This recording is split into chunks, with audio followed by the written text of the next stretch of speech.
For now, like I said, we're going to start with sealeds, so I'm going to go right into it. Now, I don't know the cards, so this is going to be slow moving. You're pre-releasing with a pro here. I literally am going to be reading, like, all the commons and stuff. All the rares, too, for that matter. I just literally know nothing. Except for a few of the cards. Like, I saw Inspired Ultimatum on Twitter, but... And this card is incredible. Obviously, it's not the easiest to cast, but if you cast this card in Limited, you're probably going to win. Draw 5 cards, kill a creature, and gain 5 so you don't die.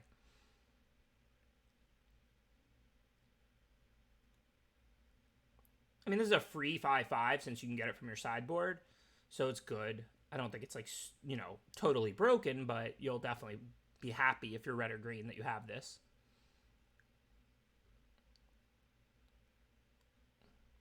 And some of the companions might be pretty hard to play in Limited. But this one, you know, you have to look at your cards, but you could certainly not play any double color to cast cards. A lot of decks don't in like Theros, or they have one or something. I do have Cardboard Live open. Oh, it did need to be updated, though. So I'm updating Cardboard Live now.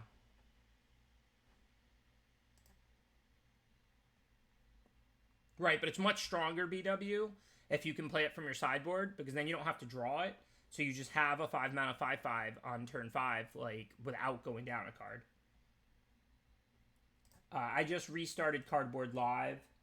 I don't know if it's going to work for Ikoria during the early access streamer event. I would guess not, but if it is, I updated it and restarted it. So it'd be cool if it's going to work. Let's see.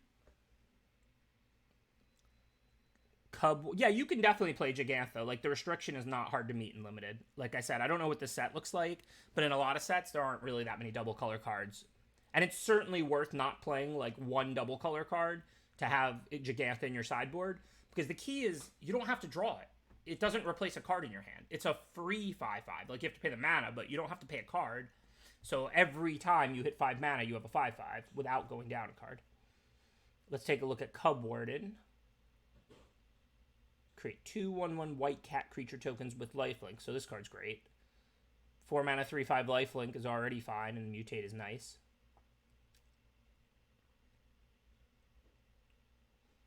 Oh wow, Extinction Event looks amazing. It's not random, you choose. And so this could function like a pretty one-sided Wrath. Obviously your opponent may happen to have 4 creatures out, 2 even, 2 odd. But the fact that you can sandbag all your odd or all your even, and then get 2 or 3 of their creatures for 4 mana and 1 card is incredible. I think Extinction Event is going to be really strong. Whirlwind of Thought obviously just depends on how well you can use it. Hey, what's up, Mordo? I'm stoked too.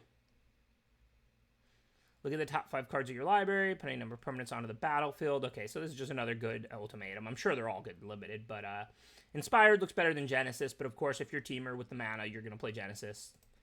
Put and play a couple of cards. Less of a draw to go very far to play it, I would say. All right, we're going to need to go small because I don't know the cards, so we're going to be reading them together. I'm going to move my webcam a little bit here so it's not blocking a card. Give me a second on that.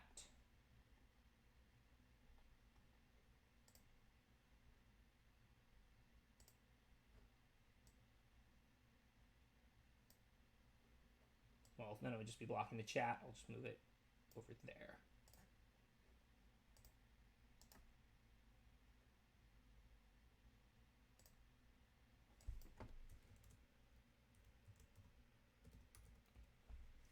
Okay, that's fine. All right, let's see. Garrison Cat, 1/1 a 1/1.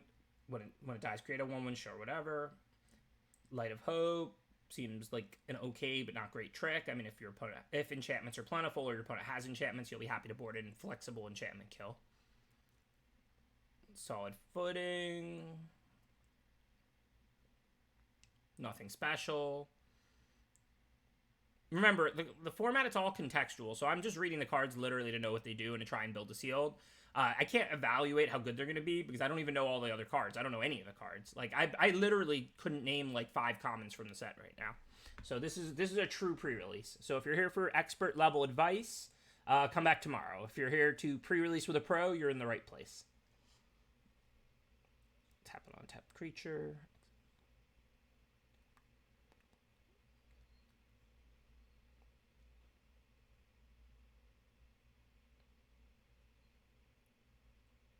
Seems pretty good. You grow one of your creatures, one of your small ones, kill their best thing as long as it's tapped. Seems like Swallow Hole seems like a pretty good card. Grizzly Bear with cycling, I like that. So you get a 2-mana 2/2 on turn 2, or in the late game you can cycle it.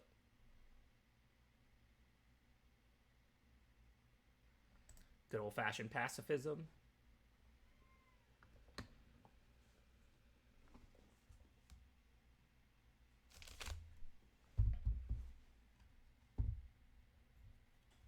I did just start. Yeah, that's why I'm doing at least 2 sealeds before the first draft. I've got to learn the cards. We'll be drafting today, for sure, but later in the day. We're going to start with sealeds. All right, let's see. We already saw these.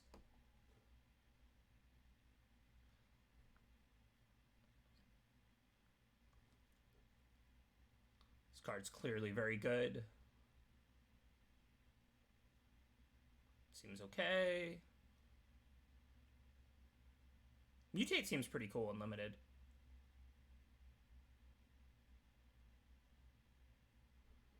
The ability to kind of combine creatures is kind of sweet, kind of decision-oriented. Obviously, it's scary with hexproof, but other than that, it seems like it could be a pretty cool limited mechanic. Thank you, Magic Azador. Appreciate the subscription.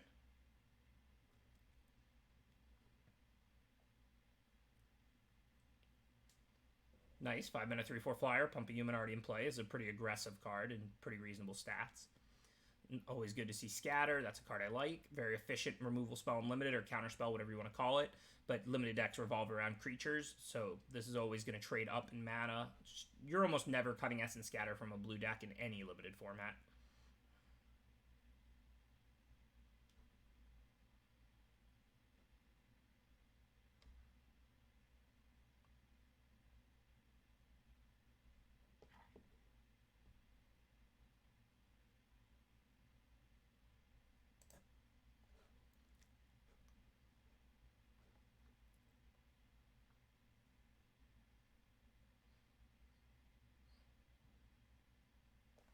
So if you have a flyer, you've got a 2-mana Arrester's Admonition.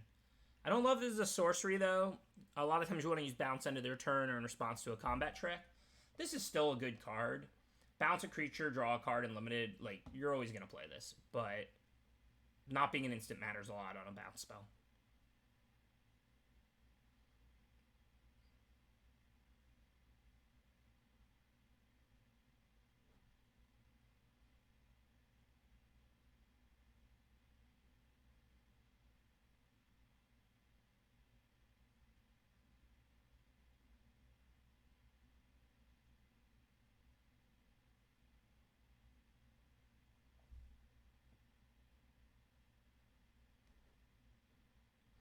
Deadweight's always efficient removal. Of course, it varies by the format. Our blue didn't look impressive to me. Our white looked good. I mean, we have Cub Warden, we have Pacifism.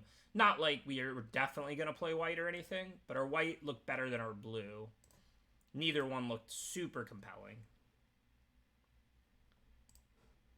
But Deadweight... Sometimes Flash Bone Splinters, okay. This is the fanciest Bone Splinters like ever. Not that I'm against it, you know, like it's cool, like it's more interesting than if they just reprinted Bone Splinters. But this is like 95% Bone Splinters, but if you control a creature with Flash, you can play it at instant speed. That said, Bone Splinters does benefit a lot from instant speed, because that means you can sack a creature that they're killing in response to them targeting it with removal.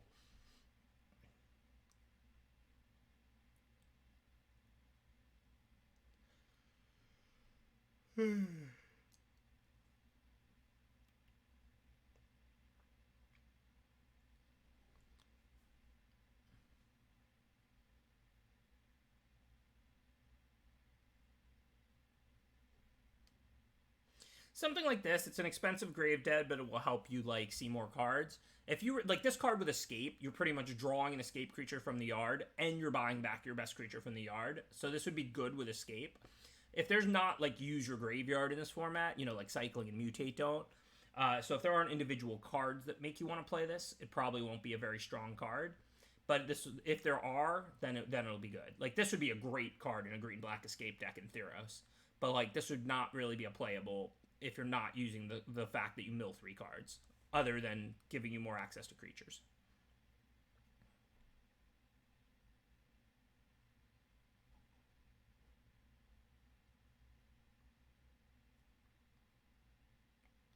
And that card is not far from playable on its own. So, like, Penguin says it's not a theme, but there are uncommons that use the graveyard.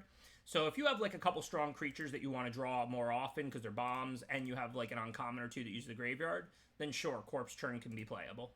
Like, I would just look to see if you have some synergies. It doesn't take much, but if you have none, then you're probably not going to want it.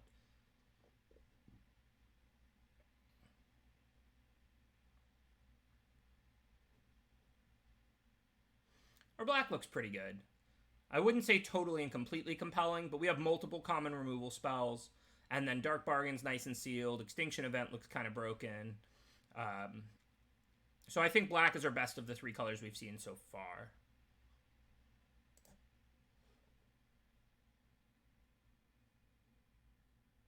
This seems decent as well. Yeah, I think our black is the best of the 3 we've seen so far. Wouldn't say, like, it's incredible or anything like that. I'm going to grab a Red Bull. Be right back.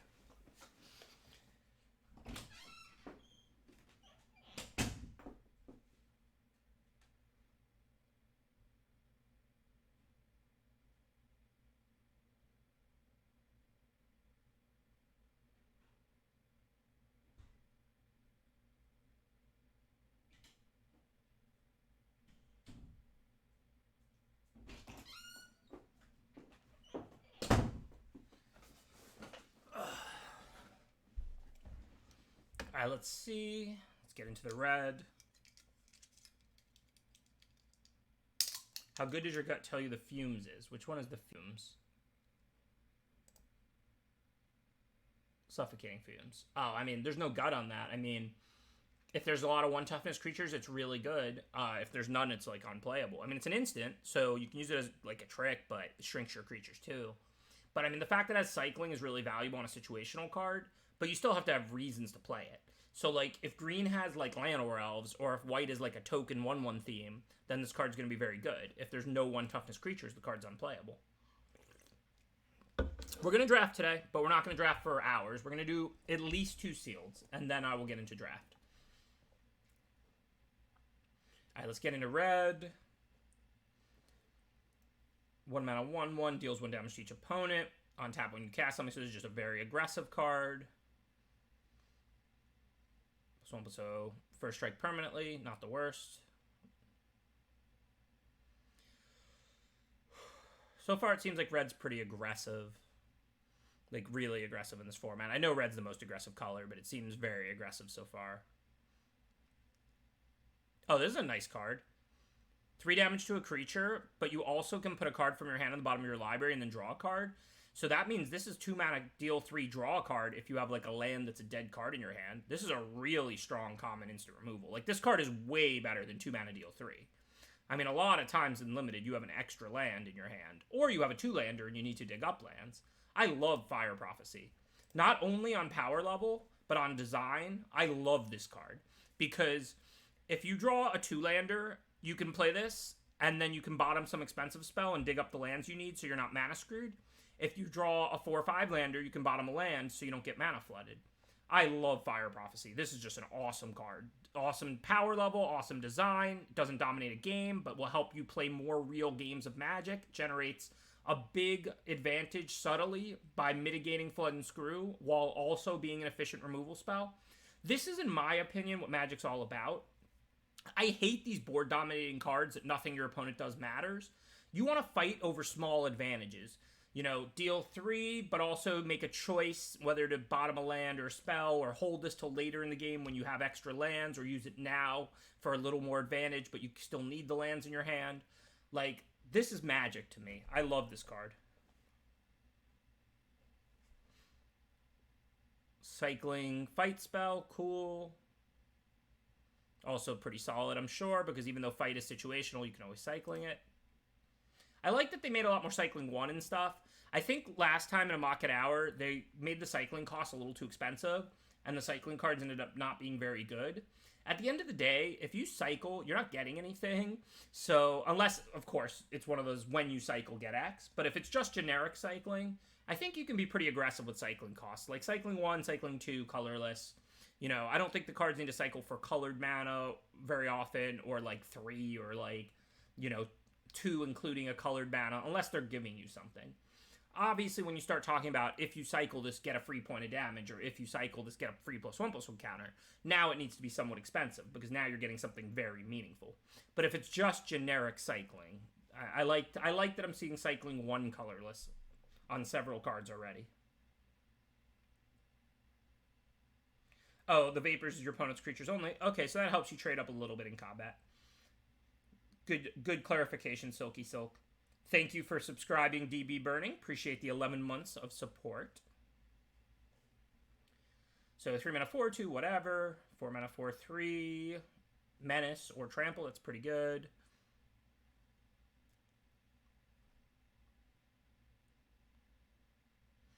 Oh, equal number of lands you control, so you don't have to be heavy red or anything. This is pretty nice. Basically just 4 mana sorcery, kill a creature. Oh, wow, Clash. So if your opponent has 2 evenly sized creatures, or, you know, 2 creatures that will kill each other, you just kill them both. And you can always just use your big creature to kill one of theirs, so this is never dead. This will sometimes kill 2 creatures, sometimes only 1. This card looks really good. I think there's a very good chance we're going to play red. So far, red and black look a lot better than blue and white to me. Red is probably our best color, but red and black look pretty close.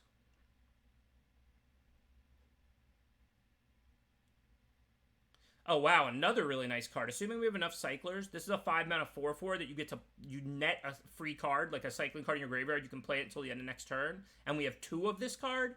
I take it back. Our red is our best color. Our red looks a lot better than our black. I mean, our black is still our second best color, but our red, this card looks really strong to me too, assuming you have enough cyclers. This is a 5 mana 4/4 that you draw. You effectively, this is a 5 mana 4/4. Draw whatever your best cycling card in your graveyard is. That's a pretty powerful card in Sealed in Draft 2.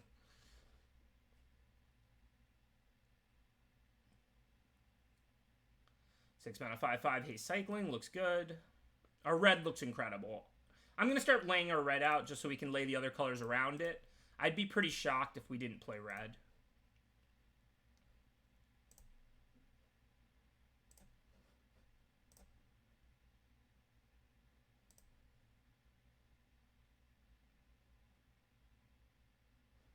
I guess it's not that deep, because the rest of this is kind of fillerish. I mean, don't get me wrong. Play a 3 mana 4/2, play a 4 mana 2/3 that grows. Once you grow it once, it's a fine card. But that's not a lot of cards. These cards are really good, but that's 3, 4, 6, 8 cards. I guess this might be like a 3-colorish format, especially for Sealed, so 8 might be plenty. We'll have to see what our mana fixing looks like when we get there after we get to our green. After we get through our green. Okay, Impulse is always a fine card. It doesn't pull you into green, but it's just a nice little fixer. Can turn into a creature in the late game or a land in the early game, whatever you need it to. This looks good. We're going to be mostly creatures and limited. It blocks fine. A nice 2 mana 1/3 that helps fix your mana and cast all your cards, especially for 3 colors. Whatever.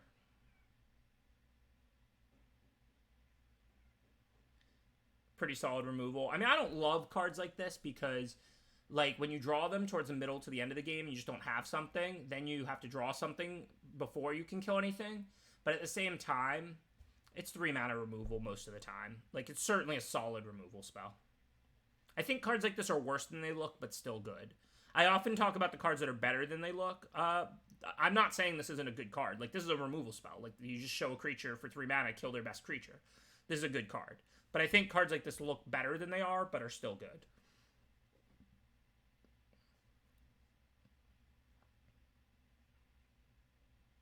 Oh, this is pretty nice.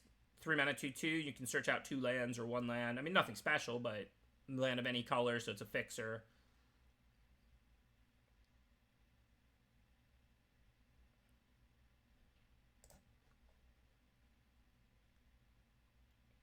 Obviously, this is just like a drop, whatever.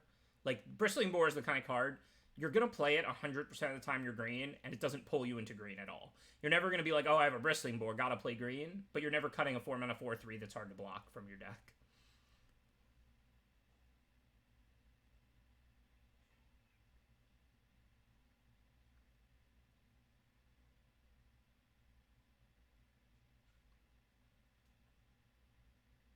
Cool card. So for 3 mana, you can mutate this onto another creature and search out a land. Or for, you know, the full cost, you can just get a 5-mana 3/4. It's a pretty sweet card. So our green has a lot of fixing. So if we need to go 3 colors, we're going to want to go, like, Jund, probably. But this is a wedge format, right?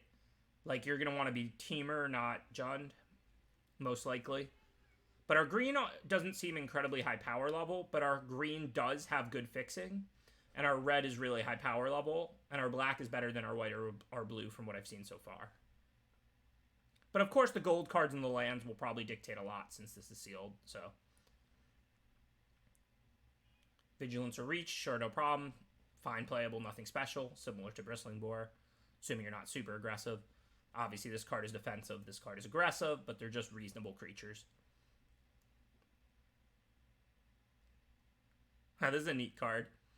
So it can function as a removal spell, or if your opponent doesn't have an untapped blocker, you can just kill them. And it has cycling, because it's really situational, but it is really situational. That's kind of a neat design. Cycling really lets you make these powerful situational cards. It's pretty interesting. And just a giant fatty, that's a fine card. Okay, so yeah, our green has good fixing and otherwise looks mediocre. Okay, if we're going to play red, we're going to play this card. We just don't know whether it's going to be our side or our main. Clash of the Titans would be a pretty big loss to side this. But siding this does have a lot of value because, like I said, you have it every game. So we'll have to take a look at the rest of everything.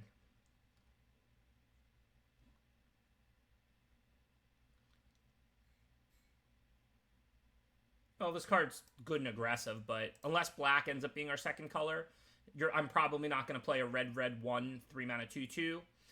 If we play, like, let me talk about Sonorous Hellbonder really quickly. In like a red-black aggro deck and draft, this card is a total bomb. 3-mana 2/2 basically can't be blocked. All your menace creatures can't be blocked. Like, it's a total bomb in that deck. In a 3-color sealed, and it's a difficult to cast card. You probably don't have that many menace. Your deck's probably not curving out or that aggressive that often. This is the kind of card that's going to change in value a lot. Red-black 2-color aggro deck and draft, Windmill Slam. 3-color sealed, even if it's red and black, like if you're Mardu, probably fine, probably not exciting. Thanks for that subscription, White Russian. Appreciate the support. It's a tough value calculation, SBS. It's a good question, but, you know, we're going to have to evaluate it based on how good the cards are and everything. Sometimes it's right to take the gold card. Sometimes it's right to take the flexible common. Sometimes it's right to take a tri-land first pick in cons. You know, it really just depends. Cool. Dual lands that gain a life are back. I like gain life. Extends games. These are sweet cards. Gigantha we already talked about. Busted if you don't have to work hard to meet the requirement. If you main deck this card, like, you should, but it's not exciting. 5-mana 5/5. It can tap to give you a bunch of extra mana to use on your next turn if your deck's a little mana hungry. That's a fine card. Like, that's a good card, but that's not an exciting card. If you have this in your sideboard because you meet the requirement without any problems, this is an exciting Magic card. The fact that you can just play it without going down a card, that you can have it every time you hit land 5, like 100%, you get a free 5/5 every game. That's a broken card in Limited. Now, the drawback is real. Like, right now, I'd have to cut Clash of Titans through my deck, and I only have 8 spells in, right, in order to play this in the board. But I'm just saying, this card in your main, totally fine. You should main it, not exciting. This card in your board, if you meet the requirement, broken. More gain life duels. So we're going to have to look closely at our mana fixing. That's how it always is in wedge formats. So we're going to have... So somebody asked, I don't understand why the Wellspring is so awesome. So here's the thing. You really have to appreciate getting an extra 5/5 a game. Like, that is huge. That's why if this is in your main, it's not awesome. It's fine. It's solid. It's good. You're not going to cut it from any red or green deck. But in your main, this card is nothing special. It's just a 5-mana 5/5 that maybe you'll use the mana, maybe you won't. Cool, right? But you have to... This is... Companion is like something we've never seen before. The ability to have 5 extra power and toughness without going down a card every game. Every game. As soon as you hit 5, you have access to this card. You didn't have to draw it. Just... If you didn't draw any 5-drops and you drew all cheap cards, turn 5, boom, 5/5. Not from your hand, from your board. That's broken. If you're casting it from your hand when you drew it, that's not broken. That's just an okay Magic card. Like, it's fine. But so, like, the power level of playing a companion from your sideboard is huge. That's why they have heavy costs. Like, if in your main, this is a fine Magic card. I'm never going to have this in the sideboard of a red or green deck, right? But it's not exciting. It's just a fine 5-drop. Some decks will use the mana well, the tap ability well, and it'll be a pretty good card in those decks. At the top of a curve in aggro decks where you're emptying your hand anyway and you're not splashing, it's just a 5-mana 5/5. Obviously, there's a 3-color format. You may use that mana to cast an ultimatum or something. I'm not saying this can't be a powerful card out of your main deck in some decks. If you have good mana sinks, if you have 7-drops that are really powerful. But again, using your 5-drop to cast your 7-drop, if it's not like an ultimatum, if it's like a 7-mana 7/7, you're going to do it. It's going to have some positive synergy sometimes, but then you spent 5 mana, you didn't die, you on-tapped with your creature, it didn't die, you cast your 7-drop, it didn't die. Again, you're going to do it. That's positive synergy. It doesn't excite me. Obviously, if you use this to cast an ultimatum or something, that's pretty exciting. And this is the difference between successfully casting an ultimatum or not. If you have a 3-color deck with reasonable fixing, this adds 1 of each towards your ultimatum, so you're just going to cast it on turn 6 a lot of the time instead of being unable to cast it even on turn 7. Right? So, like, this is an exciting card with an ultimatum. But, like, for example, with the 7-mana 7/7 green creature, that's still not an exciting card. Like, yeah, it's good. I'm happy to tap my Gigantha to play my Greater Sandworm on turn 6. But I'm only 1 land away from playing my Greater Sandworm on turn 7, and like I said, you played your 5-drop, you on-tapped with it, it lived, then you tapped it, and then played your 7-drop, and that lived. Okay, cool. Like, some small positive synergy. But I can't speak enough about how getting a free card from your sideboard is huge.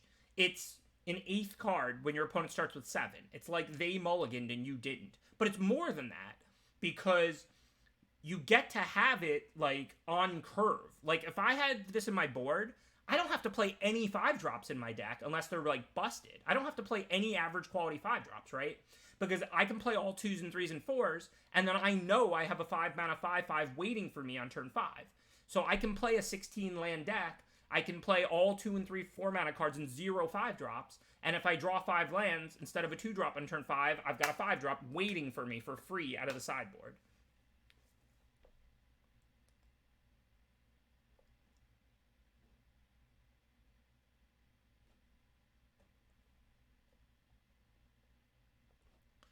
Don't sleep on that ability, trust me, it's worth a lot. It's going to be interesting. I'm not saying it's going to be easy, like, for example, like I said, this card is really nice for casting companions, but if you have, for ultimatums, but if you have ultimatums in your deck, then you have to play it in your main. You can't use it as a companion. This card, these designs are really interesting cards, and the deck requirements are going to be very real. Clash of Titans is a near busted card. We can't play Clash of Titans in our main and have Gigantha the Wellspring in our sideboard. But I'm not saying these cards are broken first picks in draft, or they're cards you want to take highly in sealed or draft, not that you have a choice in sealed, because their requirements, the restrictions, are very real. In order to put this card in my deck right now, I'd have to cut Clash of Titans. To have this as a companion, I'd have to cut Clash of Titans. Clash of Titans is first pick quality, awesome card that can kill 2 of my opponent's creatures for 5 mana. So maybe the companions are unplayable in Limited because the requirements might just be too much for you, right? But pretend this was a booster draft, and I just had no double color cards. I just didn't have Clash of Titans. Then this would be an incredibly powerful card. These cards are going to, the restrictions are very real, and the bonus of a companion in your sideboard is very real. Nice design by Wizards there. Again, I'm not against companion. I think it's a cool mechanic. I think it's a cool design. It's just scary for constructed. It might end up being very broken in some situations. Alright, 3 mana 2/4 Vig. At the beginning of your end step, gain a life for each creature you control with Vig, including it. So again, if this isn't hard to cast, it's a pretty exciting card. If it is, then It's fine, but not super exciting.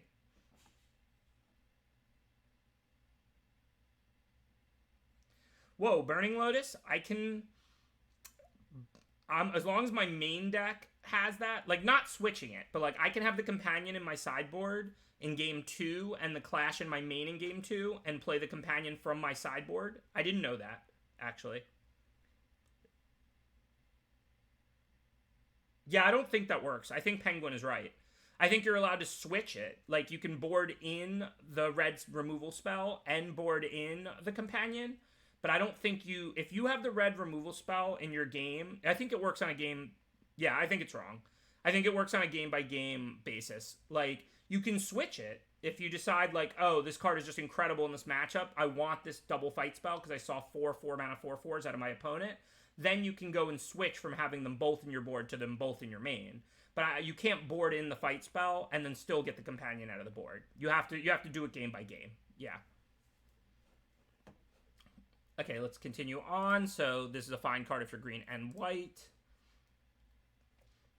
Beginning of your upkeep, draw a card if you control a creature power greatest among creatures. Otherwise, put a +1/+1 counter. This looks pretty strong.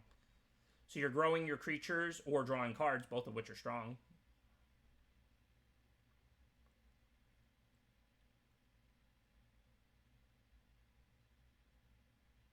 It's a pretty good card also.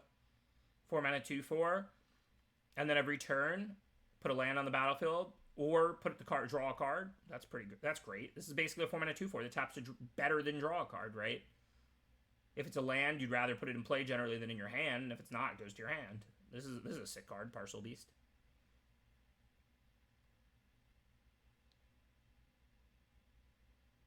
Yeah, and 2-mana mutate, so you can put it on a 2-drop if you're stuck on 2, which is awesome for a card like this, because most of the time you're not going to want to mutate this card, but let's say you only have 2 mana, you mutate this onto your 2-drop, and then you can start digging up lands, so you're not mana screwed. Another nice design by Wizards. But R&D's just done an incredible job with the overall design. They may have pushed the power a little too hard on a few cards, you know, gotten a little reckless because they're very skilled now. With the play design team, you know, they got a bunch of good pros. They're very skilled, so they may have been a little reckless with Oko and a few other designs once upon a time. But overall, the design of the cards is really nice. They just need a little bit better of a filter, I would say.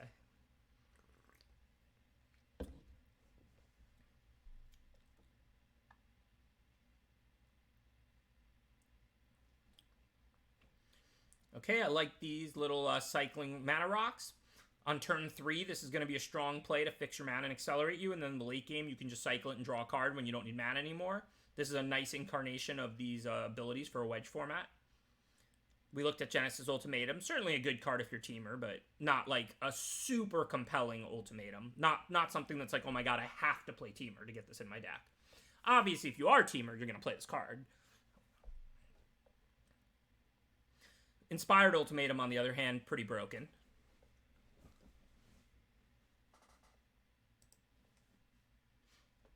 Evolving Wilds, I'm sure, is going to end up in our deck, so let me just throw that down there.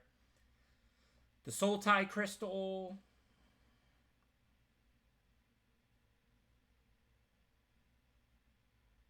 The new, whatchamacallit, my favorite card, Skittering Surveyor. Instead of a second toughness, you get Vigilance. You'd probably rather have the second toughness, but that's not why you play these cards anyway. Just a good fixer. You're probably going to play this in a 3-color sealed.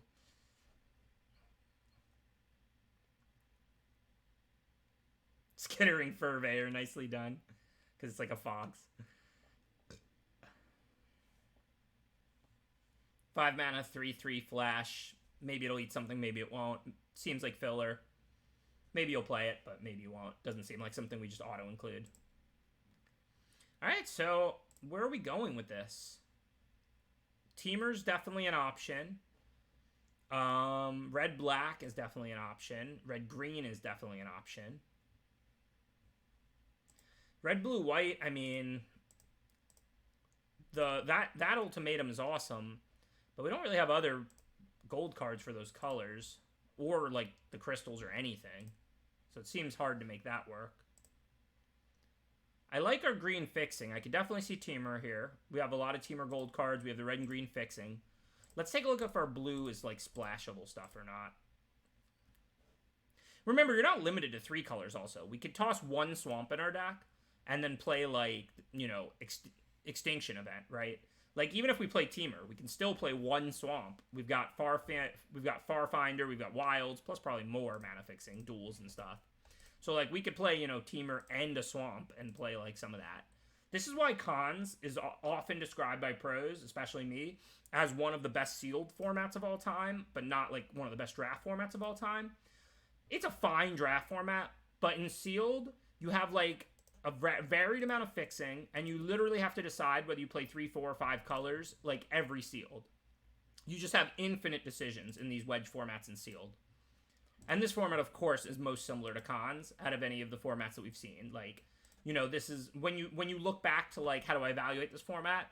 I don't know the way the commons and the uncommons are going to interact with each other yet, but on a surface level, it's a tricolor format. It's a wedge format, so Cons is gonna be our reference point.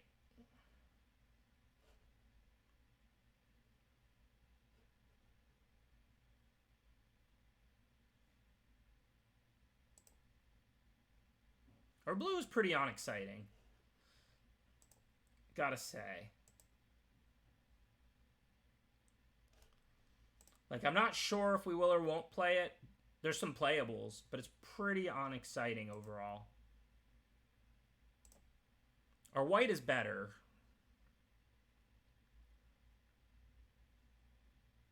I don't hate the white. It's probably supposed to be red-green here, because our green has a bunch of like bigger stuff, ramp, fixing, removal, stuff that goes well with like the red, I think we're supposed to play red-green.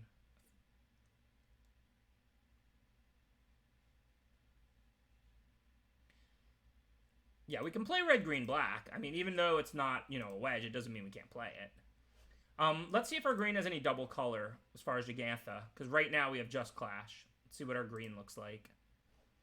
Yes, but not an important card. And that's it. Our black, like, we could play red, green, splash, black. Remember, you don't have to abide by the laws of wedge. Like, you know, we can splash Blitz Leech. We can splash our best black card here, Extinction Event, by a lot. Even Cavern Whisper. We could play. We're going to have pretty good fixing. Green has a lot of fixing. We could also just go red-black, potentially, though, because our green doesn't have very good cards. It just has good fixing.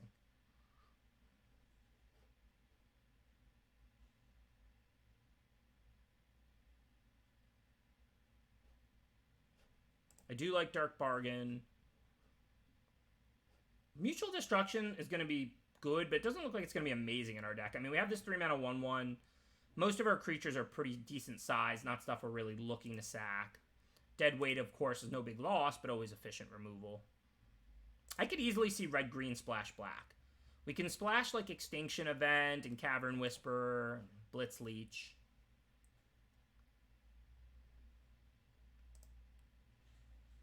This card looks pretty strong to me. Adventurous Impulse is kind of nice. Fertilid looks pretty good. This is still solid removal.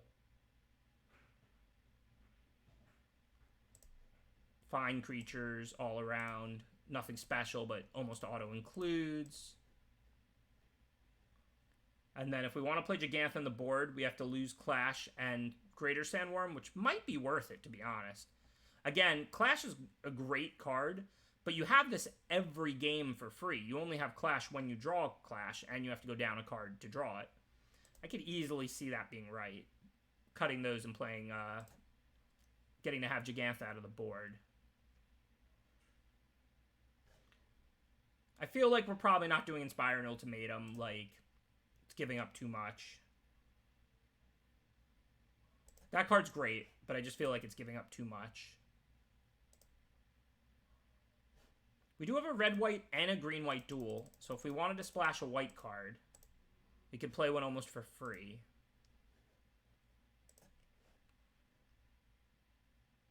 Five mana 4/4 Vig. Mutate to gain 4. Oh, Cubward and single white? Oh, I'm in. I mean, it's double white to mutate, and you do want to mutate this. But whatever. 4 mana 3/5 lifelink, and, you know, sometimes we'll have 2 white, even if we do not play many. I think I'm going to do red-green, light white splash, light black splash. think I'm just going to Light Splash both of those. We have Evolving Wilds, we have Dual Lands, we have plenty of green fixers. I don't think it's going to be hard to very Light Splash white and very Light Splash black. It's not my real account. It's just it's a WotC promo account. That's why it has so many gems. I'm doing fine on gems in my regular account, but nothing like this. I ain't this kind of rich. But I want to play Extinction Event.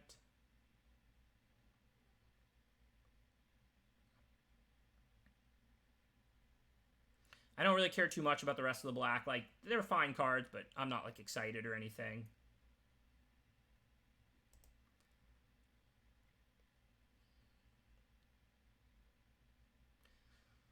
So I think given our only double color cards are the Sandworm and the Clash, they're good cards, but it's worth cutting those to get to have Jegantha in the sideboard. Especially in Sealed, where we have a ton of playables, and it's not as big of a loss.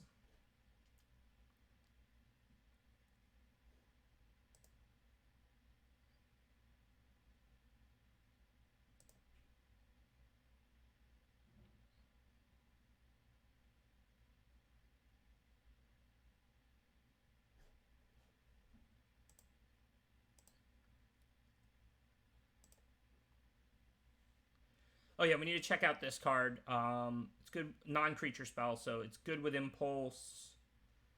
Some Fire Prophecy, go for blood removal. More removal. We have a lot of spells. We do have a lot of 4s and 5s, though, so I don't know that we want a mediocre 4 or 5. Yeah, we don't have a lot of 3s. Just slap in a 3-mana 4-2. That should be able to trade. It's not a good card, but it's fine filler.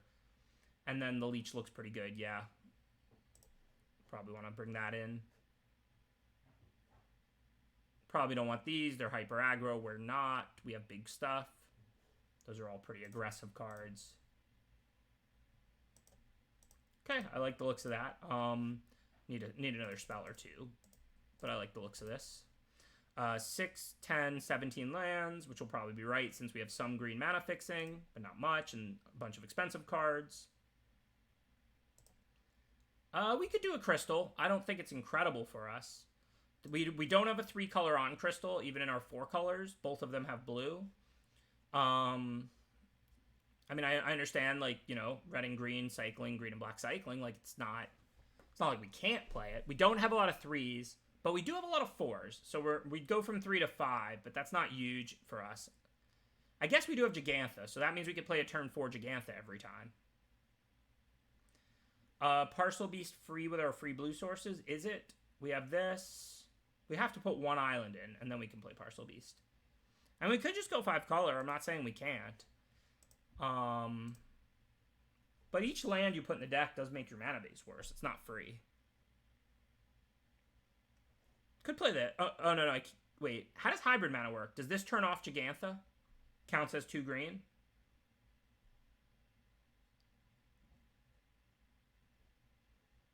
Sands and Crag help the white. Yeah, we're gonna, like I said, we're only gonna play 1 plains for sure. The thing is, we realistically do have to play 1 island if we want to splash Parcel Beast. It's pretty hard to do it on the free. We can just 1 for sure. You know, no question. We're gonna play 1 swamp, 1 island. We're not gonna play more. I mean, 1 plains, 1 swamp. But we do have to probably put in 1. Parcel Beast is good, though. Is there any other blue we might want? Gust? Nah. Capture Spear might be okay for a late-game splash removal spell.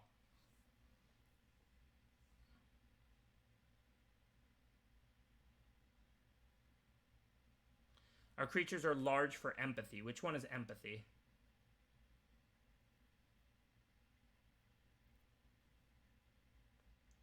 Primal empathy. I don't see the card. Oh, this. Yeah, not off the splash. Like, if we were a blue-green creature deck and we could play this on turn 3, but, I mean, I don't really want to play this in the late game to draw a card. The Parcel Beast I'm very interested in. But I'm trying to keep it to 4 colors so I don't have to put an island in the deck. What are our actual free sources? I mean, like, remember, stuff like this, It casts Parcel Beast, but it doesn't activate it. Oh, you don't have to. Okay, it activates with a colorless. You can't mutate. Oh, well, you can because you're casting. All right, maybe we'll splash Parcel Beast too. YOLO. Then I'll play the Crystal for the free blue splash. And then, do we have any blue duels? We don't have any blue duels, but I guess I can play the Crystals. Oh, we have... Well, I can't play the Cove, because I can't play it over the 1 plains. I have to search out the plains.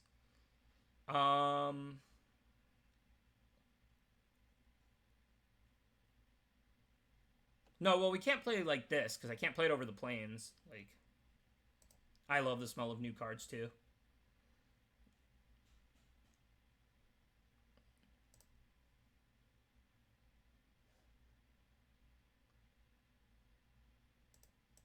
Yeah, Blade Banish could be playable.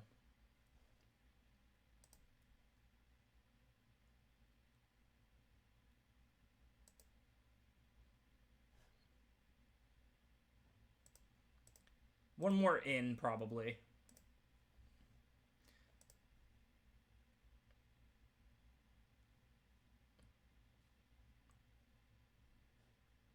We don't have a lot of creatures. Not like... I'm not worried about it. It's sealed. The rest of our cards are removal.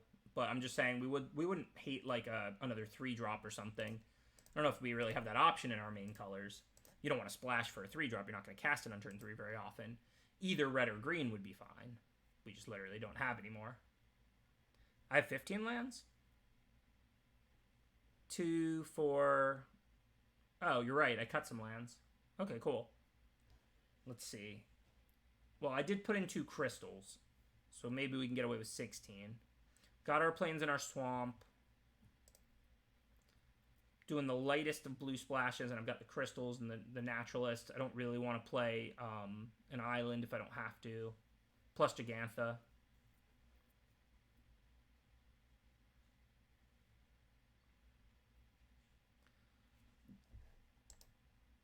Somebody will have to tell me how to choose it as my companion. I don't know how to do that. Could we play Cove? We have a lot of white sources. I'm trying to avoid playing an island. Like, obviously, I mean, you know, with Evolving Wilds and some other ways to search out an island, Far Finder and all that, I'd rather just have an island than Tranquil Cove. I'm trying not to use an island. I mean, we have the 2 crystals. We have the Human Naturalist. It's not great. One island would be useful, for sure. But again, like... We need green mana fixing. We have more red than green. Like, every land is a cost, you know? Like, every colored land, when you're playing a 5-color deck, it's a cost. So let's see what our mana looks like anyway. We want to have, like, 8 green sources. Let's say 5, 6, 7, plus wild, so we're good there. We want to have about 7 red, because even though we have more red, we have some of our green that can go get red. So 4, 5, 6, 7. All right, we're actually pretty good on our sources. We're kind of exactly where we want to be. So yeah, I think we can put an island in.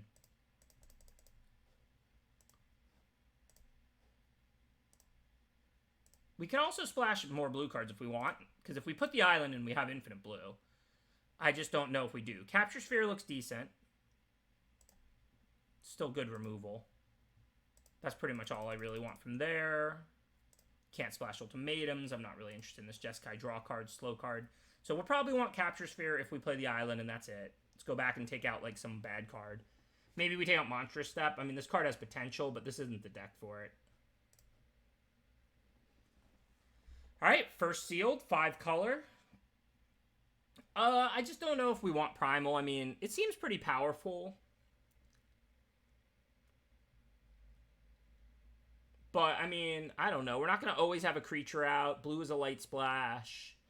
Our creatures are pretty big. Like, we don't necessarily need to be growing them. Like, you don't want to fall behind and play big creatures and have nothing in play as they're killing them. Primal seems kind of win more for a deck like this, or a bad card in some hands. All right, how do I choose Gigantha as my companion? 16 lands because we have double crystal and impulse and mana fixing and cycling. Yeah, how do I choose Gigantha as my companion?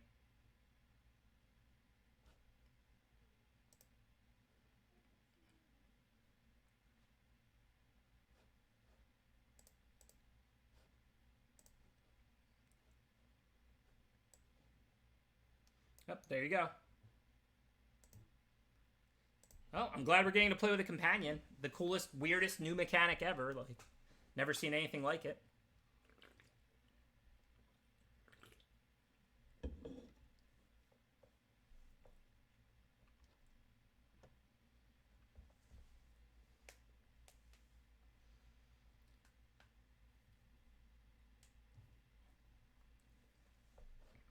Yep, we are doing it. Companion 5 color. Welcome to the new world of Ikoria, right?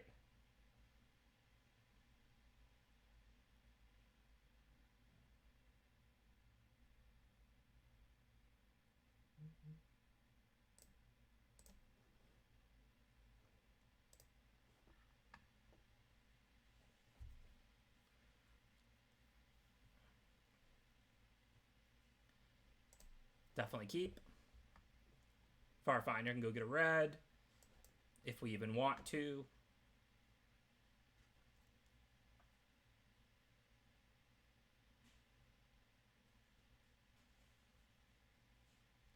So, in order to mutate, you have to put it on a non-human, and then it grows to the size of this creature if you put it on top. You keep the size of the previous creature if you put it underneath, and you get whatever the mutate ability is, or any like first strike or anything like that. It's another pretty unique mechanic. Like, we've never really seen anything like this. I have cycling available, but I probably don't need to do that. I have a 3-drop, 4-drop.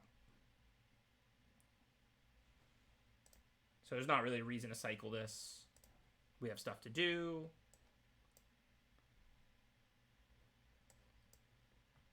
Guess we'll just go get an island now. Since we drew Parcel Beast. Oh, they have a companion too.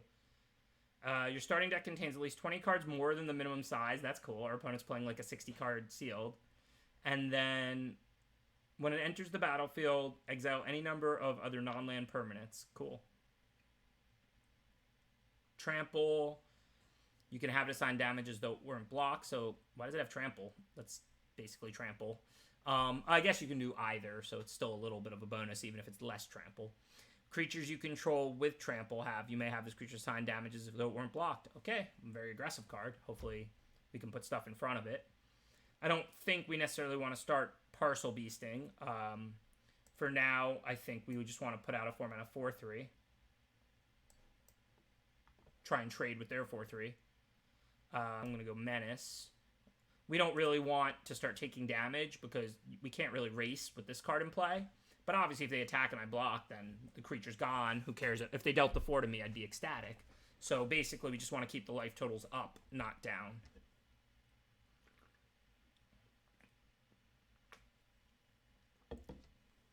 Okay, I don't know if they have something or not. I'm still happy to double block here. I'm not afraid of getting blown out. They already spent dead weight on this. If they kill both my creatures, so be it. If this trade happens, I'm very happy. If they use a removal on a 2/1 or a 1/1, cool.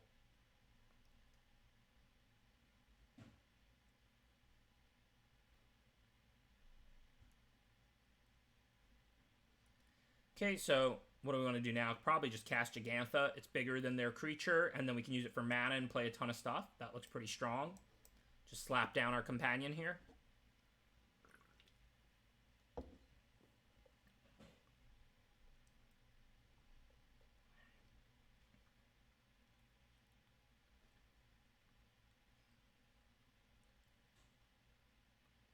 Should be able to double spell now next turn, I think.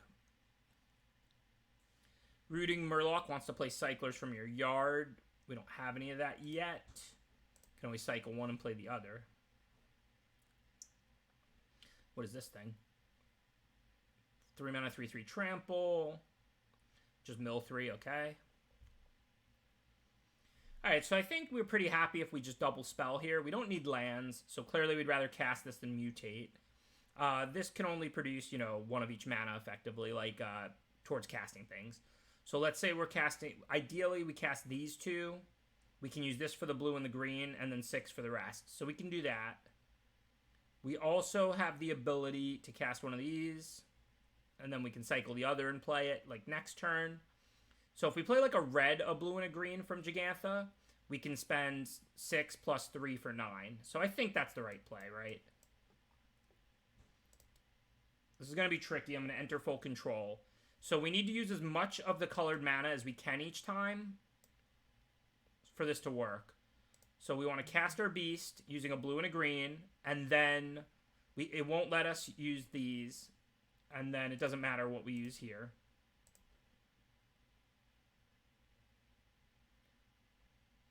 Blue, green, and 2. Did I mess this up somehow? So we need to pay 2, right? I don't understand. We used a blue and a green from Jegantha and 2 right here. Why isn't it in play? Oh, it is. Okay, I was just trying to overpay. Don't mind me. And then 4 in the red to play the 4/4. Yeah, I just messed it up. I mean, what I said was right. My instructions were right. I just, for some reason, was trying to overpay for it.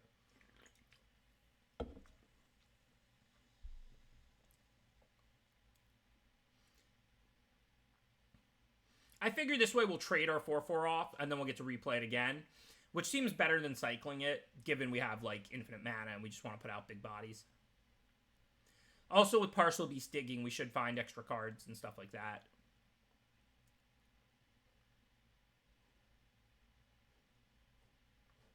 We obviously don't want to play Capture Sphere before they play this, because they can use this to blink all their stuff and not Capture Sphere off.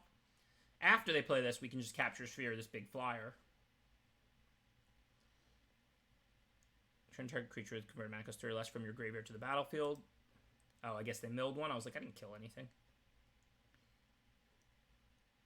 3 mana 2/3. When they cycle, tap. 3 mana 2 mana 2/2. Return it from your graveyard to your hand for 5. That's a cool recursive card. I love the design of these cards so far. Okay, so we don't have nearly as much to do this turn. We don't want to play this until that white-blue creature's in play. We don't want to play this until Rooting Murloc dies. I don't want to trade my 5/5 mana producer for their 2/3 and or 3/3.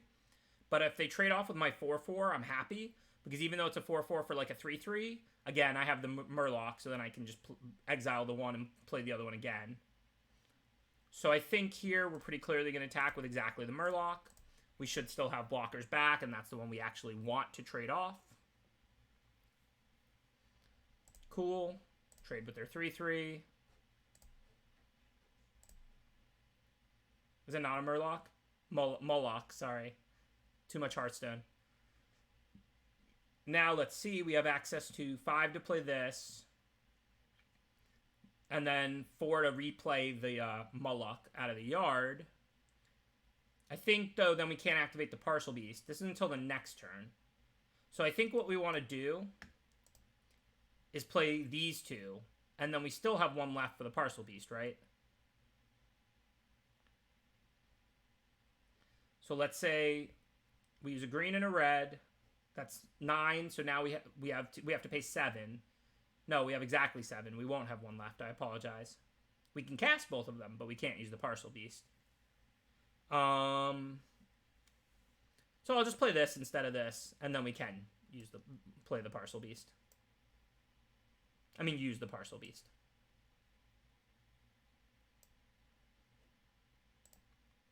It's only 1 to use, right? Yep. And yep, we'll exile that. So next turn we get another 4/4. And now we still have our mana to end a turn Partial Beast. Proud Wild Bonder.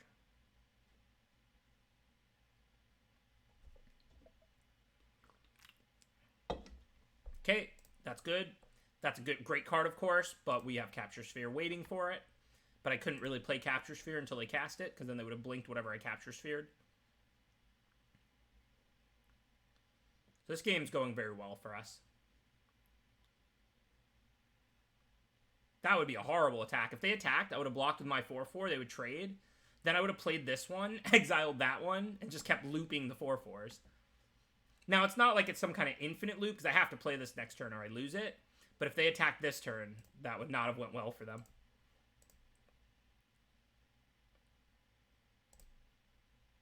Just happen to draw a card, no big deal. Okay, so now we have to play this or it'll go away. So we want to play this turn. And we want to play this turn. But we didn't draw a land, so same situation as last. If we do that, we can't Parcel Beast. So I think instead we'll play the Murloc and a Crystal or something. Or no, we could play Murloc and Capture Sphere. Oh, but it costs the same amount of mana, so it's the same situation. But I do kind of want to tap down the 4/5 flyer. It's stopping my 4/4 from attacking. So I think I'm not going to worry about activating Parcel this turn, maybe.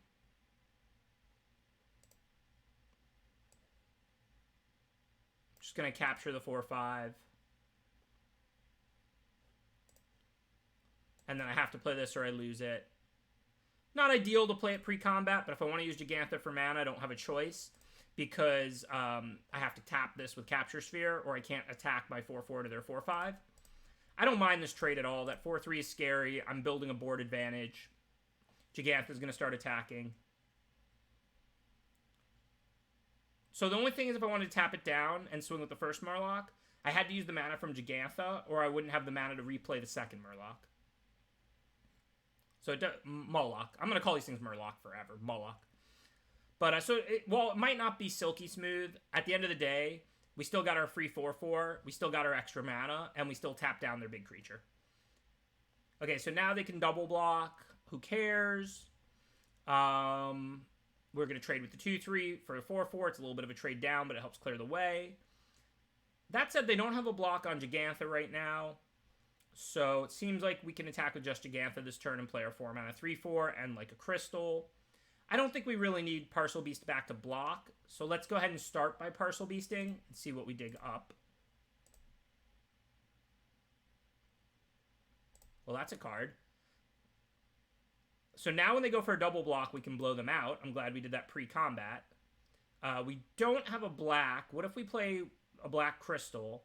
Effectively costs 2 mana because we can use it immediately. 4, 5. No. So we have to use Gigantha for a black, though, or we can't cast this. This puts it into play tapped, right? Yeah. So for this turn, it still makes more sense to just attack with the Gigantha. And then next turn, we'll have access to the Blitz Leech. Why mutate? I'd rather have an extra 3/4. I mean, I guess I can mutate this on a Fertilid, potentially. But mutating, you don't get both creatures. You get the abilities of both creatures, but you're giving up power and toughness when you mutate.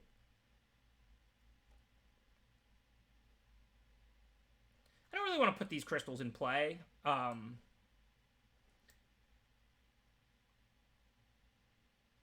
Right, not with Fertilid. I get that. You can't mutate at instant speed, can you? Someone said, why not attack? If I attack, they just block, right? Right. With Fertilid, you don't give it up. So let's go ahead and Fertilid. I guess we don't even have to do it now. We can still do it into their turn. So we can mutate onto Fertilid because of the counters. I don't know if it matters. I guess it doesn't matter, right? Either way, it's going to have the counters, so. Go get that swamp. Why is over better than under? I'm not saying it's not. I'm just asking. I didn't think it would matter.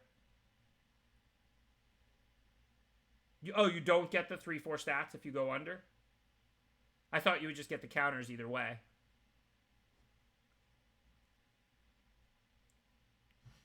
Hi, MTG Fuzzy. Okay, needs to be over. It mattered a lot, apparently. Glad I didn't mess that up. Hey, we're learning together. This is the pre-release. Put a lifelink counter on target non-human creature you control. So they can grow that, but who cares? Because it's locked down.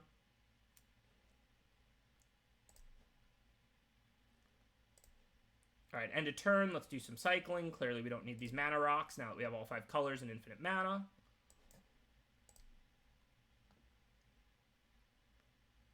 Looks like it's time to just get beat down. We've got 4, 7, 10 mana. We can play this removal spell and this 5/5 haste. That looks pretty good to me. And we don't even have to tap Gigantha. Just go beat down. They'll probably concede unless they have a sweeper.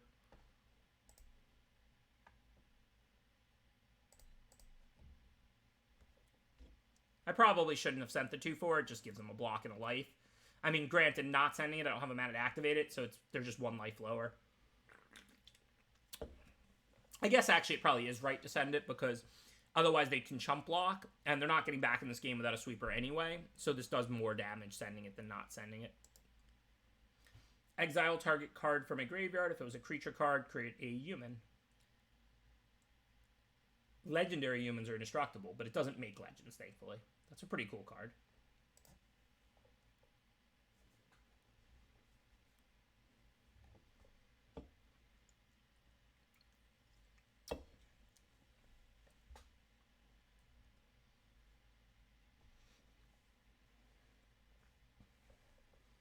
So if they block with this, they're effectively at 3. They can make a human, so they have 4 blockers. So they're dead to this. They wouldn't be dead otherwise. But 4 blockers on 5. So 2 of these creatures have to get through. So they're dead on board after I kill something. No need to let them double block. I'm just going to kill the 2/2 and that's game.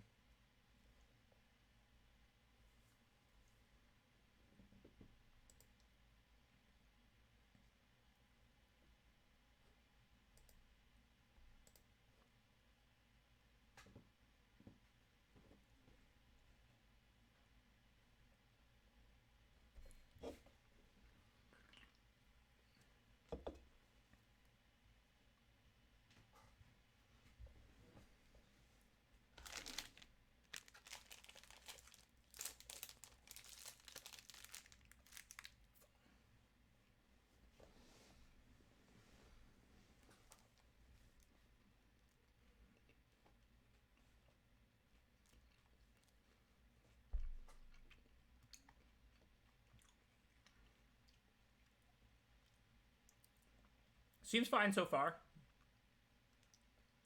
Meerkat. It's almost impossible to have bad limited gameplay in cycling. There's a reason I rant and rave about cycling, and I call cycling the GOAT.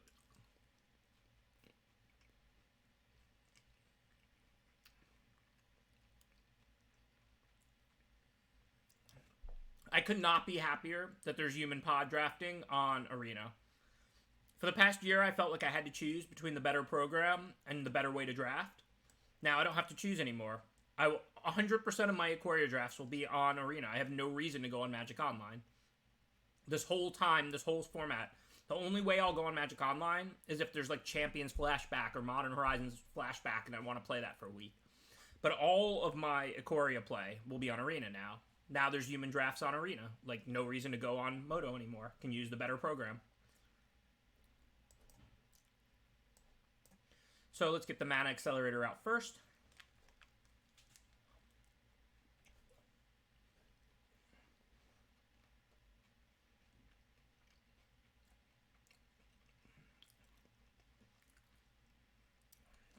I feel like I'm not really qualified to comment on that Raytrigo. Not because I'm trying to like shill for WotC or any nonsense, but because, of course, I'd rather it all just be free and WotC not make money as long as they kept making cards. But that's not how, you know, the real world and business work. You know, like, I'm not a WotC shareholder. Like, I don't care about that. I just care that Magic is the best game it can be, the most accessible it can be, and the most fun it can be. But also, of course, they need to make money, and, you know, it costs money. You know, it's not like some kind of just greedy profiteering. I mean, they have to pay people to design the cards. They have to pay to have the cards made. They have to pay programmers to make the programs, et cetera, et cetera. So I'm just not really in a position to be like, oh, things should cost more, things should cost less. Like, heck if I know. I just know that I'm glad that we are going to get to play with humans on Arena.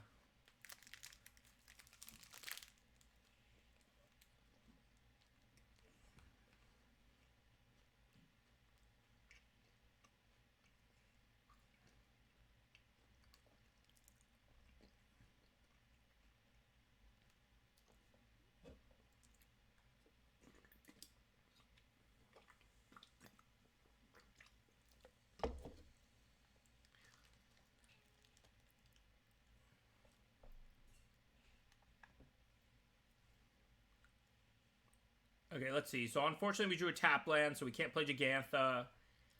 We'll happily kill their Jegantha when we can, but we're 1 mana short of that. Because this card does damage a number of lands, and we can have 4 but not 5. We can't cast that anyway, because this only casts creatures. We should find a land pretty soon if we're activating Parcel Beast. That said, we have a 4-drop to play, or we can activate Parcel Beast, but then we only have 3 mana to spend. I think it's worth activating Parcel Beast. If we hit a small creature, we can cast that. If not, we can always do this end of their turn or cycle. Cycle this, and then we can play it for free off that or something. So I'm going to activate the Beast. Put it on the battlefield. Cool. Wait. Oh, no. We can't cast this card, though, now, unfortunately. Because this card is not a creature. We have 5 lands now, because we can still play a land. We got the Accelerate. But we can still play our 4-drop now. Because Humble Naturalist, we can use it for a mana to cast our 4-drop. I think you're probably going to give this Menace over Trample most of the time. I'd rather make it harder to block. But I can't cast Rock Slide. I needed the 4 mana and 5 lands in play. Thanks for subscribing, Subgnosis. From everybody who does like the stream, I do appreciate the support.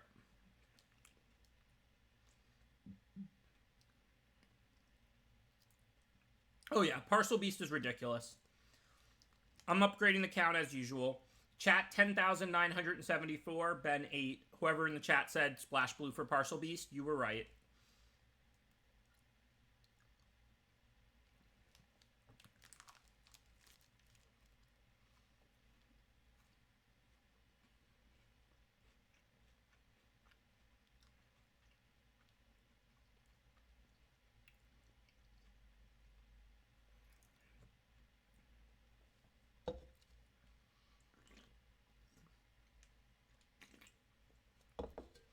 Thanks, Acox. Appreciate the support. Thank you for subscribing. Hope you're enjoying the stream. When this creature mutates, create a 3/3 green beast. Okay. They just cast it, so it's a 3 mana 3/3. And this is 2 mana 1/3 Death Touch. If your opponent control no permanents with bounty counters, put a bounty counter on target creature or planeswalker an opponent controls. With a bounty counter on it dies, you gain 3 and draw a card. It's pretty strong. Start bounding up all my creatures. You have to lose creatures. You have to trade creatures off in limited. I have 1 removal. Oh, 2 removal. So I can kill the bounty creature and Gigantha. Oh, no, I can't. I only have 1 red. Can't use this for red for removal spells. So we're going to play, like, Bristling Boar. I want to kill Gigantha, but I think I have to let them have mana. I don't want to start having bounty counters put on all my creatures. Although that said, I don't really have anything I want to put on the bottom yet. So it's not really that exciting of a time to cast the Prophecy. Like, what would I even bottom here? I wouldn't, right? So maybe I'll just Rock Slide Gigantha, and then I can activate Parcel Beast for now. Oh, I should obviously attack with this. Should have done that first. The Gigantha was tapped. There was no need to kill it pre-combat. It's just new cards and whatever.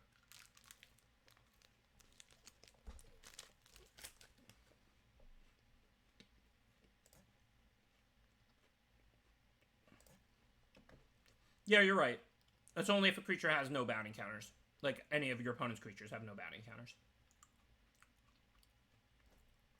That said, they can kill it, and then they can bounty something up next turn. Life is good. Thank you, Asher PDX. I know this is a rough time for a lot of people financially. If you're stretched at all, don't subscribe. I'm not hurting. But if you do like the stream, I am always trying to grow it and become a full-time streamer.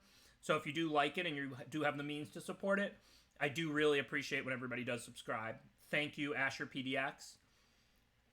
And thanks to everybody who's been supporting my stream for the past 18 months since I started streaming regularly in January. Thank you, Rassler. Appreciate the support. Like I said, you know, I know I made limited content for a long time, but I never really streamed before. So I did not expect to be one of the biggest streamers in Magic Year 1. Thank you to everybody who keeps supporting my stream, subscribing, viewing, tuning in. And I'm happy to announce we will be on Arena this entire format. I might do like some sweet flashback drafts one week or something. But now that they have given us human drafts on Arena, I don't need to open Magic Online anymore. We no longer have to choose. We will now be doing Ikoria drafts on Arena, this whole format. Thank you. I see a bunch of people just subscribed. Thank you, Peel J10. Appreciate the support. Thank you, Boutron. Appreciate the support. Thank you, Among Wolves. Appreciate the support. Thank you, Starman DX. Appreciate the support. Thank you to everybody who's choosing to support my stream. Really does mean a lot to me. Thank you for the little sub-train there. Appreciate the support. All right, let's get back to this game. Pouncing Shore Shark. What does that card do?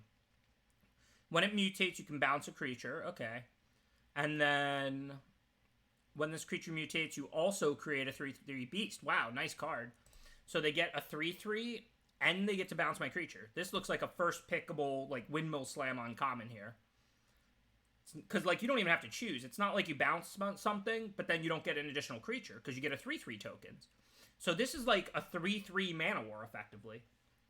Thank you, Izzy-kun. Appreciate that subscription. Thank you, MTG Rojo. Appreciate the subscription.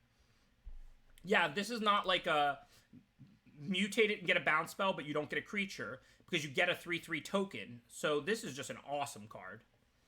Okay, that said, I don't want to trade Parcel Beast, especially because it's bountied up. So we're going to take it. Thank you, Durhan. And Sweats Hurt. Appreciate the subscription, even if your name is hurting me. Sweats Hurt. Oh, you're probably talking about working out, not sweatpants. I was like, sweatpants are the most comfortable, soft, pleasant article of clothing ever invented. But I'll assume that you're not saying sweats the clothing hurt, that you're saying working out hurts. Thanks, O-Scout. Appreciate gifting out the sub. Continuing the generous gifting subs community that we always have here. Thank you for your support. Somebody said it doesn't do both. When this creature mutates, create a 3/3. Whenever this creature mutates, you may return target creature. How does it not do both? I think it does both. They bounced my 4/3 and they got a 3/3.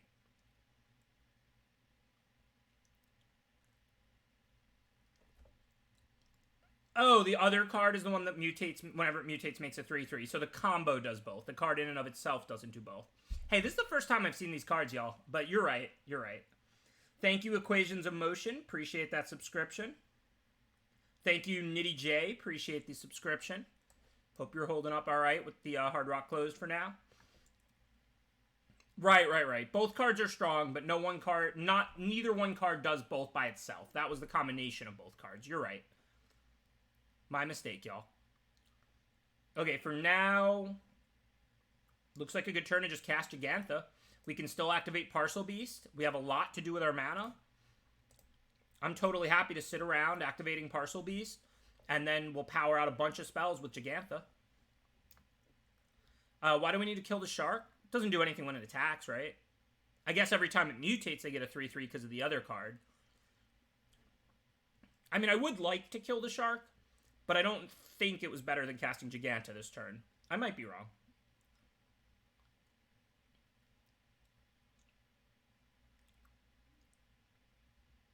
I could bottom the crystal to kill the bounty guy? How do I do that? Oh, with the Fire Prophecy. Well, yeah. I'm going to Fire Prophecy the bounty creature or the shark, for sure. I just figured I wanted to get Gigantha out more. Sadly, they had the removal, but, you know, if I untap with Gigantha, I get that extra mana, and now you're talking about double and triple spelling. So I wanted to get Gigantha out there, I'm pretty sure. No, you don't have to bottom card with the Prophecy. It's all bonus. Just does 3 damage, and then you also get the ability to bottom a card in exchange for drawing one. Could I have played the Crystal Gigantha and activated the Parcel Beast? Remember, I don't want to miss a Parcel Beast activation unless I have to.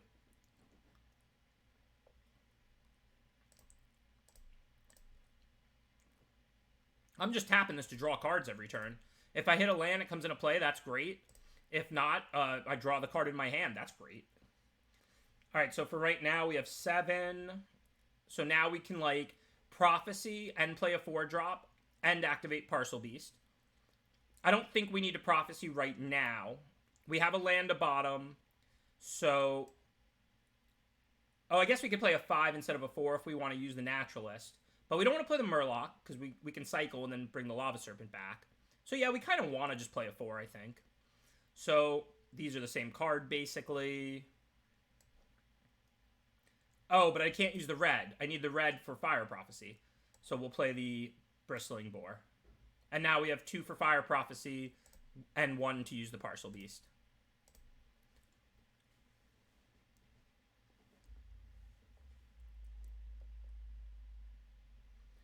Yeah, but 2 effective mana could have let me double spell big creatures. Like, 2 effective mana is a big deal.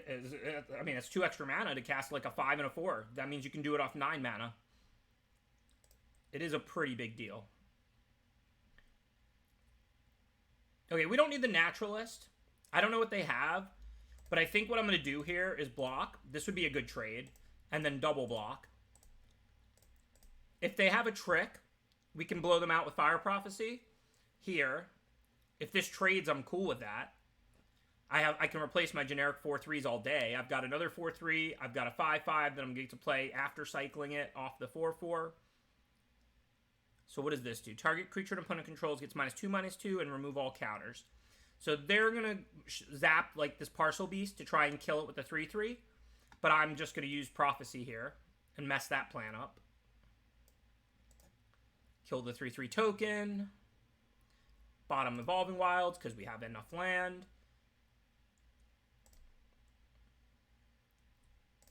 And life is good. Yeah, they removed the bounty counter, but that's not a big deal to them. It's not a choice, but they can put the bounty counter back on somewhere next turn. It was certainly the right play for them, but yes, it doesn't work perfectly. So these are both even, but so are mine at the moment. We have 4, 8, 9 mana effective this turn. Looks like a good turn to cycle the Lava Serpent and play the Rooting Murloc. And then we still have mana for Parcel Beast. Seems pretty solid to me. Actually, I'll just force them to trade with this rather than cycle it, right?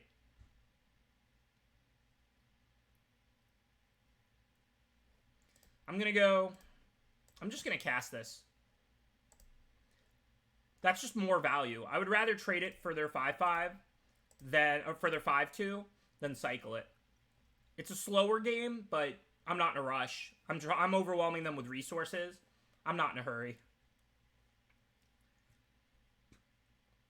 I'm going to do another whole sealed run after this, and then after that, I will do a draft. The plan is 2 sealeds and then a draft.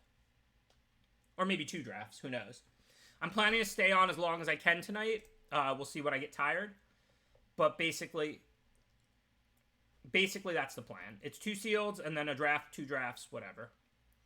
Okay, and now we can cycle and use Parcel Beast. We're done for the turn. I mean, Risen Reef is better than Parcel Beast, but Parcel Beast seems incredible. Probably one of the best uncommons in the set.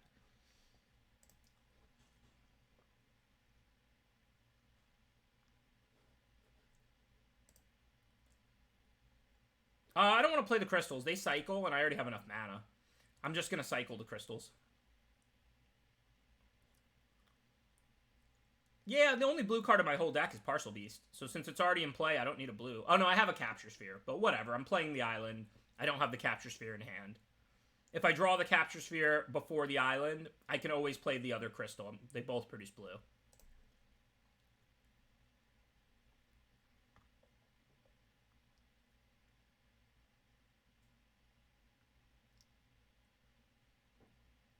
Very excited, APO Dionysus. Very excited. Like I said, for the past year, I felt like I had to make a tough choice. Play with humans or play on the better program. I don't have to make a choice anymore. Even though trading Parcel Beast here doesn't look great, we're up so much in terms of card advantage already. Remember, I'm even getting this 5/5 back when I play this. So I'm going to go ahead and trade the 2/4 for the 5/2. If I knew this set perfectly, there would be a chance I wouldn't make this block. But I don't want to give them outs to sneak in lethal. I don't know if it's possible or not. But I just know we're crushing them on card advantage. Remember, this is also not a 4/4. It's a 4/4 and a 5/5 haste. So I don't want to go to 9 and give them any shot to sneak in lethal somehow, some way. All right, let's see. We have 4, 8. This is what, 4 forests over here? So 4, 5, 9, 10 mana. So we can play the 5, but we can't play the 6 this turn. We have double white, though. But we want to mutate this onto the 1/3, like something small. I've still got 18 cards. This isn't a self-mill format, even though I've been drawing 2 cards and cycling. You chew through your deck with Relentless Pursuits and Fateful Ends and stuff. Whatever that card called. Fateful End is the red removal spell, but the black card that draws 2 and mills 2 in Relentless Pursuit chew through your deck. Cycling and drawing 2 cards for a turn doesn't chew through your deck the same way. That's why I went over 40 a few times in Theros, and I like never do that and never have, and I won't be doing that in this format. Those cards are truly unique for that. Funeral Rites and Relentless Pursuit and Hierophant, they really chew through your deck. Okay, anyways, I need to cast things. Let me start with this. Of course, I want the Lava Serpent. And then I think I'm going to mutate onto my 1/3. Oh, it's a human, you can't. In that case, I don't want to mutate onto the 4/4. It's too big, I think. I'll just put this out. Still Menace, like always. Sacrifice another creature, you gain life equal to creature's toughness. Okay, don't care about that.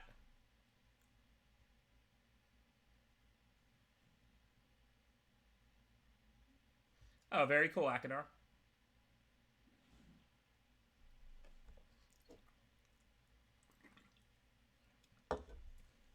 I've been trying to play Hearthstone today. I keep calling Molochs Murlocs. I have 2 of these rooting Molochs, so I keep calling them Murlocs because, you know, Murlocs are big in Hearthstone.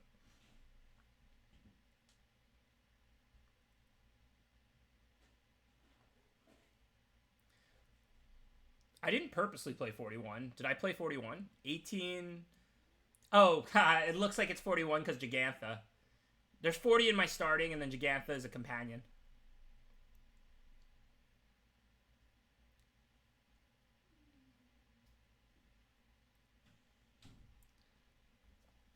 I don't know what Smorsy is.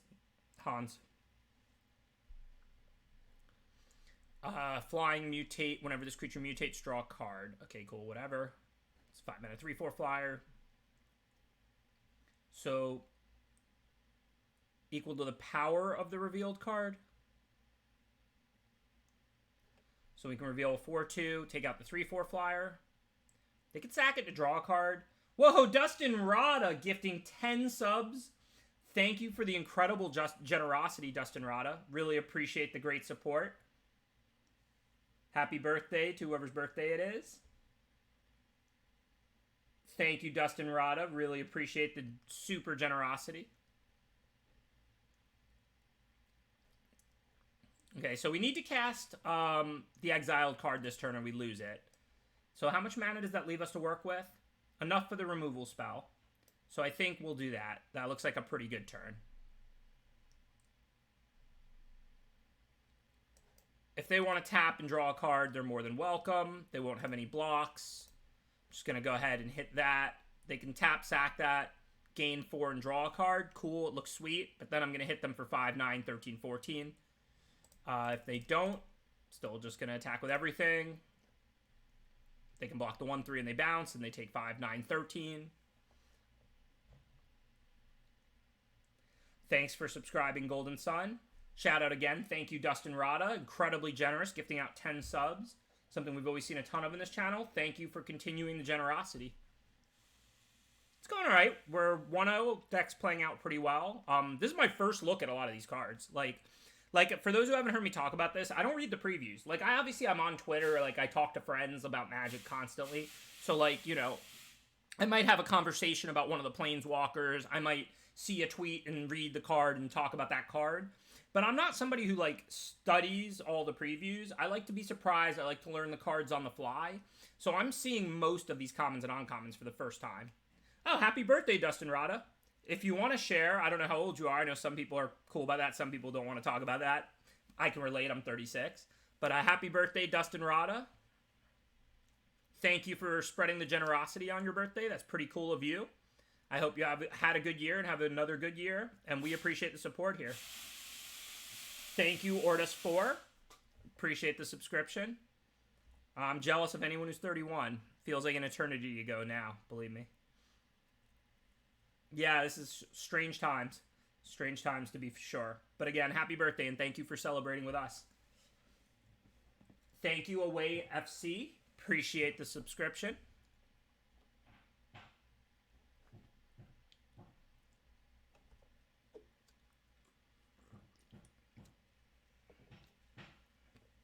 course, Dangle.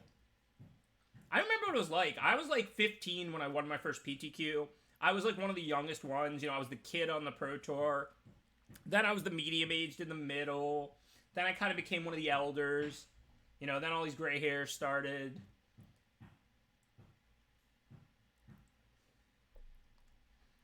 All right, let's see. So they got a 2-4 and a 3-3, and they're at 2. If we extinction event, they have 1 odd, 1 even. We have an odd and even. That's not an option.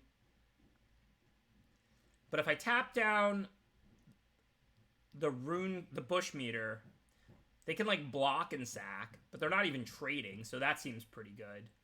Oh, I actually don't have a blue still, as somebody pointed out a million turns ago. But given it's my best turn this turn, I can just cast the crystal. And, I mean, it's an artifact. It's not affected by summoning sickness, so I can use the crystal immediately. And now I can capture Sphere the 2-4. If it gets tapped, they can't sack, so they're dead. Or they could sack now, but then they can't block. So, because they could have blocked with the 3-3 and then sacked it to the 2-4 for 3 life and another card, they could have stayed alive. But now they're just dead, I think. Unless they have a card in hand to play, but assuming they can't cast anything, the 3-3 can only block one of the 2 big creatures. They die to the other. Congrats and condolences, Delicious, and happy birthday.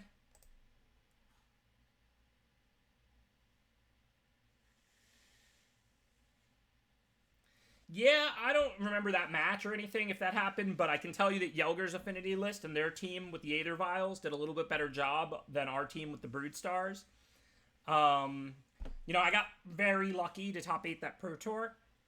Affinity was great, but our Affinity list was not good. I mean, first impressions, the mechanics are the #1 thing that drive a limited format. Cycling is the GOAT. It's the best limited mechanic of all time, in my opinion, for good gameplay. Mutate seems fine, too. Multicolor wedge formats like this, with fixers and a lot of choices, are interesting. So, I mean, there's no reason to think it won't be a great limited format. But, again, I've played 2 games now, and I haven't even seen probably a third of, or 2/3 of the commons and uncommons in the set. But the mechanics are good.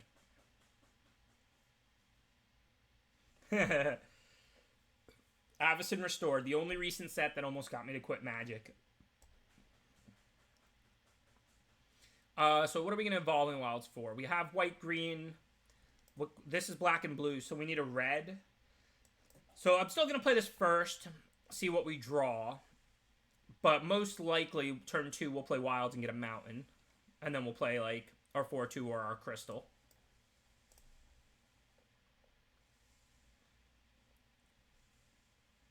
I plan on doing the full sealed. I mostly want to play games, get a feel for the format, see the cards. And I mean, it's their best of 1s, not best of 3s. They go pretty quick, even though the sealed games have been long and grindy and sweet so far. So it's a 2-mana 2/1 Death Touch or a 2-mana 2/1 Lifelink. That's a sweet design. I know I say it from time to time. Look, they're not paying me to say it. I just honestly think the card design has been really good for the past couple years. I'm not excusing the blatant mistakes, and they're meaningful, and it's been unfortunate. But all in all, like, there's just a lot of really cool card designs over the past couple years. Just a lot of flexible cards, cards that gain life, cards that give you options. Just a lot of sweet cards. Cards like Witching Well, and... I mean, look at this. It's just subtle, but this is a really sweet design. You choose 2-mana 2/1 Lifelink or 2-mana 2/1 Death Touch. Very different abilities. Neither one is board dominating. Sometimes you're going to want Lifelink. Sometimes you're going to want Death Touch. Pretty sweet. Okay, so what do we want to do? We want to get our crystals out because we don't have any more lands. But I don't think we can play a crystal this turn unless we're going to pacify something. Otherwise, we're stranding the 2 mana. We don't even have a cycler, right? I don't really want to pacify either of those small creatures. So I don't think we can take this opportunity to get a crystal out. I think this turn, we're just going to drop a 4/3. Uses all our mana. It's a pretty decent card. If I have to, next turn, I can always search for a land with this. I can, like, crystal and search for a land. Really, I don't want to do that, though. I just kind of want to put this out. 3/4 is a reasonable body.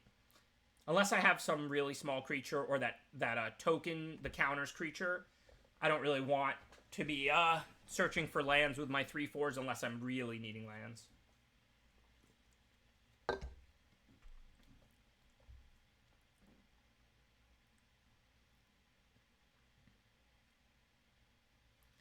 Okay, so now we're up to 5. So that means we can play Crystal and Raptor. We can play Jagantha. I don't see why we'd do anything but Jagantha here. Do we attack with the 4-3? They could double block, but they might not do it because they might get blown out by a removal. So, because this has Menace, so they'd have to double block, not just put their 3-4 in front of it. So I think I'm going to attack. If they block, it's about an even trade. I just traded my 4-3 Menace for their 3-4 Death Touch. If they take it, post-combat, drop Jagantha. With a handful of different colored cards like this, we should be able to get a lot of value out of this mana, like, once, and dump a bunch of things, potentially. Alright, what is this? When this mutates, each opponent sacks a creature. Not great for us. Oh, they just didn't mutate it. Well, they couldn't mutate onto the Naturalist, so all they would have been doing is turning their 3-4 into a 4-6, and then they would have killed our 4-3. So that would have been better for them, but not, like, way, way better. Okay, for now, we have 5 plus all the bonus mana. A 5-5 can fight a 3-4. We could pacify a 4-6.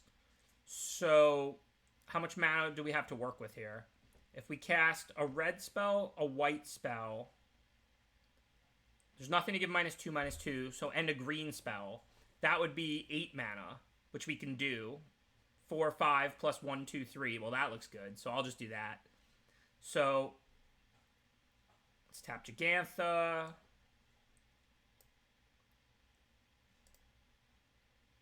And fight the 3-4. And Jagantha. Oh, what? I forgot it has Death Touch. Somebody hit the punt counter. First punt of the day. I completely forgot it had Death Touch.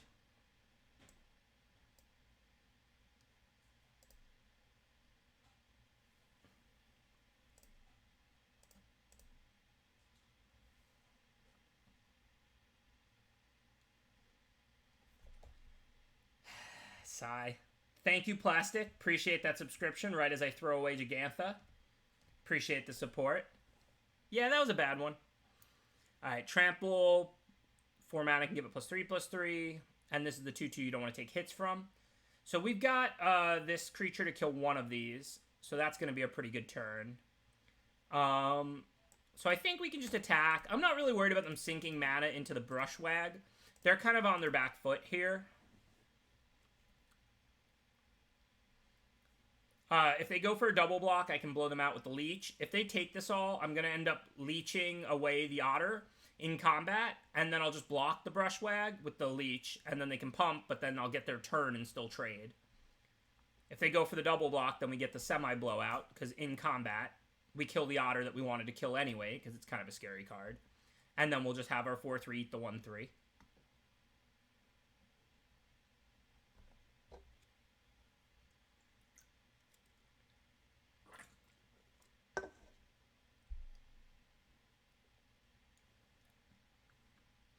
Okay, so they do have the mana to pump it, so this can be a 4-4. But this has Menace, so they can't block that. There's no way I'm playing more crystals. So this turn, I think we're probably just going to Farfinder and Frenzied Raptor. So we can attack with the 4-3. We can't attack with the 3-4. That's pacified. It has Menace, so they can't block it with Brushwag. 4-3 Menace. Got to be blocked by 2 creatures. And then post-combat, we'll just Farfinder up a land, play it. Actually, I'll hold the land in case I draw that red removal spell that lets you bottom a card. So I'm actually going to hold the land. But I'm going to play the Raptor and the Farfinder. We have every kind of mana. Endless green, only 1 red. Red is our second color, so we'll get a mountain. And like I said, I'm going to hold the land in case I draw that removal spell that lets you bottom a card. I like that card a lot. That is a really sweet common. That's another one of those cool designs that I'm talking about. Sorry, but they've really been making, like, really sweet cards like that red removal spell that lets you draw and bottom a card, or Witching Well, or cards that I just really like the design of lately, so gotta give credit where it's due. R&D is awesome.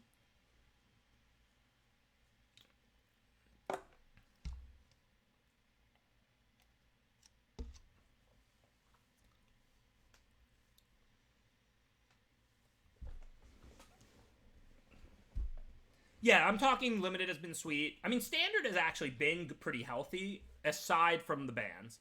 I can't defend. I won't excuse Oko, even Once Upon a Time. Once Upon a Time should have been in Modern Horizons, and Oko should not have been printed. Once Upon a Time, like, maybe you need to ban it in Modern, maybe you don't. It's a fine Modern card. Shouldn't have been in Standard. And Oko is just a Joko. I mean, what are you gonna say? But for Limited, there's been lots of great designs, and the sets have been super sweet.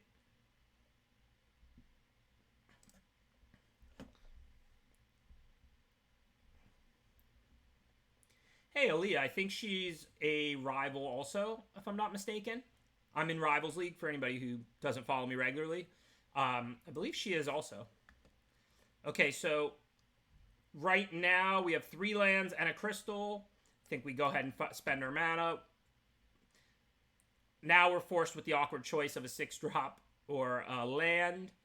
I spent it because I felt like I could take a card. I wasn't going to have to take a land. But I don't want to take a 6-drop, I don't think, here. We already have a 6-drop. I think it makes sense to just grab... we don't have a white source, right? So let's just grab Blossoming Sands. Wait, do we not have a red source either? What? Oh, yeah, that produces red, but it doesn't produce white. So let's get Blossoming Sands. Especially when we have a sweet double white card potentially in our hand.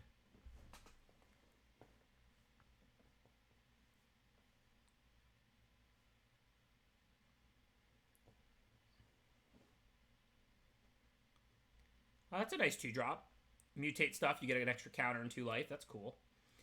For now, though, no real choices. Can't cast the red removal spell, Fire Prophecy, even if we wanted to. Let's put down our tap land.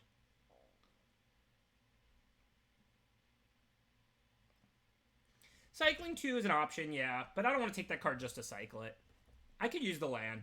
We have Blitz Leech, and this gives me a white source to cast Cub Warden, a pretty strong card, or to unlock Mutate if we get lucky and find another white. Okay, we can Fire Prophecy or play a Crystal. I think it's clearly better to play the Crystal. We want the Mana Accelerator with this hand.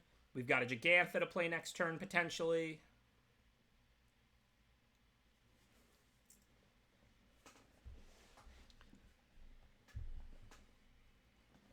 She's the first opponent that isn't playing a companion, I think.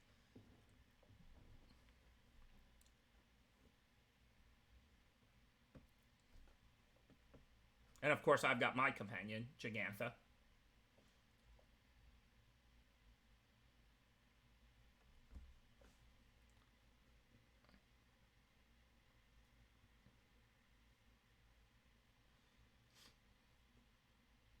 Maybe. I thought they had a Gigantha.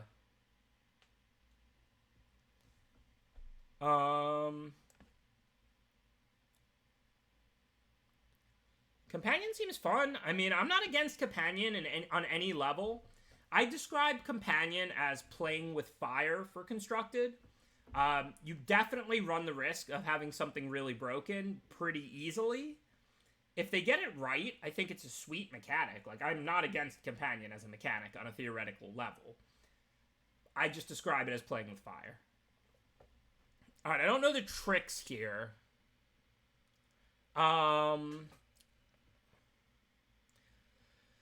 If the only tricks are like +2/+2 and Death Touch or +3/+3 and I can 2-for-1 her and trade, I don't need Gigantha. I have plenty of mana in my hand. If, on the other hand, I'm going to get completely blown out, I don't want to block. Is it +3/+0 and indestructible, though? Because I'm a 5/5 and that creature's a 2/2. I think I'm just going to block. I don't need Gigantha. Gigantha's sweet, but, like, I have a handful of spells to play. I just don't care about this Gigantha. Yeah, I mean, again, Gigantha's incredible, but it's not really doing much for me besides blocking in the spot. I can just cast things. Like, I don't need this Gigantha in play. It's not like I have a handful of expensive cards and no more lands. I have 5 lands in play, 2 more lands in hand. Like, I'll just cast things. Okay, so this is a cool card. 8 mana, 8/8 Death Touch, or you can cycle and give a creature Death Touch. So like I said, I'm pretty happy with that block. I'm not saying it was amazing, but overall, I'm good.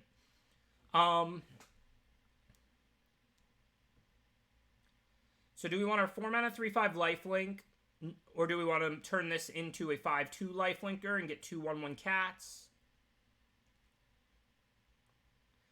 I think this turn We probably want to just play the Cub Warden. It seems like it's...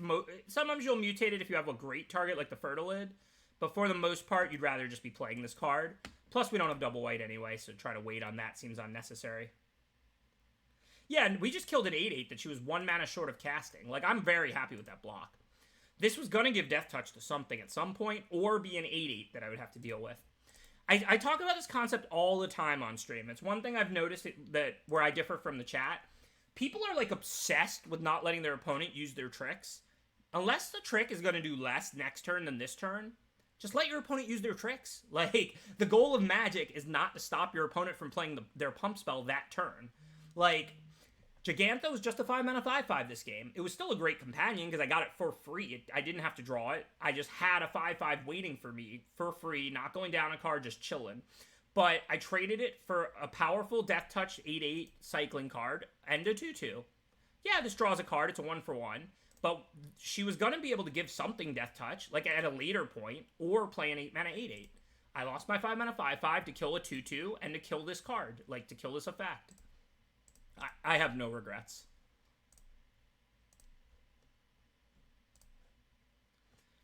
Okay, so now we probably... Well, first we'll attack and see if they do anything.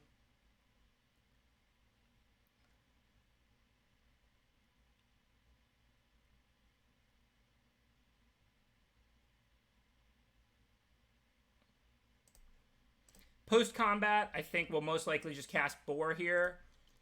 And then we can play Prophecy. We can play Crag. We can leave Prophecy up. We have a Forest to bottom if they play something we want to kill.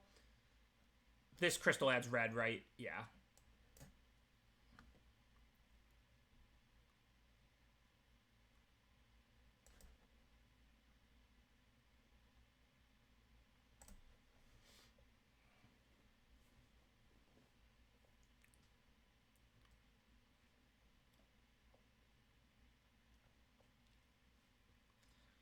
Destroy target non-land permanent if it's a creature or if green-white was spent to cast a spell. Huh? I'm thoroughly confused. So for 3-mana instant, destroy target non-land permanent. So you can just alternate casting cost, play this for green-white? Is that what this does? Or green-white-black?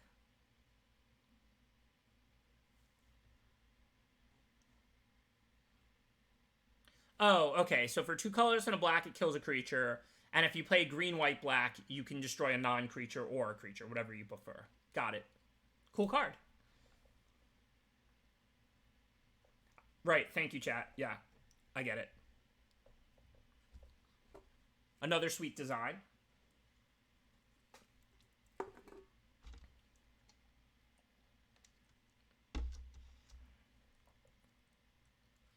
Tell you what's not sweet. I'm now facing an 11/11 trample. Yuck. Not much I can do about that. Aaliyah going big here.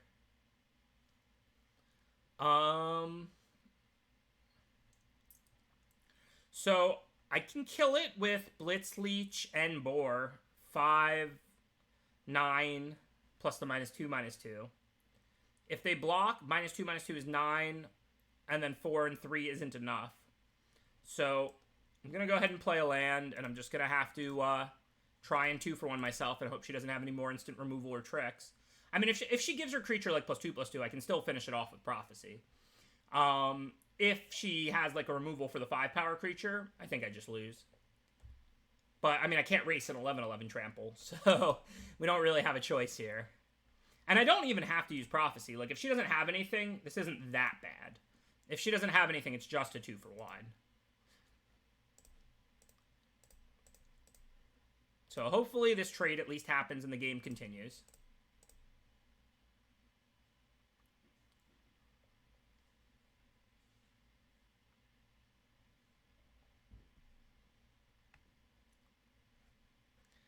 Okay, Prophecy, we kill that, she would just get it back. There's no reason to do that.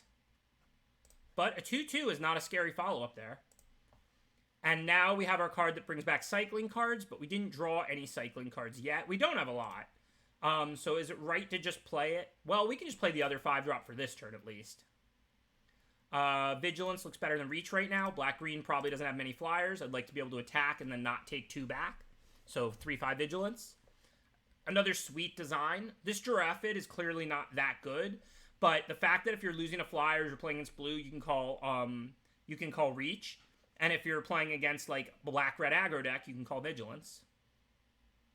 Okay, so we're going to kill that in response, right? I wasn't going to Prophecy it, but if this doesn't get to mutate, that's kind of awesome. They don't get to get something back from their yard, and I don't want her to get back one of those giant fatties. Definitely bottom the forest, of course. Obviously, it's not like some kind of windmill slam blowout. Still get the 4/4, but when this mutates, you get to return a permanent card, which means 11/11 was going back to her hand. So, while I wouldn't have killed the 2/2, it's well worth it to stop an 11/11 from coming back.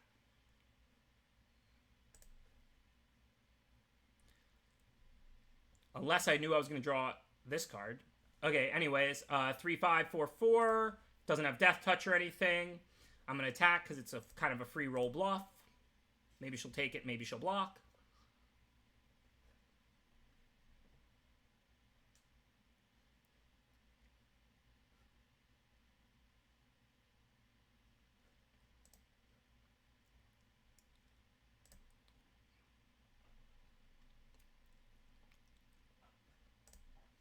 I don't think 4/4 changes much. Plus, with Extinction Event in my hand, I'm kind of incentivized to hold things rather than play them anyway. So I'm going to hold on to the 4/4 for now, see if I draw another cycling card. I've got like another Moloch, not Murloc. I've got the 6-mana 5/5 Haste Cycler. I don't have a lot of cycling cards. I had to cut the 7-mana 7/7 Worm, which I like a lot, because I wanted to have Gigantha.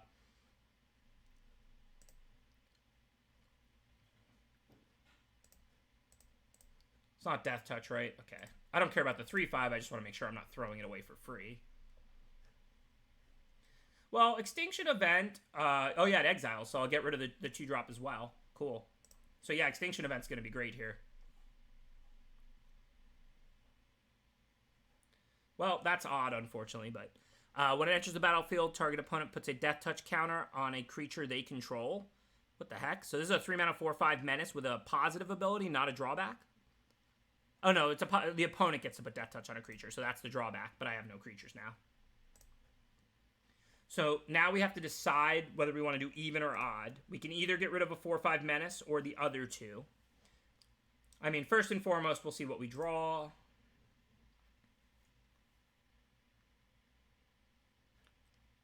Yeah, go for blood. I wasn't talking about go for blooding.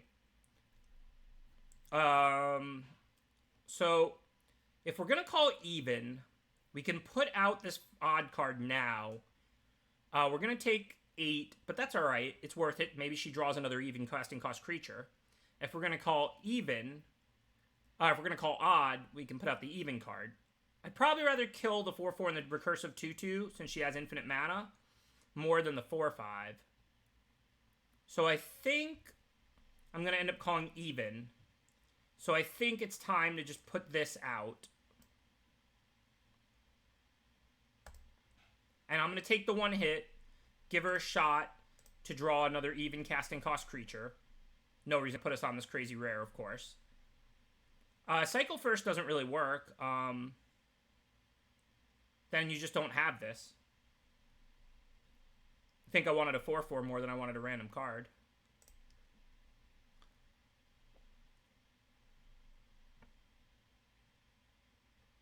This is sealed.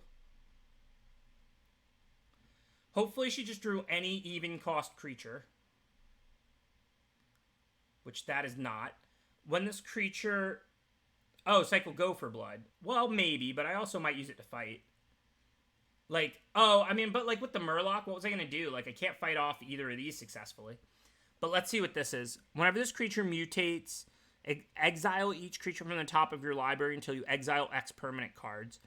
X is the number of times this creature has mutated. What? So, okay, if this is its first mutation, you exile 1, and then you get to put it on the battlefield. Well, I can't respond, so... I guess the casting cost is going to be odd now.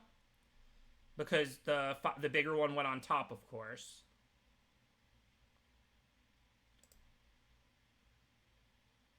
Well, now I can odd the 2 good odd ones away. But that's a 7. That's another. I'm going to have to wait a turn if I can. So this is ugly. So I'm going to have to call odd. And I can get this, and this. But for now, I guess I'm taking it. Next turn, I'll block with the Rooting Murloc, and I'll put out an even. I can't, like, I have to let her play this first, or I'll lose to the 9-mana 11/11 trample.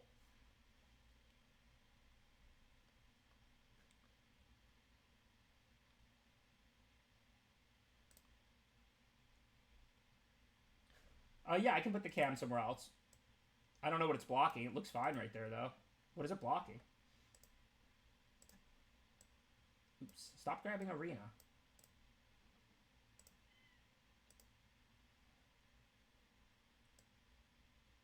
It's not blocking anything. There's literally nothing there. What's wrong with where the cam is?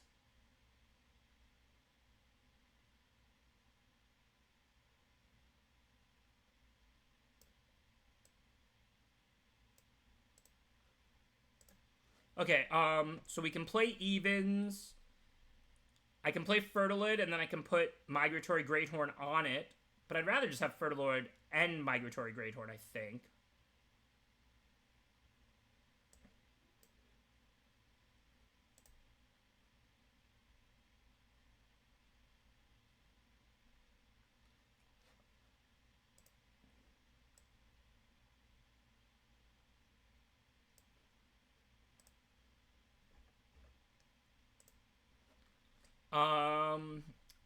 Does this have trample? No, but she can give anything trample. I think I'm going to put out the Fertilid too. I think I could use the extra blocker here. Because this has Menace. So our goal is to not lose this 3-4 because it's even. This turn she's going to play an 11/11 trample. So what we really want to accomplish is trade our odds if we can. Preserve our even if we can. And we may not have that luxury. But the plan is to play this on odd next turn. Getting rid of this, this, and this. You're welcome. Thank you, chat, for staying on top of that. You know, I get focused on the game. I don't really process everything, but I do appreciate it. Stop drawing stuff, Aaliyah.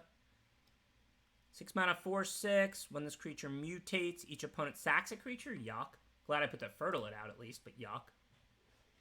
I might be dead. Oh, I see the arena's off center now.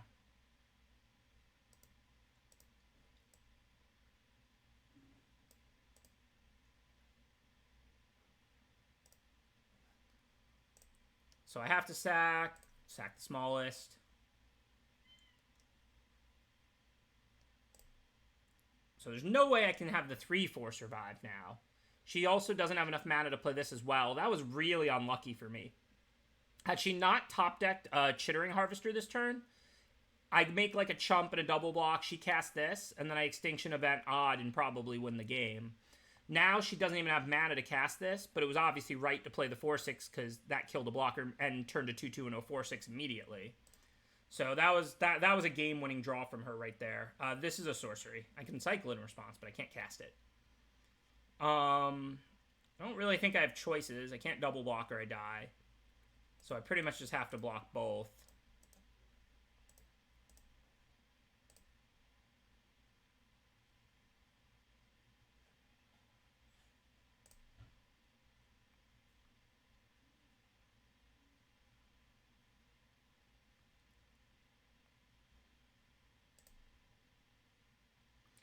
Alright, so if I Extinction Event odd, I have to deal with the 1/4/6 for now. So let's start by cycling, because we didn't draw a creature to do that. Probably one of these 10 white and not one of a couple of green. Oops, that's not it. Cycle this.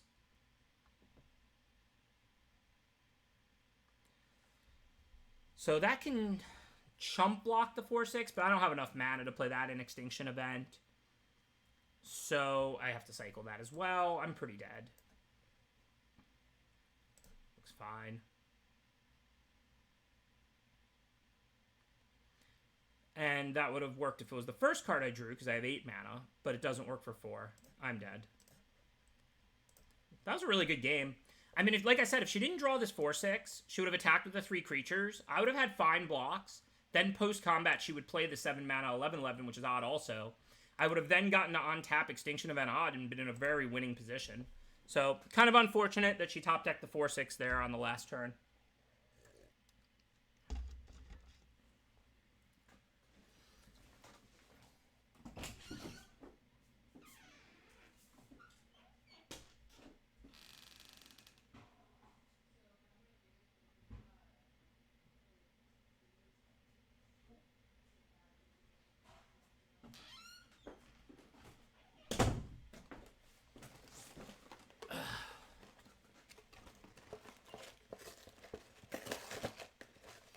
Of course, whenever, you know, I take a beating like that, you gotta cheer yourself up, and there's no better way to do that. Looks like a fine hand.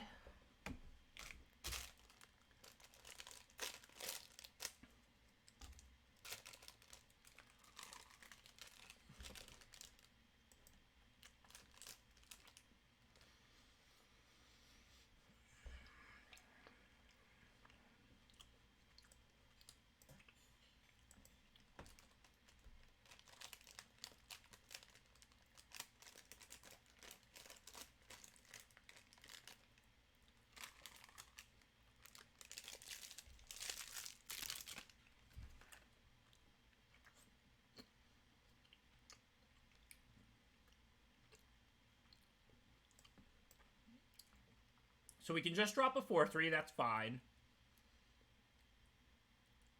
We do want to get Fertilid out, because then we can mutate onto it, which is sick.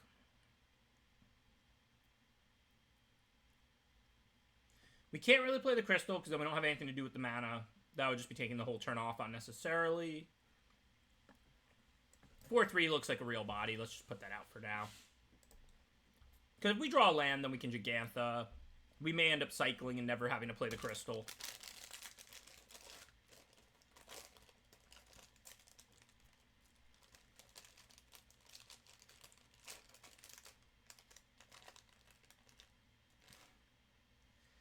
Not sure what you're talking about, Burnator.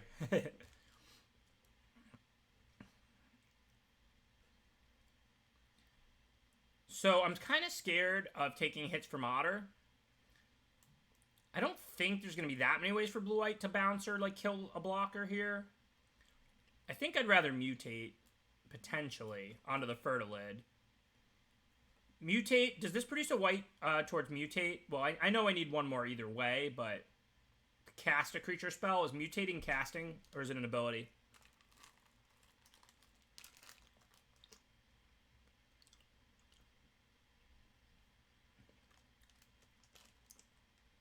Mutate is casting, so we're 1 white away from it.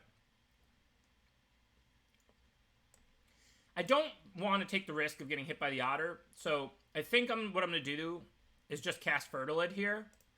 Now I have tons of blockers up. And then if I draw planes, I can mutate onto the Fertilid, which will be disgusting. This will be a 5/7 lifelinker, and I'll get my 2/1/1s. If not, I can search out a planes with the Fertilid and then do it later. Or search out a planes with this and then do it later.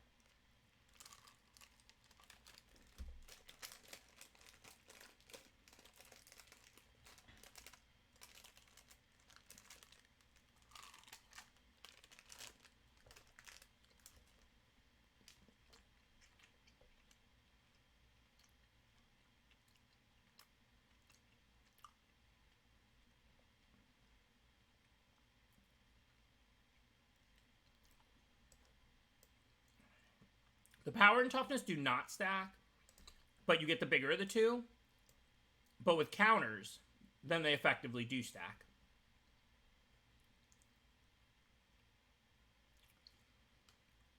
Okay, for this turn, I think we're chilling. I don't really want to mutate to get a land with this 3/4. The only creature I want to mutate onto is Fertilid. I'm going to mutate Cub Warden onto it. So for now, I'm chilling. This is not as a sorcery, is it? Okay, no. I'm going to go get the extra planes. Then we can Cub Warden up the Fertilid. Life is good.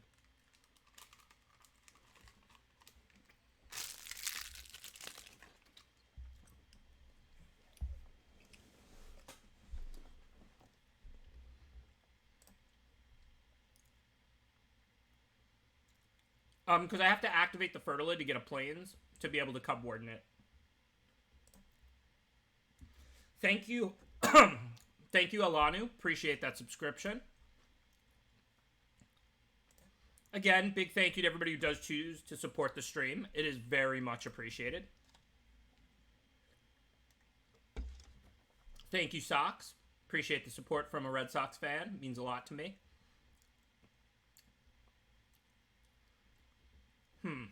Well, not ideal. Since they tap the 4-3, they're able to attack. Don't really want to take hits from the Otters. I think it's change of plans time. I don't want to let them draw extra cards. Cards are always the most valuable resource. I can still spend some mana cycling away the crystal.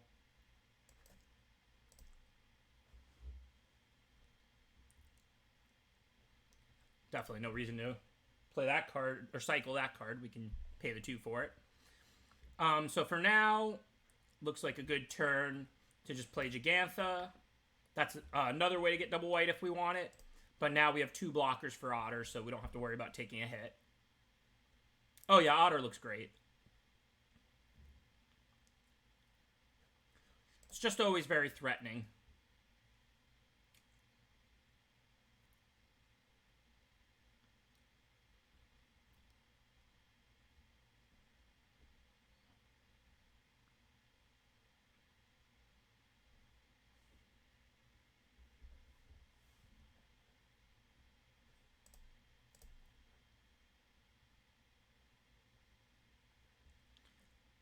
Protection from enters the battlefield, choose odd or even.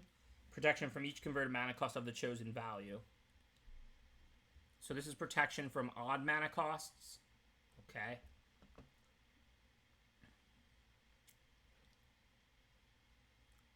So where are we at? We have Jegantha online. We don't really have anything to mutate the Cub on, so now we'll probably just play it. So 5, 6, and then Jegantha. So we have 9 mana if we cast like a red, green, and white spell. Thank you, Tifa80. Appreciate the subscription. Thank you for the support.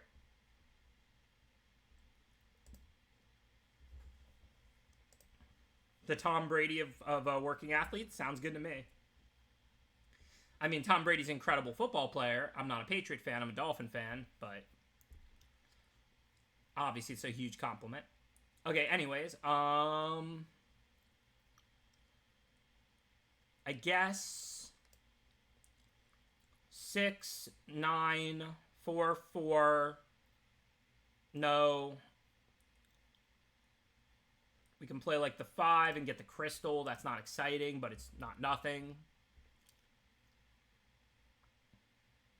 I think I'm going to attack with Jegantha. And then I can just play... No, then I can't play 2 things. So I guess it's still tap Jegantha. And then just play the 2/4 drops. Looks good. It's maybe not the most exciting thing in the world, but it still looks good.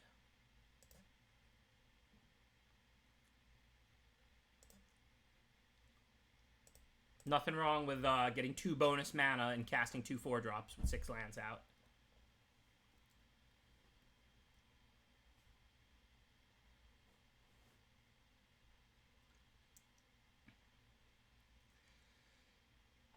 You cannot mutate the Naturalist. It's a very strong mana accelerator, but it is a human. I mean, the board's so cluttered up. I wasn't that worried about 2 1/1s. The reason I wanted to mutate this earlier was because on the Fertilid, it would have turned it into like a 5/7 lifelink. But I mean, I had to trade the Fertilid with the Otter or let them draw cards. And I mean, now a 3/5 lifelink is just as effective as mutating it. Like, I don't think the 1/1s would do a whole lot for me.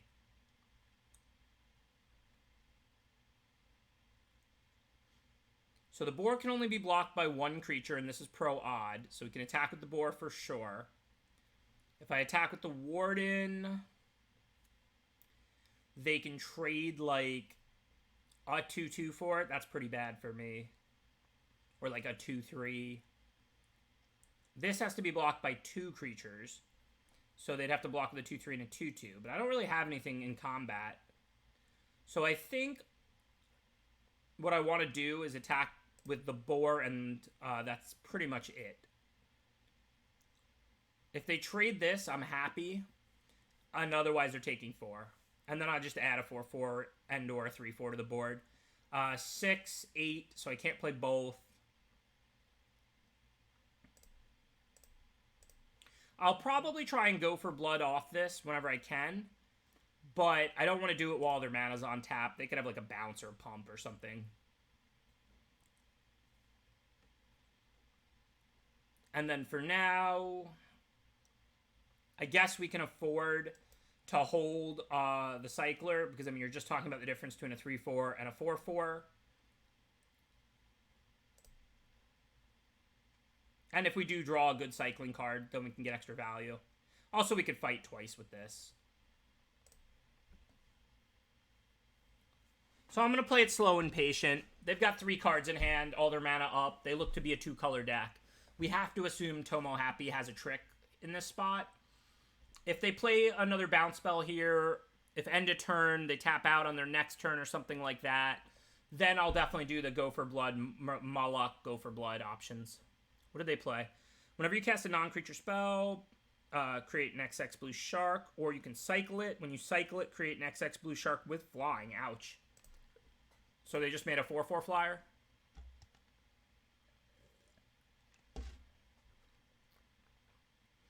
That's a really strong card. 6 mana, 4/4 flying, draw a card. Plus, like, if you have 10 lands, it's an 8/8.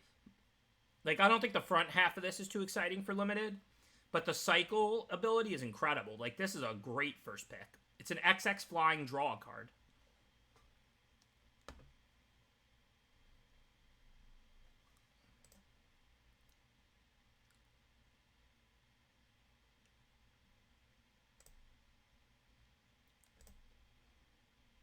End flash. Yep. Yeah, that card looks really strong. 6 mana, 3/6. Okay. All right, so now they're pretty much tapped. So we can go for blood and Moloch. We don't have enough mana because they're both red, so we can't play go for blood twice. But we don't have to. We can go for blood, Moloch it, and then go for blood again next turn. So for now, our top priority is fighting off the 4/4 flyer. Our second priority is fighting off probably the 3/3. So while they're tapped, no decisions. Let's just fight our 5/5 and their 4/4 flying. And then we don't really have any attacks now into the 3/6. But I'll set up another fight for next turn. Not bad.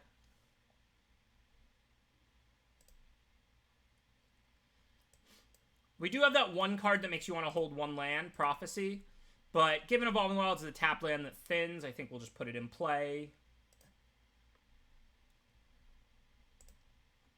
So, still pretty stalemated, and we got rid of the flyer. See what else they have. Obviously, they know it's coming, so if they have a trick, they'll leave their mana up.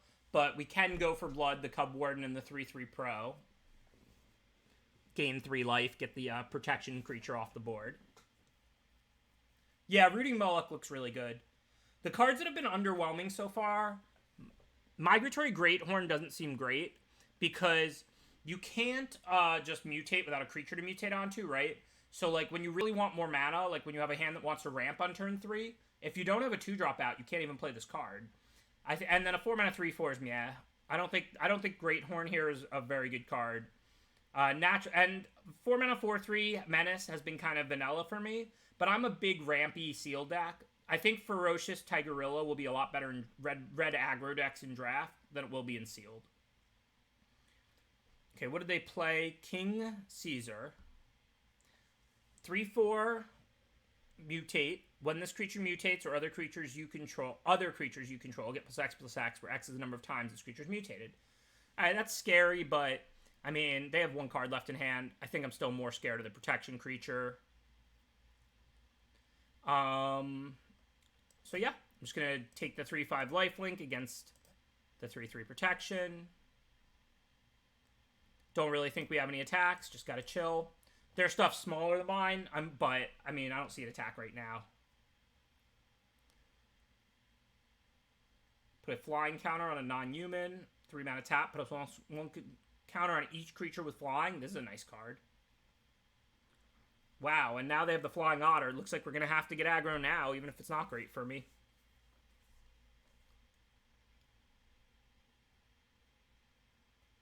Yeah, Silverwood. They put just unlimited gems in the account, basically. Somebody, when I first signed on, was like, wow, 600,000 gems. I was like, I wish. I don't get to keep this account. Well, now we can't sit back because they're drawing 2 cards a turn, and they're pumping all their flyers.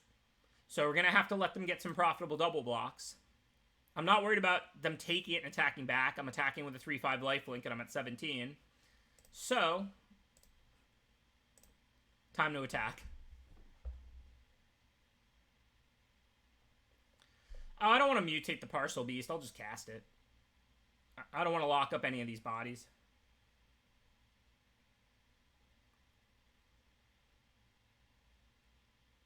Well, I hadn't been attacking before because this was going to result in trade downs, but I don't mind trade downs as much now. None of their creatures eat any of mine except like maybe, and not even 4/3 on 3/6, but this has Menace, so they have to put a second blocker.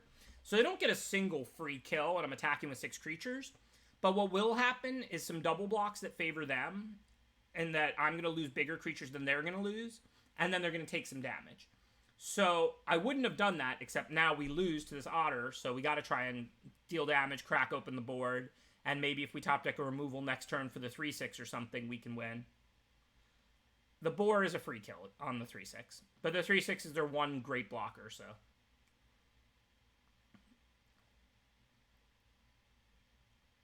But yeah, I don't think this is good for us. Again, I wasn't going to do it. They've kind of forced me. So we'd rather kill a 3/4 than a 2/3.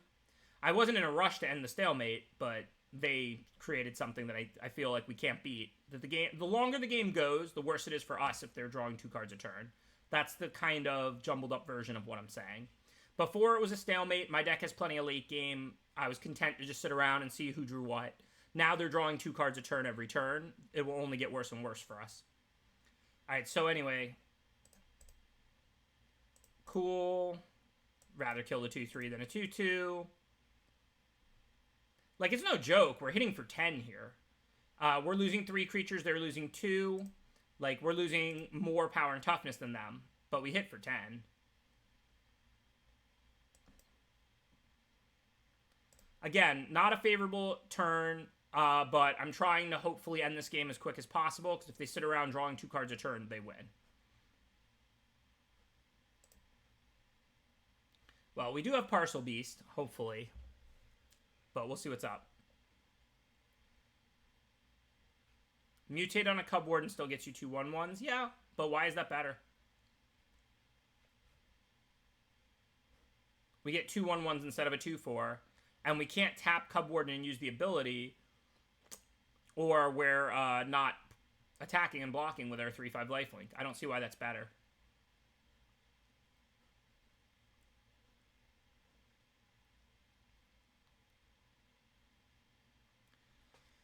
Okay, so we drew Capture Sphere. So now we have a choice. We can Capture Sphere the 3/6 and have a pretty good attack. Or we can Capture Sphere the Otter. Given the Parcel Beast lived, we probably want to just Capture Sphere the Otter, because now we're the one drawing 2 cards a turn. So instead of having to try and push through this aggression and end the game, because we would just lose to 2 cards a turn, now it's us who can win the game by drawing 2 cards a turn. If we attack with these 3, they can double block and kill 1. This, well, it doesn't have flying. So they can't pump anything. So the attack actually still looks decent, even if I let them trade one of their smaller creatures for one of my bigger ones. I mean, if I Capture Sphere the 3/6, the attack is really good. But I don't think we need to make the aggressive play and hope they don't have tricks.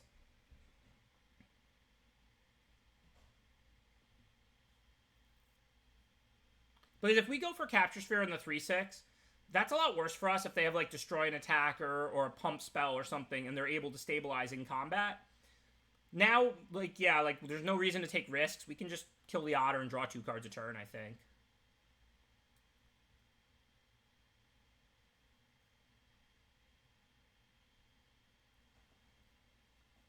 Thanks, F2 Pengineer. Appreciate the subscription.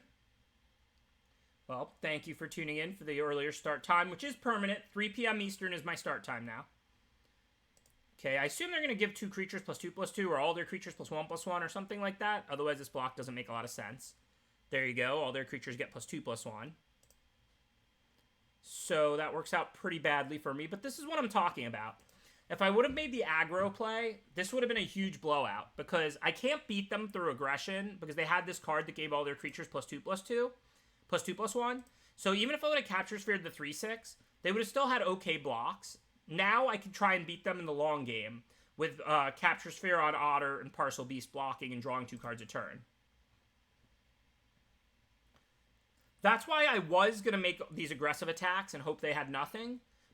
But now we can switch gears, and they're the one who needs to get aggro. We're the one who's going to draw 2 cards a turn, or we'll win through Parcel Beast advantage.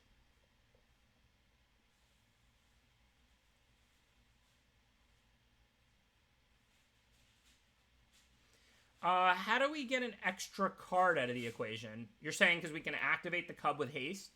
I mean, our attack was barely enough anyway. And I don't want to have to activate that Cub every turn, like, as Parcel Beast. A Parcel Beast off by itself is a card drawing engine. A 3/5 Lifelinker is a card I want to attack and block with.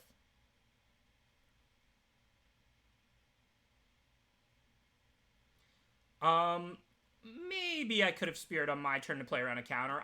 Essence Scatter doesn't counter Sphere. I don't know all the counters in the format yet. I know that's probably the main common one that we'll see limited play. Why is this bad? I thought this game is looking great for us. Am I not understanding what any of the cards do? The chat is like, this is going bad, and I'm sitting here thinking we're in a very favorable position. We're drawing 2 cards a turn, and we're at 21. Who cares if they have 1 4/7 flyer that grows?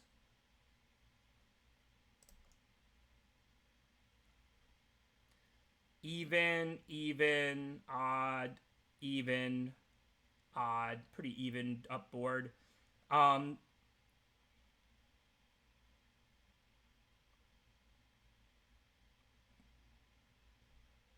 So this doesn't kill Capture Sphere, but if we call even, we lose both our creatures, so we want to call odd, but their 2 6-drops are even. So for now, let's Parcel Beast, because we have a 4/2 that's odd. We're going to call even. We're going to call even and kill the 3/6 and the 4/7, but that will also kill our little creatures. So let's activate Parcel Beast now this time, because we have an odd creature to drop. And then we'll see what we get. Gotta wait a turn or 2 here.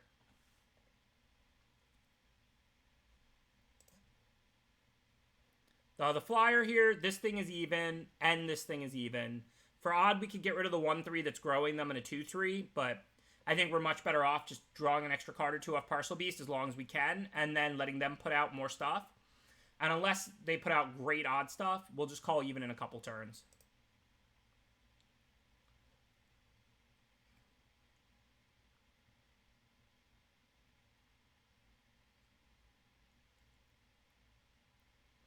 Okay, cool. The only question is, do we Parcel Beast now or later? Because I don't want to trade with any of the even stuff, but 1/3 on 2/2, 4/2 on odd is irrelevant, odd for odd. So I guess we can Parcel Beast now.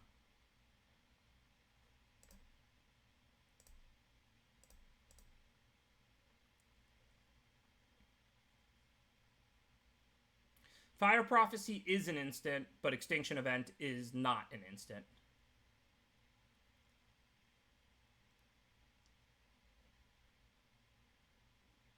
Thank you, Zarathus HS. Appreciate the subscription. Unfortunately, that's odd. +2/+2 to a human. Do I care? I can't 3 damage this, so maybe I 3 damage the 2/3 here because it is an odd. Stop them from having a good attack with it this turn. Cycle my planes.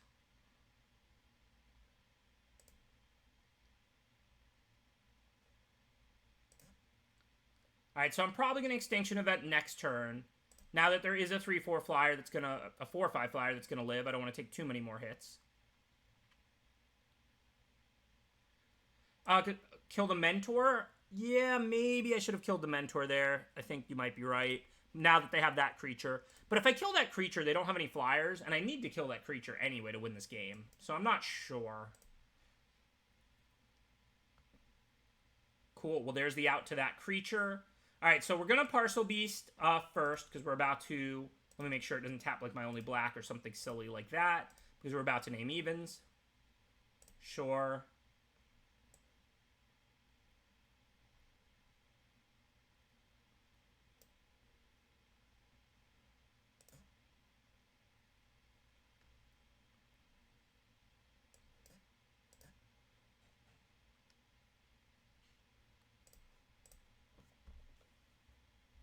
Yeah, that was pretty sweet animation.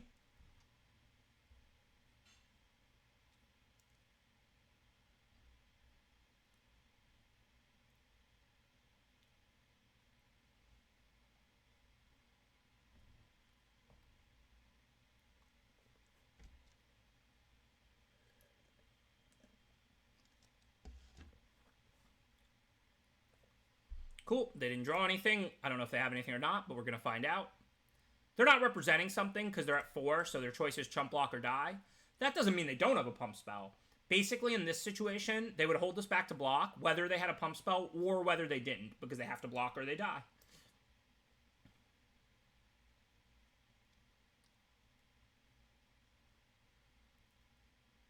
Good stuff.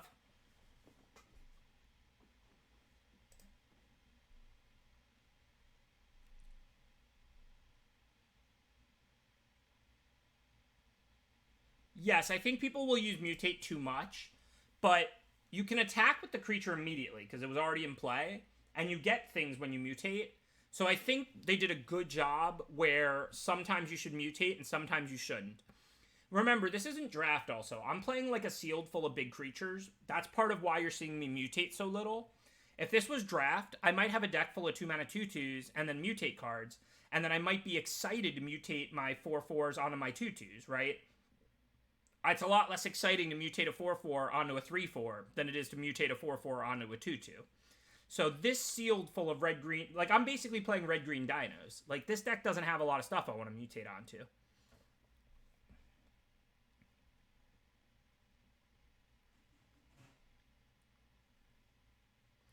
I'm basically just playing red-green, and then I'm playing 1 island, 1 swamp, 1 plains, and I've got, like, some duels, and I've got, like, like 3 or 4 fixers.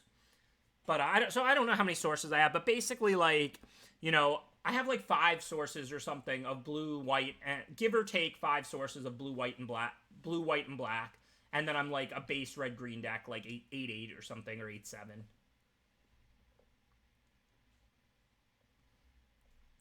Okay, so we're going to keep this 2-lander on the draw. Impulse can dig up a land. Naturalist, it produces mana.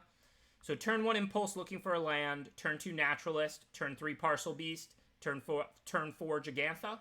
Don't mind if I do.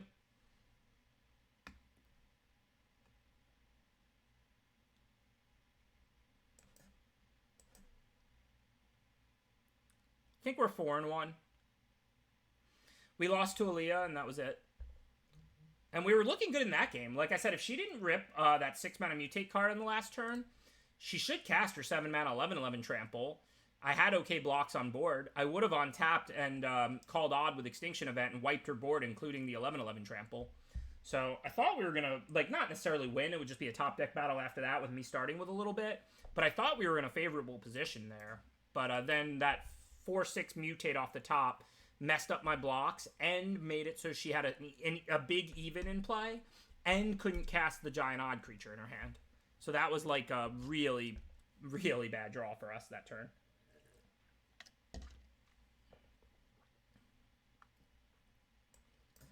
Okay, let's get our Parcel Beast going as soon as we can because this card is busted.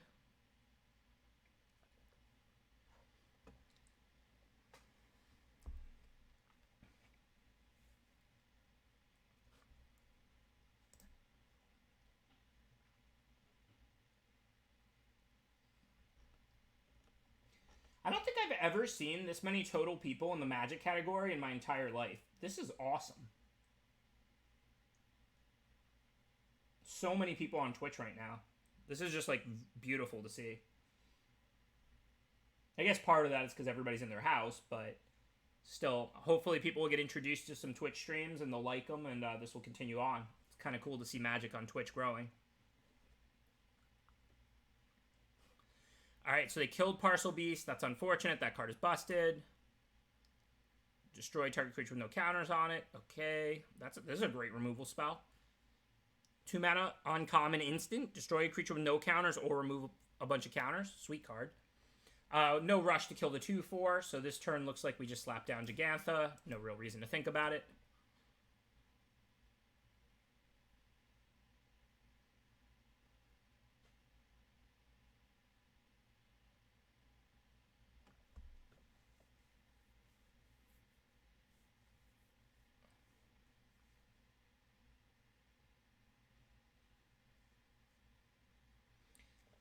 Do I want to block?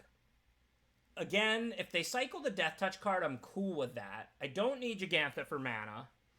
I could take 2 and hit for 5 back, though. It is a little bit different of a game.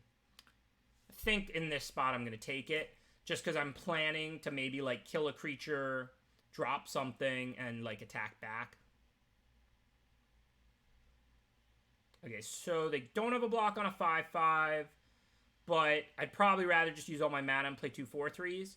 Well, the only problem with that line, I don't have anything left to show for charge. Does this sack tokens? It does. So maybe I'll use the removal here on the 2/4 so I don't get to start drawing cards. And then I have enough mana left to play one of the 4 drops using Jegantha for mana. Because I kind of have to use this charge sooner rather than later if I'm going to empty my hand. So if I'm going to tap Jegantha, I can charge, show the one I'm going to play, which is the Boar. Still have enough mana, right? Yeah.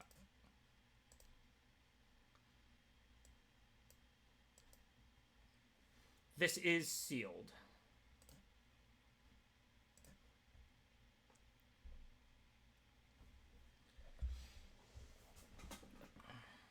Whoa, wasn't expecting all that.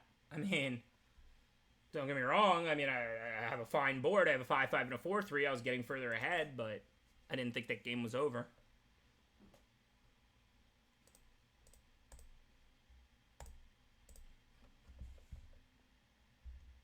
You know it. I pay all the actors. Gotta make myself look good on stream, you know?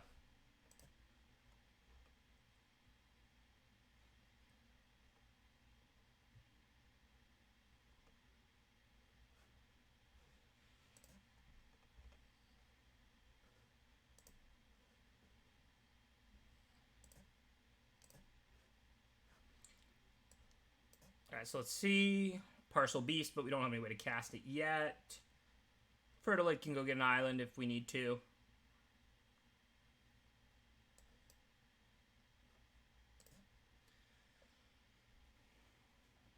Parcel Beast is just awesome. That card is just busted. Yeah, one more full sealed run, then we'll start with the drafts, and we'll do like 1 or 2 drafts. Like I said, planning to go past my usual end time of about 7 or 8 o'clock tonight. Go into the night. What is this? 3 mana, 3/2. Oh, the Companion. So they're on the play, so they played this off Companion. So the restriction is each creature in their deck is a cat, elemental, nightmare, dinosaur, or beast. Cool. Each other creature that's one of those gets +1/+1 in vigilance. Okay, so I need to kill this ASAP. But it's not like it comes into play with those. It gets it. So as long as I remove Kahira from play, then it's no big deal. So I just need to kill that. So my choices here, I can't go for blood yet, so no real choices. Fertilid. Companion seems sweet. Like, I think it's cool. I'm just, like I said, I'm worried about Constructed. I think they're playing with fire, but if they got it right, like, you know, if it's not busted, it could be interesting.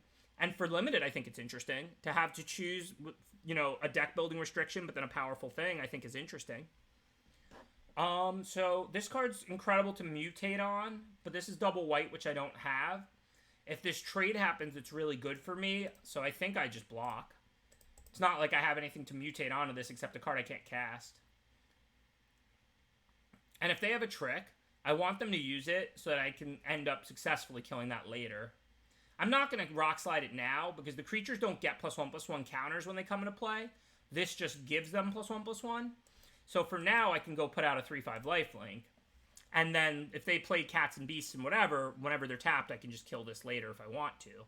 No rush to kill it. Like, we're almost certainly going to kill it because it's a Glorious Anthem.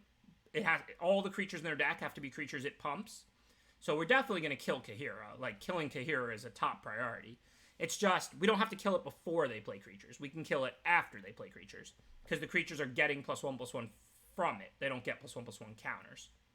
So while we have good creatures to drop, let's just drop them. And then at some point when it's convenient, we'll kill Kahira. Thank you, Doc MC Knife. Appreciate the support. Try not to cut yourself when you're chopping up your veggies later.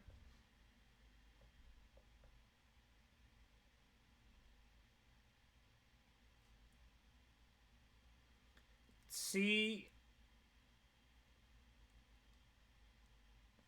Huh? Why didn't my 5/5 die? Target creature gets +7/+7.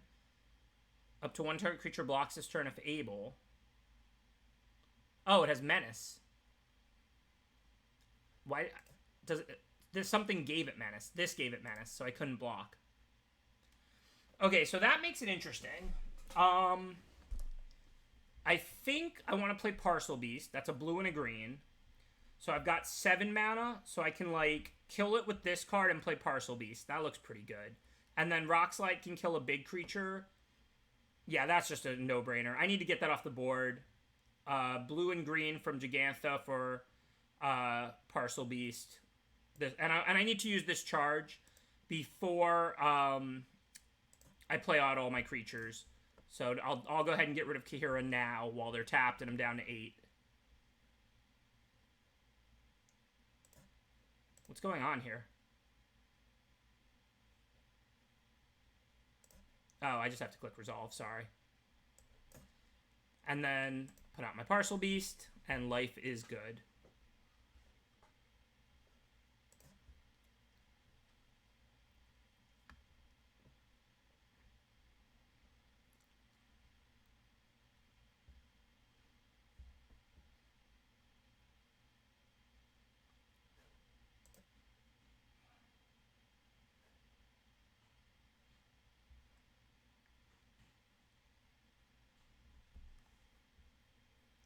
Got their own Cub Warden. Well, now I can pacify it. Do I have enough mana to activate the beast, cast Pacifism, and cast this 3/5? I get 2 mana to this, so I'm 1 short. So I'm going to start by activating the beast, because if I get a land, then I have enough to do it all. If not, then I'll readjust. Well, if I get a tap land, I don't, but okay. Now, I can't, since I didn't get a land, play the Giraffe and the Pacifism here, I don't think. So in that case, I'm just going to pacify and attack. Even though I'd rather be getting extra mana, it's still an attack for 5 here. Yeah, maybe I should have fought. They gained 3 life, though, is why I wasn't keen on fighting the lifelinker.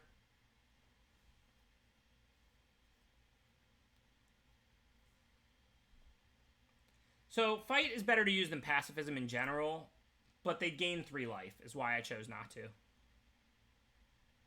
Hey, what's up? That's Admiral.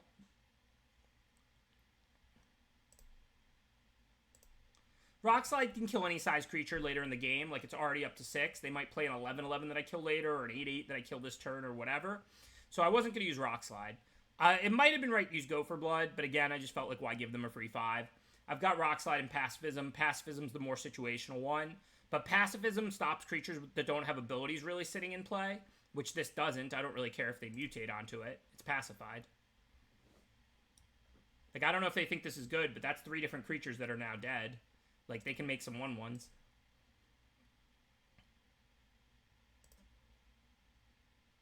This is just to end a turn, right? The pump.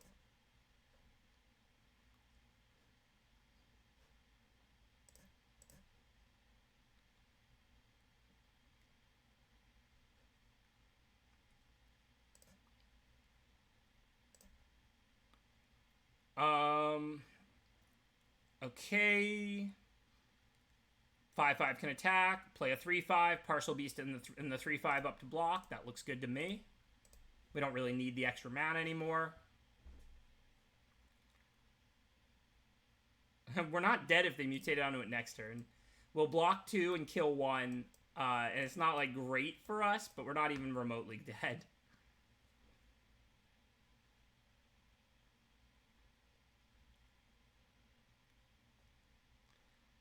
Vigilance, I think. Nah, maybe Reach. We are kind of low in life. I don't think I'm going to need to attack and block with that 3/5.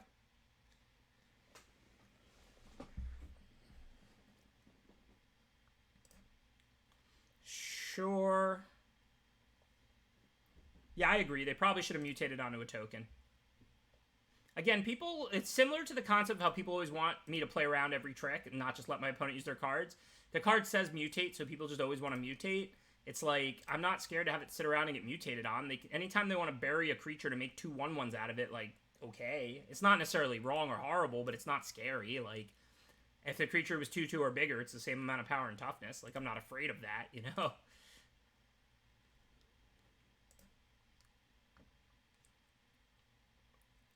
Okay, so... For now, I do kind of want to use the fight spell, because then I can Murloc and use it again. So I think first, let's just attack with the 5/5. Assuming they take or chump with the 1/1. Post-combat, we'll go for Blood Away the 3/1.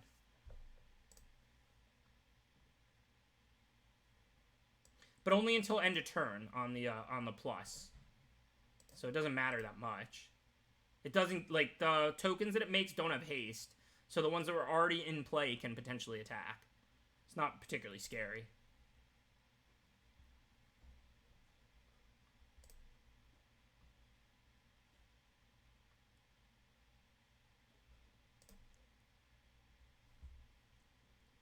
Enchantment removal is fine. It's not like a huge blowout. I mean, they knock pacifism off and they have their 3/5 unlocked again. Godzilla, what is this thing? Trample, cycling. When you cycle it, put a trample counter on target creature, and it's at 11/11. Oh my. Well, I maybe should have saved pacifism for this, but I guess I can Prophecy and Rock Slide.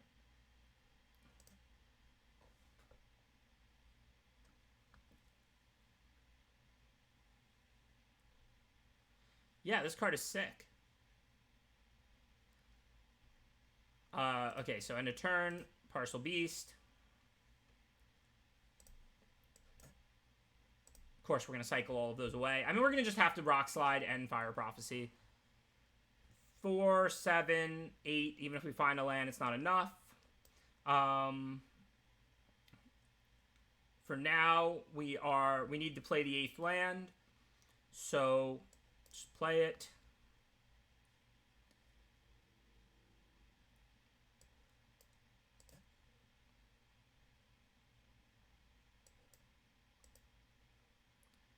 Guess I might as well take the free cycle. I don't really need that in my graveyard.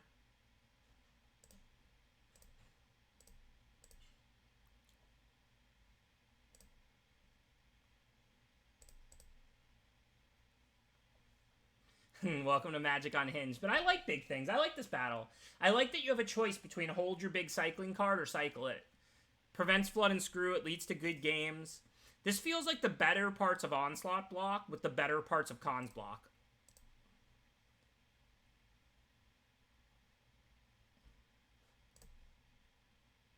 It looks fun so far, I gotta admit. Alright, let's see. We could kill one of those, but we don't really have a reason to do it now. They don't have a double block. I think we're now in a position where we can definitely attack with the 3/5 and the 5/5. And then I'll just hold back the 2/4 and play a boar.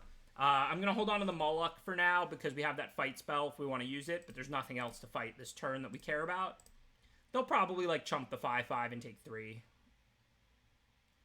Unless they have something, of course.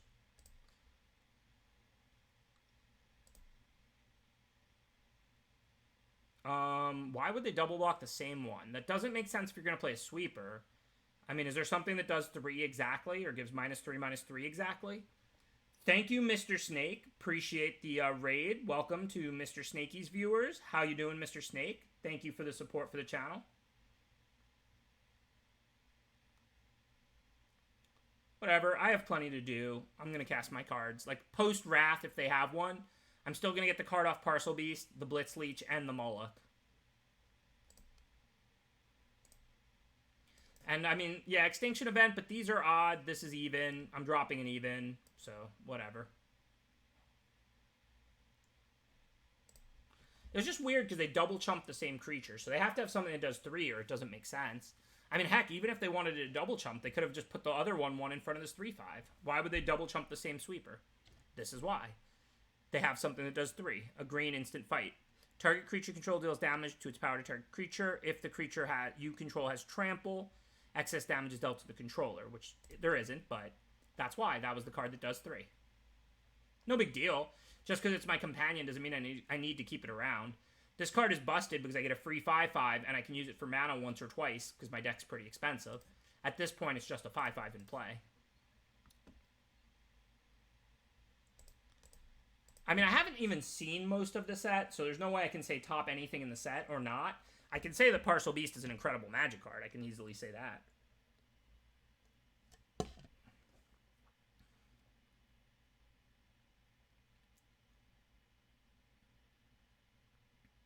Yeah, Cub Warden's pretty good. Mostly just because a 4-mana 3/5 is really good. Like, if you have turn 3 Fertilid, turn 4 Cub, you know, mutate onto it, that's amazing, of course. But if you just play a 4-mana 3/5 Lifelink, that's just a really nice card in and of itself. This is the first sealed. We're going to do one more complete sealed after this, and then we're going to get to a draft or two. As I said, I even took yesterday off because I promised a long day today, and I will deliver. We started at 3 p.m. Going to do 2 sealeds, 1 or 2 drafts. Probably finish up like 11 p.m., maybe midnight. Going to be a long day.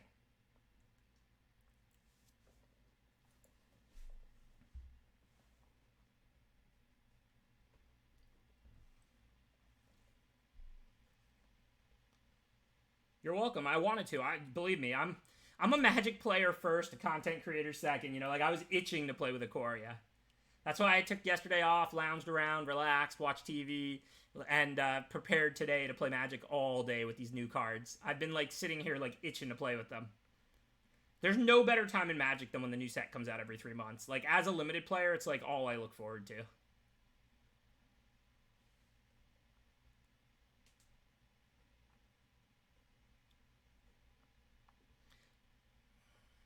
Pretty good hand. We don't have our blue yet, but we only have 2 blue cards in the whole deck.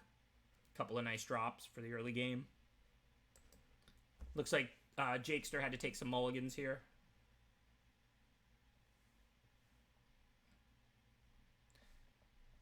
Favorite card out of the set so far? Well, Jagath has been totally busted. Like I said, this is one of those abilities that you're not going to realize how good it is because you're getting it for free.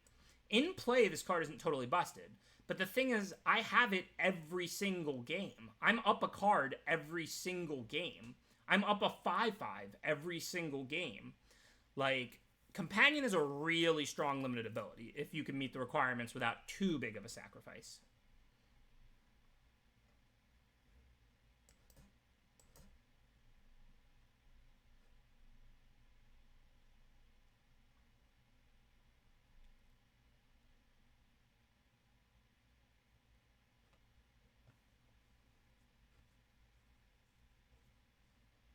Lead the Stampede. That's a sweet card. Looks like they only got 1 creature off it, though. Okay. Turn 4. No choices. Just drop our 4-drop.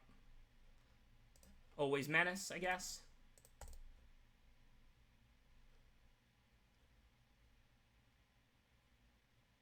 Yeah, there was. I had the 2 creatures fight each other. That card is totally broken. You can have their 2 creatures fight each other. But I think it was worth it because I would have only had that card when I drew it, and it would occupy a draw step slot. Whereas Jagantha, I get every single game without even occupying a draw step slot.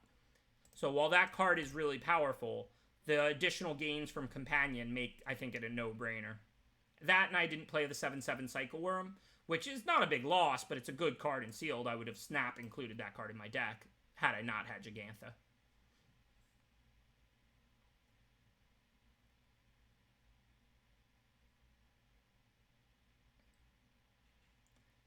I don't know, Bryce. Watch as long as you like. There are the VODs. Today, all these VODs will be up on YouTube tomorrow or the next day. So, by all means, if you want to get some pre-release prep, learn the new set a little with us, you can always check them out on my YouTube channel, which is the same name as my Twitch channel, Benus_MTG. Okay, so what are we doing now? Our creatures are odd and even. We're not really looking to use Extinction anytime soon. They can't block the 4/3 anyway, though, so I don't really need to kill anything instead of laying creatures this turn, but I don't have any creatures to lay. They might have the Prophecy to kill one of my creatures, so they might not die. They might not have anything. I've got 4 removal spells, so I think what makes the most sense here is just to start off with a cycle. If we draw a land, we can probably spend 4 mana and Rock Slide that. If not, we'll just pacify it. So let's start off with a cycle. I know it's my only blue at the moment, but I'll draw another one eventually. I've got tons to do in the meantime. Now let's pacify. If they have nothing, they're dead. I mean, they might just have the deal 3 Prophecy. It's a common, but... Okay, they didn't. Sweet, we won. So that makes 7-1 and the first sealed run complete. We're going to start a whole nother sealed run. I'm going to refill my water cup and use the bathroom. Before I do that, I'm going to open the sealed so you can look at the rares. Take a second and read them if you haven't seen them.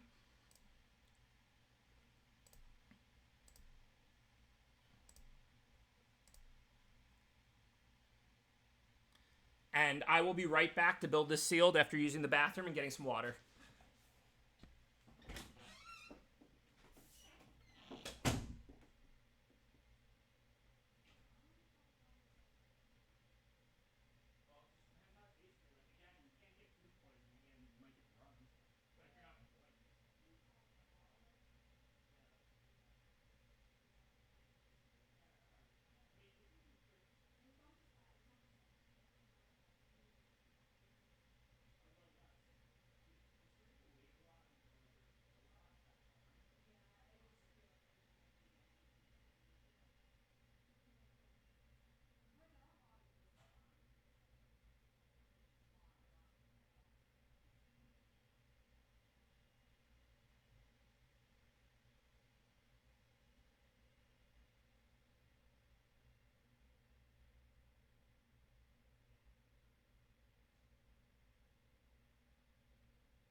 Okay, we back. Let's get into sealed number 2. Let's see how we did.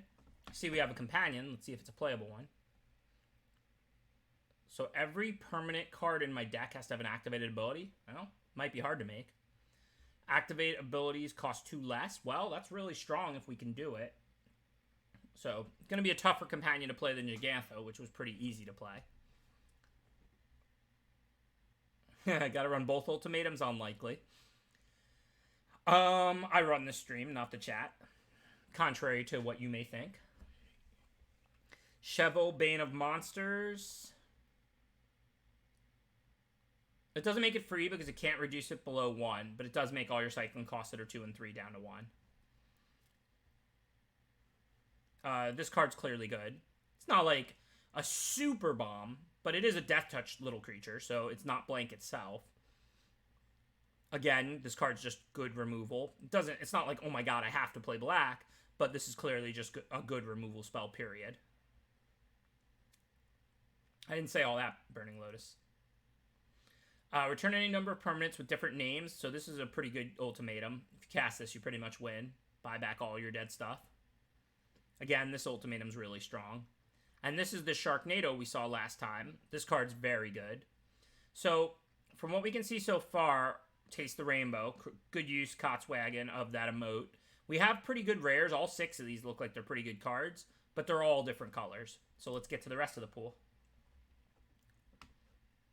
I gotta go big again. Read the cards. Okay, we saw that.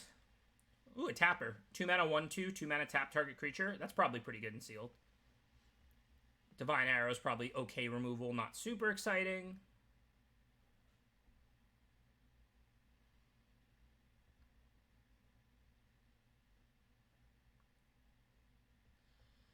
Three mana, 2/2. Flying or first strike. That doesn't seem great. 3 mana 2/2 flyer is like okay, but that's not exciting. 3 mana 2/2 first strike is not like a card I think you would main deck. Obviously, there's going to be times where first strike is better than flying, so this is better than either a 3 mana 2/2 flyer or a 3 mana 2/2 first striker. But I don't think it's a super impressive card. It's just like an okay playable, I think.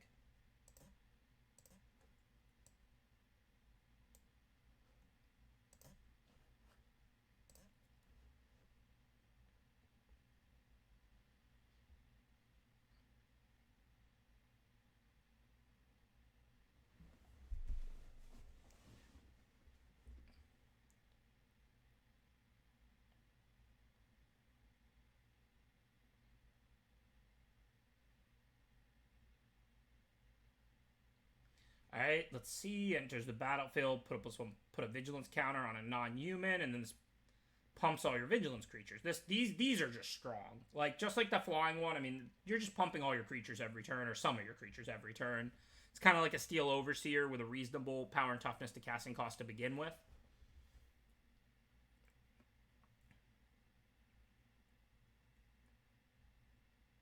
Well, if you were all humans, this card is incredible. If you're some humans, this card is not really playable. I mean, you could play one non-human, obviously, or whatever. It seems like our white is largely humans, but I doubt we're going to end up with enough humans to really put this to work.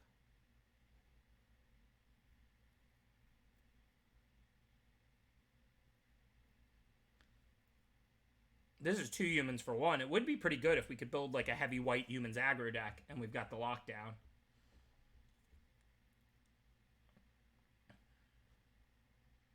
And the tiger's nice, even though it's not a human. It accompanies a white human aggro deck pretty well. There's not an exact science. The more humans you have, the better. The smaller your humans, the better. The more but ultimately, that kind of card does require a lot. I wouldn't even consider it unless you were at least half humans. It's not like, oh, it'll pump the 3 humans I have. You'll draw one of the 3, and it'll die to a removal spell, and the card will have done nothing. But yeah, if you're half humans, you should probably play that card. Somewhere around half plus. Scatter's a good counterspell. Cycling Trick, not great, not horrible. Sure, counter removal, draw a card, whatever. This looks pretty good. This is another Cycling Trick, and it cycles really cheap.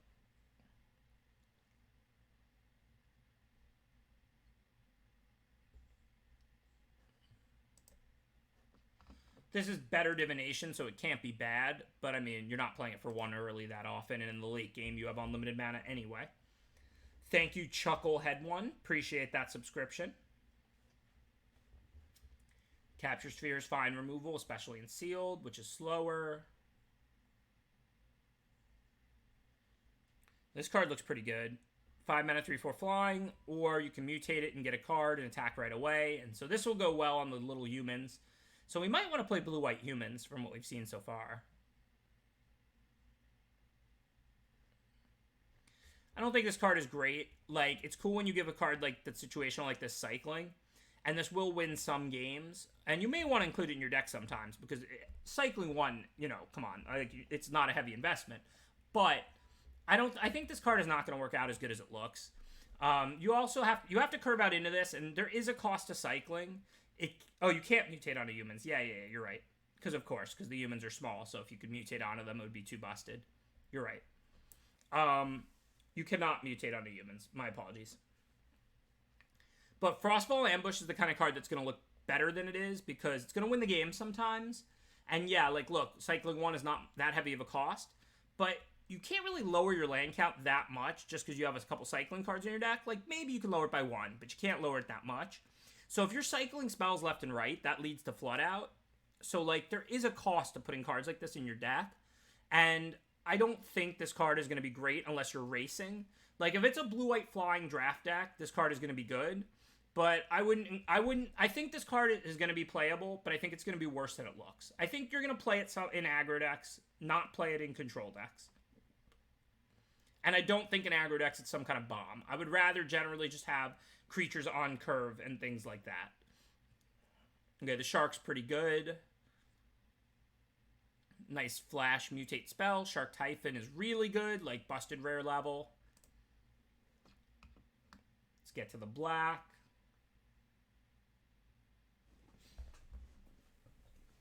Sorry, be right back.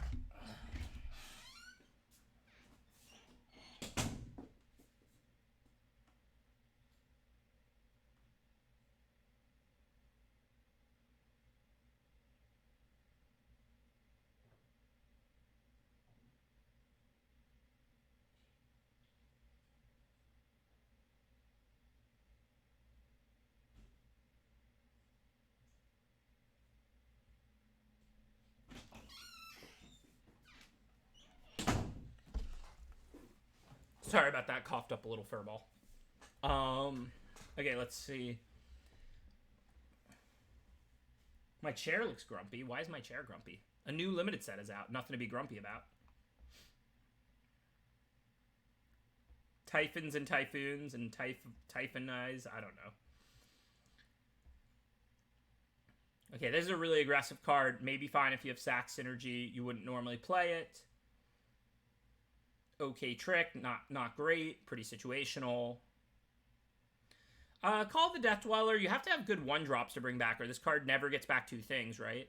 Total converted mana cost of 3. This is a constructed card. Like, this could be a bomb bringing back, like, a good 2 and a good 1, or, like, 3 1-drops in constructed. But this is not a limited card, really. I mean, look, if your deck is full of good 2s and broken 3s, maybe you play this just as a way to get back your broken 3 or something. And look, if you bring back a 2 and a 1 and you give 1 Death Touch and 1 Menace or whatever, that's a good card. But again, if you don't have 1-drops, all this can do is bring back 1 creature. I mean, that's not a very good card. Even if you give him Death Touch and Menace, like, it's still situational and there's not a lot of upside there. So if you have broken 3s, if you have 2 1-drops in your deck, then you want to call the Death Dweller. But if you just expect on average to bring back a 2 or a 3 with this, it's not a very good card. Because it's a 3-drop that doesn't hit your curve on turn 3. It's only a 3-drop in the late game.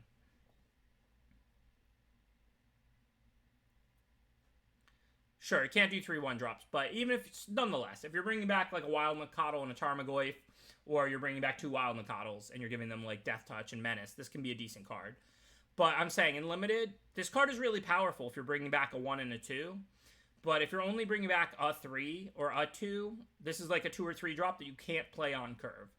So again, if you have like these counter synergy payoff cards or something like that, sure. If you have a lot of cheap creatures and your deck's aggressive and you're going to force trades and Menace and Death Touch is going to be good for you because you're really aggressive, sure.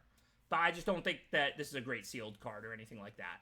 I think in draft, you're going to be able to play this effectively sometimes.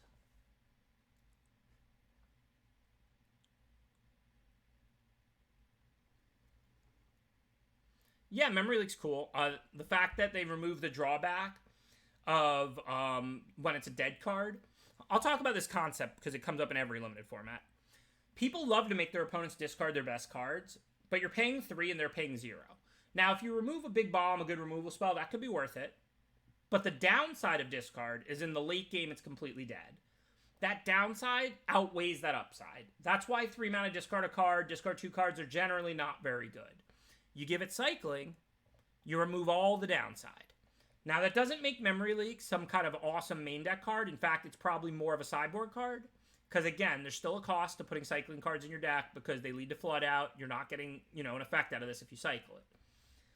But I would board in Memory Leak a lot more often than I would board in Coercion. If my opponent has card drawing and expensive bombs and 6 drops and 7 drops, you can board Memory Leak right in because the times it's dead, you'll just cycle it away. And then the times it's good, it'll be good. So I'm not, loving Memory Leak, but I think removing that drawback is a big game. That drawback has quietly held back discard across all formats because people tend to empty their hand in limited by the late game. So the ability to cycle in the late game is a huge deal on a discard spell. This is good removal, obviously. It's not like a broken card or something, but 3 mana kill a creature. This is also nice removal. 4 mana instant, destroy any creature and get a menace counter. Okay, our black is disgusting, so we're going to play black. This is a common. Wow, the removal in the set is no joke. Blood Curdle and Prophecy are incredible.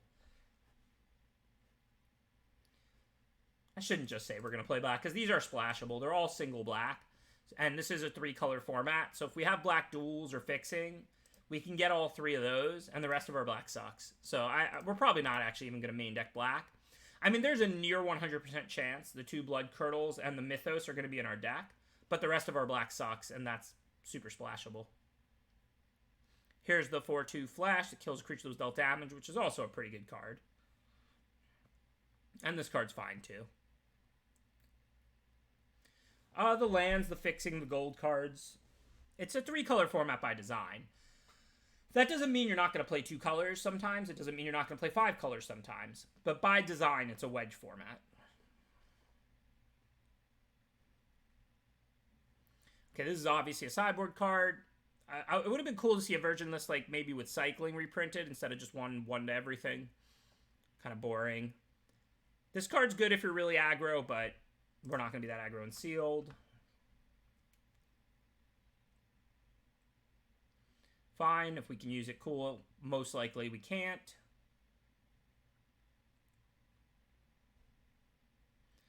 I do like stuff like Cathartic Reunion for mitigating flood. Discard 2 lands, draw 3 more cards. A bear that you can cycle in the late game when it's dead, and if you cycle other stuff, you get to ping them. That's pretty sweet for aggro decks. Whatever, 2 1/1s for 2, that's not particularly good. Another situational cycling trick. This card seems fine. Our red does not seem good so far. A bunch of okay stuff, nothing exciting.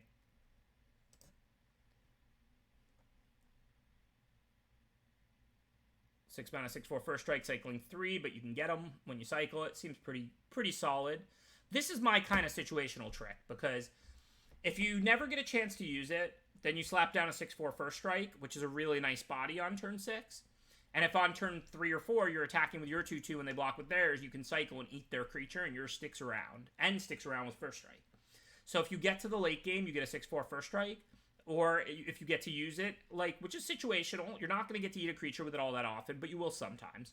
And when you do, it's sweet, and when you don't, it's sweet. This is a good card. This is just an all-around nice Magic card.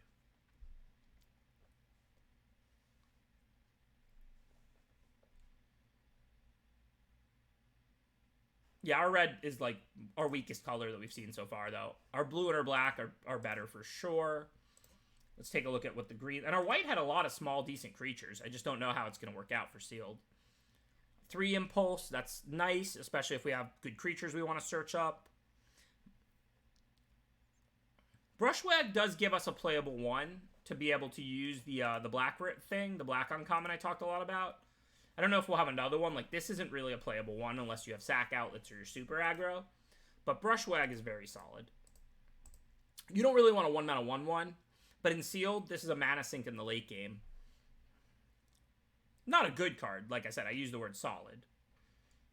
Okay, 2 mana, 2/2. This card's good. Whenever you mutate, +1/+1 counter and 2 life. Plummet's a sideboard card. Ram Through is the green common fight spell in this format, which is just an instant Rabid Bite. And the trample's over, so this is pretty strong. It's Rabid Bite style, not Prey Upon style. So you get, like, you know, it's one-sided. And then it's also an instant, which is a really good, frankly.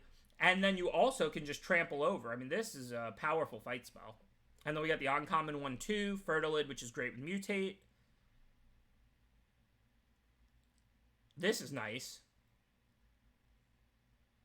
Bite, not fight, right. And this is my kind of Mutate. You get 2 +1/+1 counters, so you're going to build some giant monster. Our green looks pretty good. I think I'm liking our green and our black so far. And then the blue is going to be involved too. I think I like our green or black and our, like a green blue splash black or something like that looks very likely. Like Soul Tie.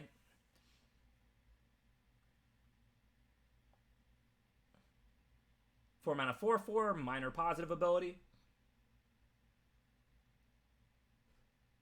Probably not one you really want to use very often. It's kind of cool, kind of interesting, but it's a 4 mana 4/4.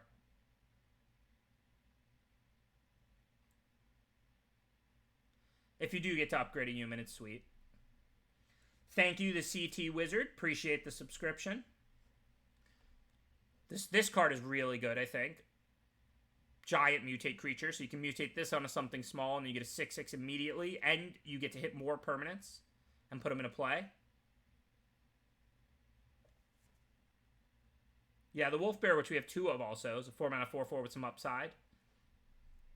I don't really like this card. I mean, look, if you have 2 drops, you can mutate, get your land, turn your 2 drop into a 3/4. That's a good Magic card. But if you don't have 2 drops, you don't want to mutate this in the late game. You'd rather just cast it. A 4 mana 3/4 is not a good card in the late game. So the only way I like this card is if you have 2 drops and you want to ramp. It's hard to want both of those things. Now, if you do want both of those, it's a really nice card. Turn your 2/2 into a 3/4 and ramp on turn 3 is great. I'm just saying it's hard to want both of those. I like the Sandworm, though. That's a nice 7/7 that's hard to chump block with cycling. Ivy Elemental's a fine X spell. You're always going to play this in Sealed and Draft. It's not, like, super exciting, but it's fine. Our green looks really good. Oh, wow, we have 2 green-black uncommons? Okay. We're going to be in some kind of green-blue-black. I can tell you that much. I mean, sorry, a green-black mythic and a green-black uncommon, but you get the point. 2 good green-black gold cards. Be nice to be able to build a blue-red spells deck with 3 Sprite Dragons, but I don't think it compares to our green and our black. Our blue and our red were just not that good. Our red was our worst color by a lot. And this card's good too. It's just a fine 4/3 trample that can go right to the player for 4, and it's green. You don't need to play red to play this card. Just green too. So assuming we do play green-black, we can splash blue or white, but this is still double white. We've got a blue-green, we've got a green-white, 1 wilds.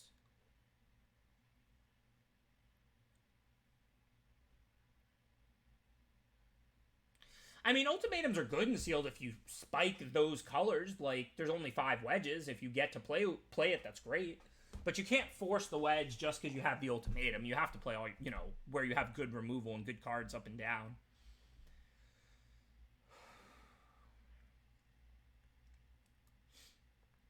Seems a little expensive. Maybe it's playable if you have some synergies, but both these darts and traps kind of seem like traps. Like, this draws a card, whatever, it's cheap.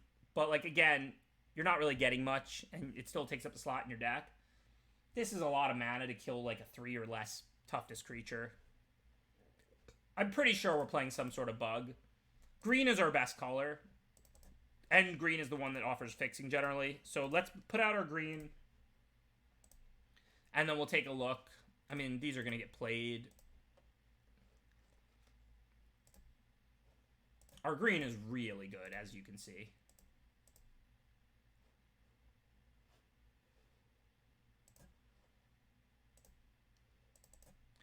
Even stuff like impulses allow you to lower your land count a little and then mitigate flood and screw. Look how many cards that is. So we know with black, all of our best cards are splashable. The 2 Blood Curdles and the Mythos are all we really care about. Lurking Deadeye's fine. We're going to play it. Bushmeat Poacher's probably fine unless we have a lot of better 4s. But basically, you know, we want those 3 good single black removal spells from black. Let's take a look at our blue. Typhon single blue also when you cycle it, so you can always splash Typhoon. Pouncing Shark single blue. The Herons. We don't have a ton of cheap creatures really to mutate on. I mean, Ivy Elemental with mutate's pretty sick. We can always play this turn 2 as a 1/1 or as a 1/1 counter, and then we can mutate onto it on turn 3 or 4. Capture Sphere is pretty solid removal and sealed. Thank you, Kunashu. Appreciate the support. Thank you for the compliment, and thank you for subbing. Really appreciate everybody who supports my channel. Our blue looks like what we want to splash, because we have this mythic green-black 2-drop, and our blue cards aren't, like, good, except for Typhoon, which is busted. I don't really want any of the rest of this much, so we can just splash, like, one of those and these. I guess I don't really want our black either. Actually, our blue and black just have a few single blue and single black cards that are good, and then we're just like a busted green deck, really.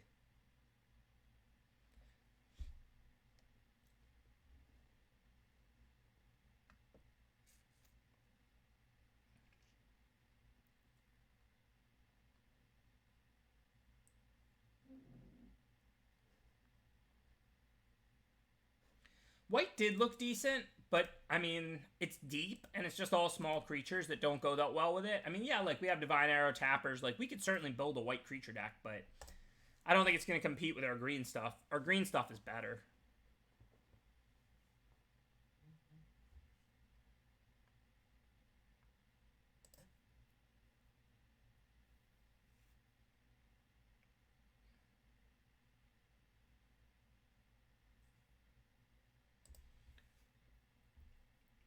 We can take a look at red-blue. I mean, I don't think we're going to build some kind of red-blue aggro deck around those sprites. If they kill them, then, like, our whole deck's doing nothing. Our green is just a bunch of awesome, solid monsters. Sandworm's pretty good. You know, you're going to cycle it if you have, like, a land light hand, and a 7/7 in the late game is nice. And our blue isn't even that good. Like, One Mind, Essence Scatter, those are good cards for the blue-red spells deck, but, I mean, Frostville Ambush is good in that deck. Because you cycle, have a spell in your yard, or you play it for the win. And so that's the home for Frostville Ambush, really. Like a Blue-White Flyers deck or the Blue-Red Spells deck. This card's actually incredible in the Blue-Red Spells deck because you just get to put it in your graveyard for 1 mana, unless you're playing it for the win. Very, very pumped, Jay Fine. Very pumped. But yeah, our red is just little garbage. Like, a few playable spells. I mean, we have the reunions. Like, we could try and play an all-red blue spells deck. But again, if they kill our Sprite Dragon, the whole deck's just going to suck.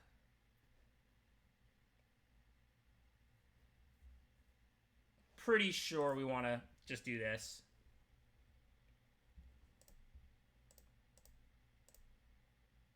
Seven, 10, 13, 14. Do we have more lands?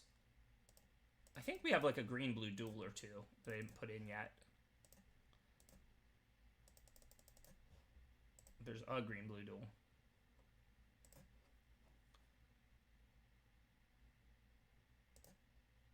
We do have 3 white lands we could play for free. 2 white greens and a white black. But that is a bunch of tap lands. And I don't think there's white cards we really want to splash. Our white was just a bunch of deep playables, but I'm not going to splash these white to activate tappers.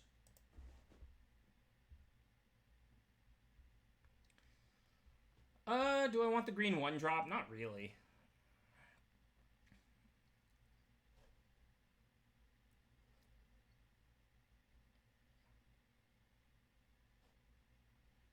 I mean, I'm not going to splash double white ultimatum off 3 tap lands. That just seems silly.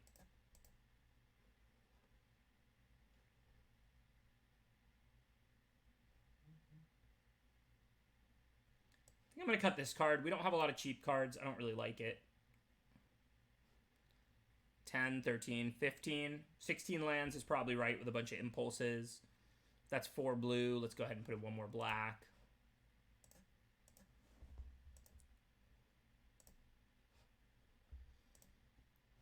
Our blue and our black look about the same, right? We have like 4 or 5 black cards and 4 blue cards. Do we want the extra mutate flyer? This card can be good, but we don't really have a lot of small creatures. Mutating on Ivy Elemental is awesome. Mutate on the 2/2s, whatever.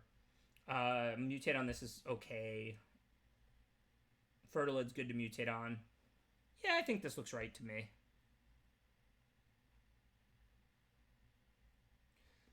I mean, we'll probably mostly kill creatures with this anyway. And we have 2 tap lands that are on color duels. I don't really think we want to be doing that. Yeah, the 1/1/1 Brushwag is good in the late game on its own because you can sink mana into it, and good in the early game because you can mutate onto it. Let's check our mutate.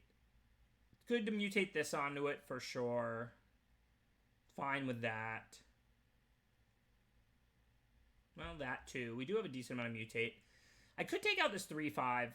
This doesn't seem as good in this deck as the last one. We have a bunch of good removal. So another mutate onto that. Alright, I'm down. Yeah, you're right. As usual, you're right, chat. Because it's not like if we draw this card in the late game, it's just a 1-mana 1/1. In the late game, this is like a 4/4 7/7. And then in the early game, we can put it out and then mutate onto it. You're right, as usual, chat. It's not a human, it's a Brushwag. So it can be mutated on. Okay. I'm down. You're right, as usual.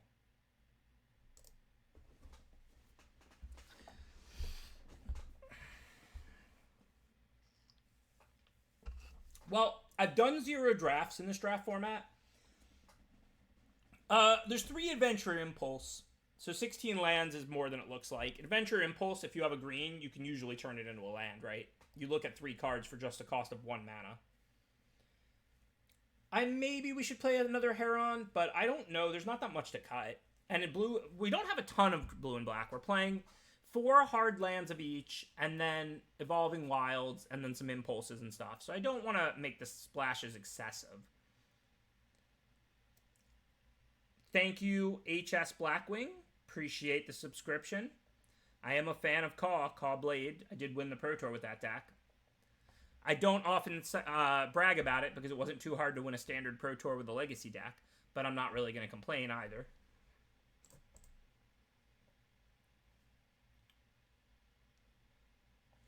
I will absolutely be drafting after this sealed.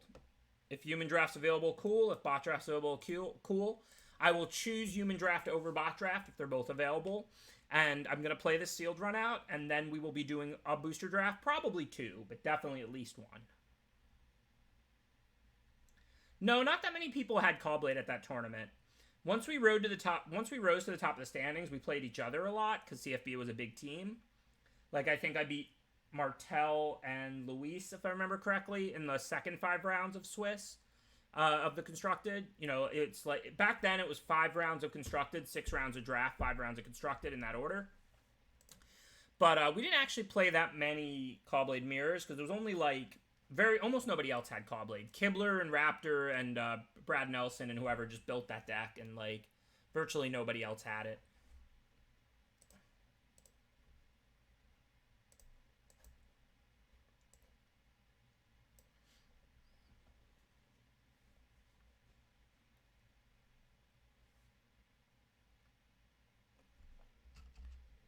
Probably Sweeney Todd.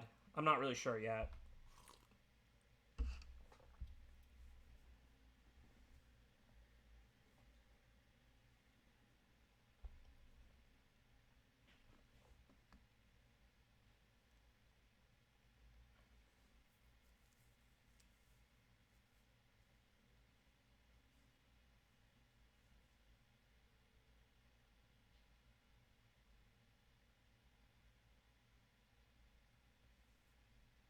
We sipping on water today, Johnny G. Just water. Nothing exciting.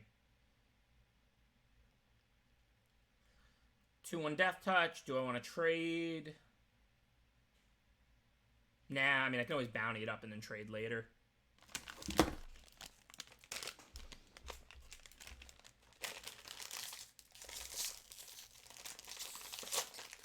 Okay, so we want to target the creature that we're more likely to kill first. This is a 3-mana 3/3 lifelink. That's much harder to kill than a 2-1 Death Touch, so let's put the counter there. I don't really want this trade. Oh, I have charge. I'm so bad. I could have charged either creature.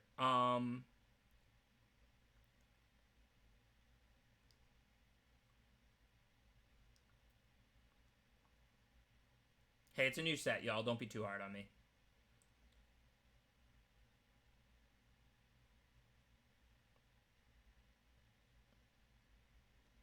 Well, I probably should have killed the 3/3 lifelink instead of the 2/1 Death Touch. It's not a big deal. Like, my deck's not an aggro deck. Like, I don't care that much. And I'm about to play 4/4s. This play might not even be wrong, to be honest, because 4/4s match up better against 3/3s than they do against 2/1 Death Touches. So I'm not even sure if my play was right or wrong. It looks worse than it is. At the end of the day, a 2/1 Death Touch can block a 4/4. A 3/3 cannot block a 4/4.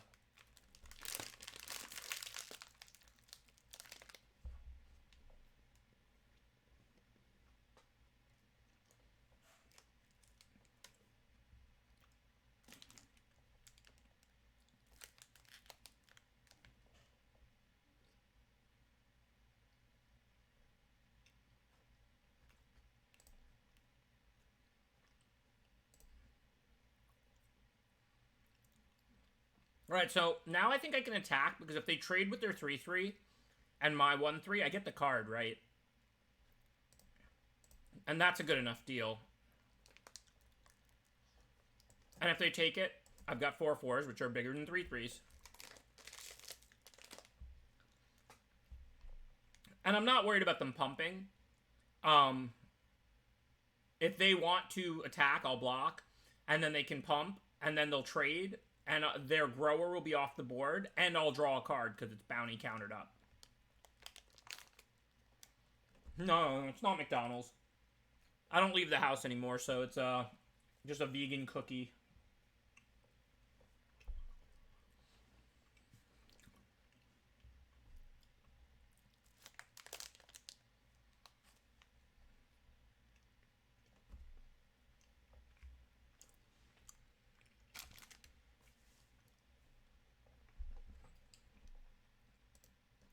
Alright, let me move the camera.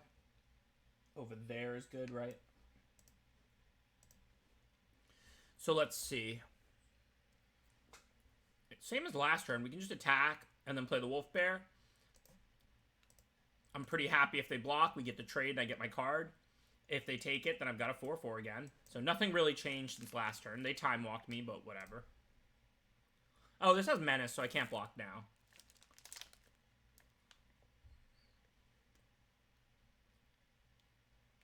Yeah, I apologize. Was distracted by my cookie in the camera. Blood Curdle's so good.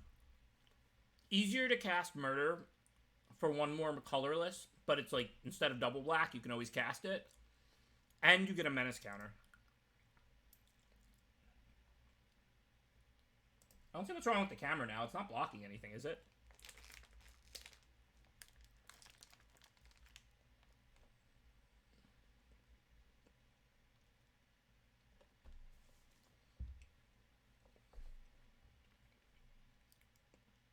Nice. Now we can just go beat down. I'm going to kill this. It's bountied up. We get a card and some life. Now, just plop out Fertile, which will be great to mutate on next turn. Beat down for 8. Yes.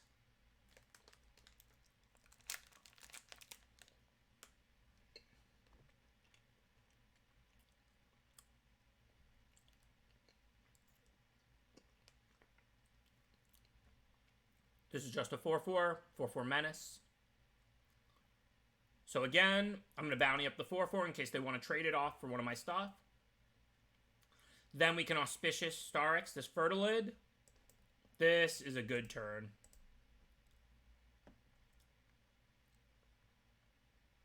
Over.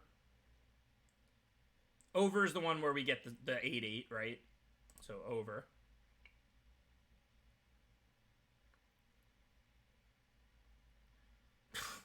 And we netted a 4/3. And this 8/8 has haste effectively. What did I just do? This was a turn cycle and a half, huh?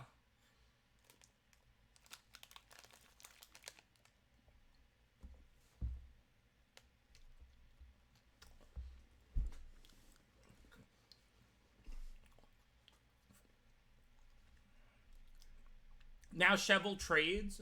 We still get our another draw off the bounty counter. That's a third bounty counter. We've gained 9, draw 3.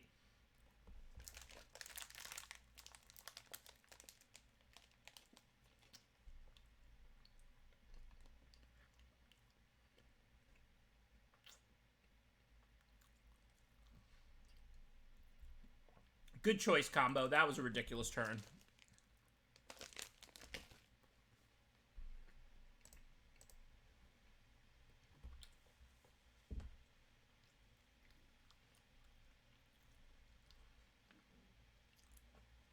When you mutate, if the creature was already in play, then it's not affected by Summoning Sickness. You're allowed to mutate on a creature that just came into play that turn. So if you go 2-drop, 4 mana, mutate onto it, it's got Summoning Sickness because you just played it. But if the creature was in play the previous turn, not affected by Summoning Sickness.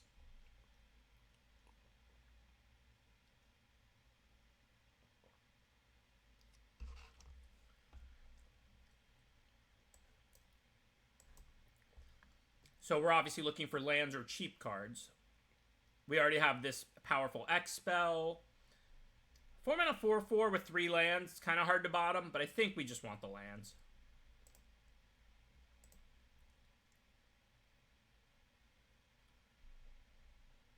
I mean, it seems like they're pretty much going for all high power sets these days.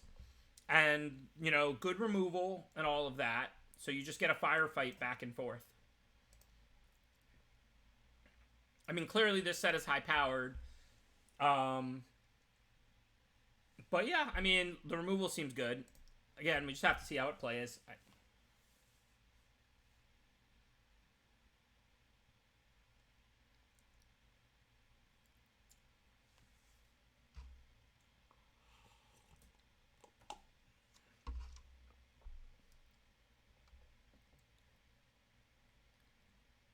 'Wish I had an extra 4/4 instead of a forest. That's why you wait on choice cards when you can, which maybe I should have. But I was hoping to hit a 1, 2, or 3 drop because I had such a slow hand. That's why I cast it.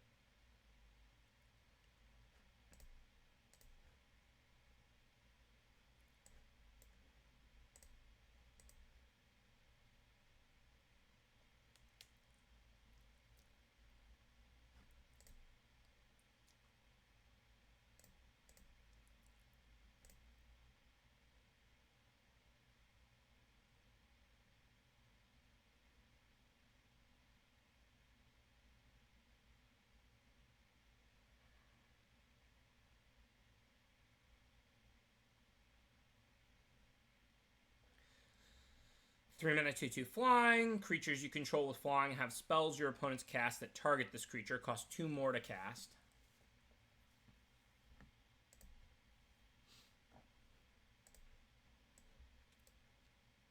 See no reason not to just drop the 4/4 here.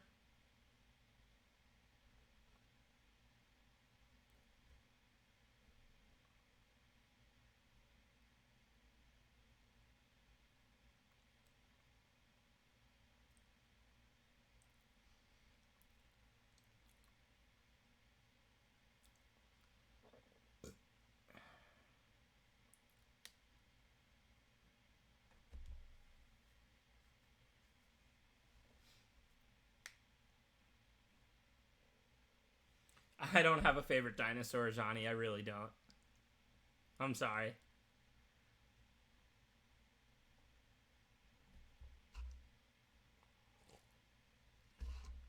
I prefer low power to high power, but if the cards are super interactive and super intricate and the removal's good, high power can be a 10, can be A+ also.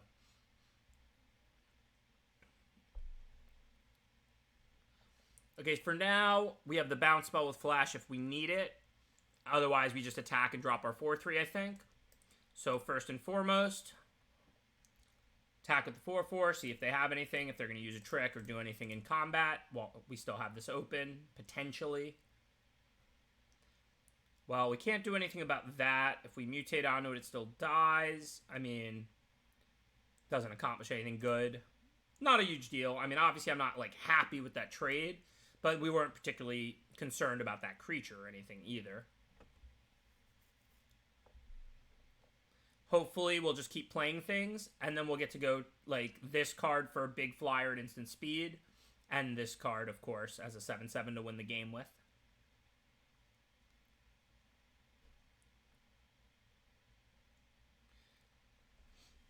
My favorite AVR card. That Pro Tour was like a form of torture. Every game in Constructed was just like, your opponent would slowly draw their card, and you'd be like, did you get Bonfire? And they'd be like, nah, not this time. And then you go back to playing a normal game and planning out the next couple turns. Then you'd slowly draw your card, and they'd be like, did you get Bonfire? And you'd be like, nah, not this time. And then you go back to playing a normal game. For those who were smart enough to play with Bonfire, we played Green-White Humans. One of CFB's worst Pro Tours ever as a team, or especially in that time period.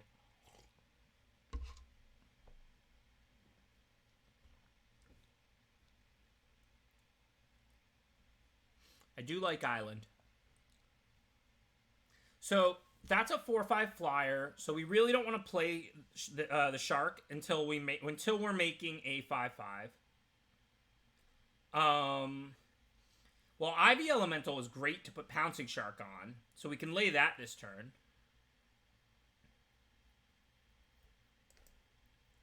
So I guess, yeah. I mean, this game is going to be tight. I'm not saying it's going well for us at the moment. I mean, if they have virtually any damage, they're just going to kill us in the air. But if they don't have anything, we can mutate onto the Ivy Elemental, bounce like the 4/5, and then we can block the 4/5 with Shark Typhoon as a 5/5 flyer or bigger. So, I mean, like, if they had nothing for the rest of the game and we have what we have, we'd win. But if they have, like, a bounce spell or a counter, we're just going to fall too far behind and die. If we draw land this turn, we can make a 5/5 to block the 4/5 this turn. Does one of my creatures have reach? Why didn't they attack with this 2/2? Well, we'll see what they're up to. Not sure why the 2/2 flyer stayed home here.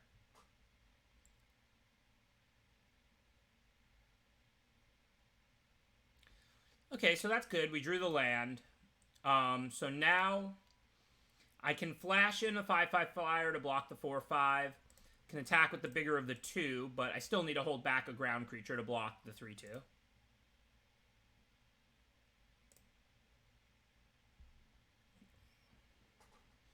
Yeah, I mean, they played theirs. If they have some expensive non-creature spells, it could be rough. This is a key turn. I mean, if they don't really do anything and I make a 5/5 and eat their 4/5, like, we're in great shape. If they counter this and make something and hit me for 6, our back is totally to the wall.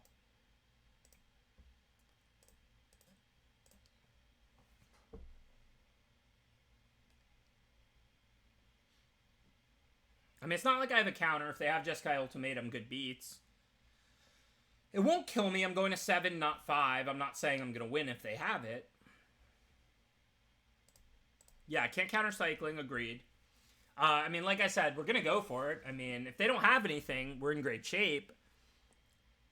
They've got 3 cards in hand, and they chose to play this, not cycle it. So, I don't know.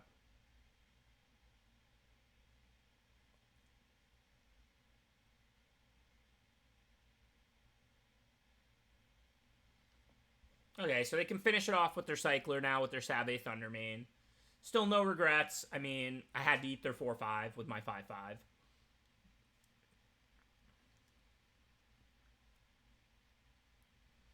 There's Ultimatum mana. You gotta love it. For now, we can, like, Impulse, Symbiote, and mutate onto the 5/5 here, which will give us a 9-power creature, and we can bounce their flyer. That's a pretty good turn. And then we have the Sandworm after that. I think I want the Reach creature.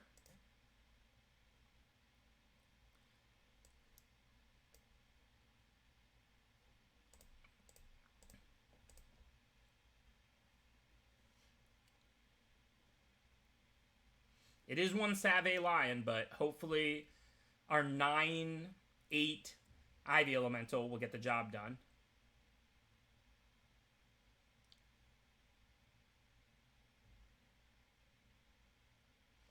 I think this puts us far enough ahead that we want to do it. I mean, this is a pretty strong turn. We're dealing them so much damage. Definitely over.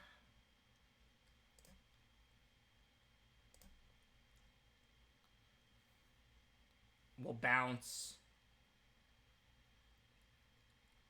I guess, the flyer.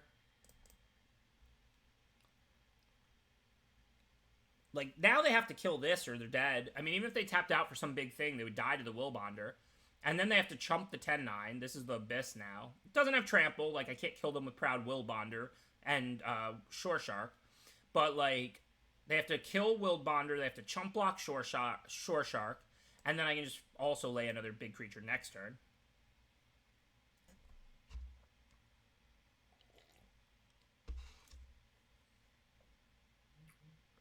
I mean, I don't know what cycling does. They can deal 2 to a creature in game 2. That's cool, but I'm not, like, dead on board. They can kill this and then hit me for 4. We ain't scared. The Will Bonder can assign all its damage to the face. The Pouncing Shark cannot. But now, yes, they are dead to the Will Bonder. Oh, yeah, you were just saying if they gain 2, they're not dead to the Will Bonder this turn. Yes, that's true. Although, couldn't I mutate this and put 2+1/+1 counters on the Will Bonder? So they would have still been dead even if they gained 2, right? I can put this under. Why can't I mutate this and put it under the Will Bonder? Oh, the Will Bonder's a human. Okay, you're right. So they can't cycle and gain life, so they're dead.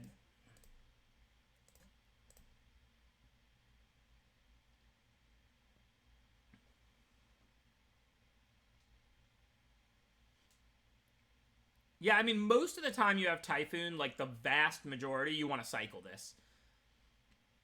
A big flyer X draw card is really good. Like, playing this for 6 is really slow. I mean, there's no question that it can be more powerful to play this. Like, for 6, if you have 2-3 spells in hand already to play after it. But it's just really slow. Like, the vast majority of the time, you want to cycle that card.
Now, let's see. Do we want to turn 1 Impulse? Yes. We have no early drops. We're looking for an island. Wow, I kind of want all of these. I mean, we have to take a creature, I think, not an island. Symbiote's pretty good in our deck, but Ivy Elemental's better, right? We're on the play. Even though Ivy Elemental doesn't work with Charge, it does work with Ram Through. We can just play it. So this is interesting, because I want to cycle the 7/7. It is the Quarantine Beard. I want to cycle the 7/7, but I also have to have something to show for Charge. Given they just played a pretty good target for Charge, though, now I'm more confident in cycling the 7/7. Because even if I draw, like, 2 power creatures, I still have something good to kill. Ivy Elemental's an X spell. This game's going nowhere fast, so let's Impulse here. Wow, I want both of these, too. We can mutate onto the Ivy Elemental, and that's pretty busted. So I think I'm going to be greedy here and take the Star X. I know if you watch my stream, you're not used to me being greedy. I usually make the safe conservative play, like take the 4-mana 4/4 over the powerful 6-mana card. But this does work with charge. Like I said, this game's going nowhere fast. Most likely, we'll charge, then we can play Ivy Elemental, and then we can Star X it for the win.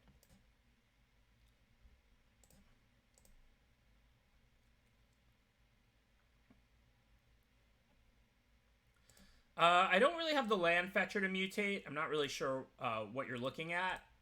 I have one of those on my board, but I mean... okay.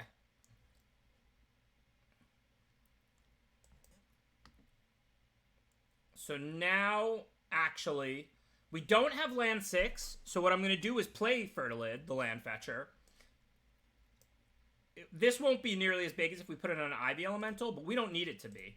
Now we can go get our island and ensure that we have 6 mana, and then we can Star X up the Fertilid. We'll still get a 7/7. Still pretty sweet.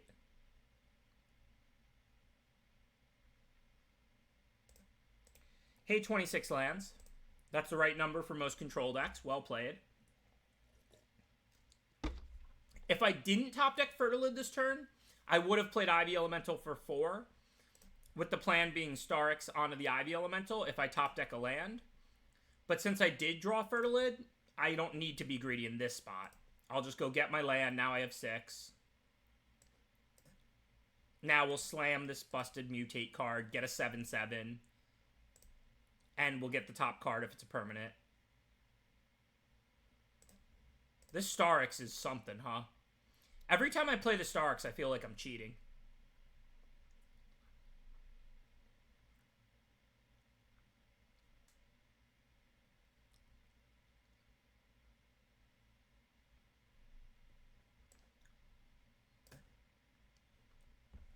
This is a really powerful green uncommon. I'm glad they made this card uncommon. I don't have a problem with a card like this. It's not like a 1-card combo like Risen Reef. You know, if your opponent has the removal, has the counter, they can stop the Star X, whatever. But it's just an incredibly powerful card. Granted, the opponent did have the removal, so they took their 1 hit for 7, but then they 2 for 1 us, sort of. I mean, we got to land off that, but that's why, you know, that's balanced. It's sweet. It's powerful. The opponent had the answer. The game continues. That's how Magic's supposed to be.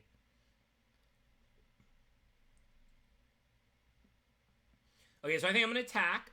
If they want to block to force me to pump, they can. And then it's not great, but it's actually not a bad turn for me because I have this ram through. So I'll pump it, eat, and deal 3 trample to them. But then I can also just ram through and have this 4/4 Brushwag kill like the 2/4 that sacks or the 3/3. Probably I'll go with the 2/4. If they take it, then I'm just going to lay a 6/6 post-combat.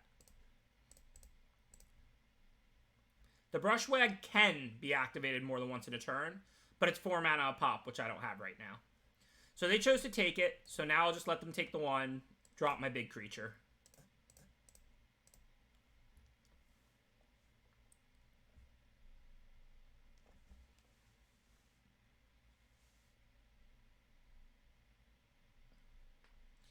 Two-1 Death Touch, but this isn't a fight. It's one-sided, so that can work. This is the second sealed. Okay, they fought the Death Touch and the big creature, so they'll get to attack again. I mean, they 2 for 1 themselves. I was going to have to work through the removal in the Death Touch creature, but not a bad turn for them, obviously. So these are both instants.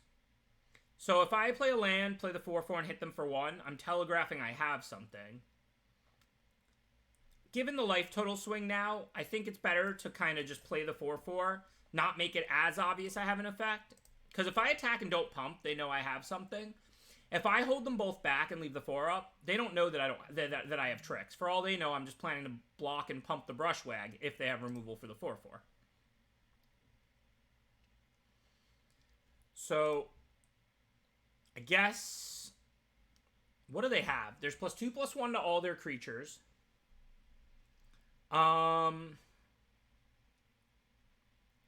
I mean, I don't mind trading the Brushwag for the 1/1, even though it's not a great trade if I own them with the 4/4 on the 3/3. So I think I'm just going to do this. See what they're up to. 4 damage to the 4/4. So now I can just pump the Brushwag. There's not really much reason for me to fight in response here. And then have the 4/4 die. If I pump the Brushwag lives. And then next turn I can just use the ram through.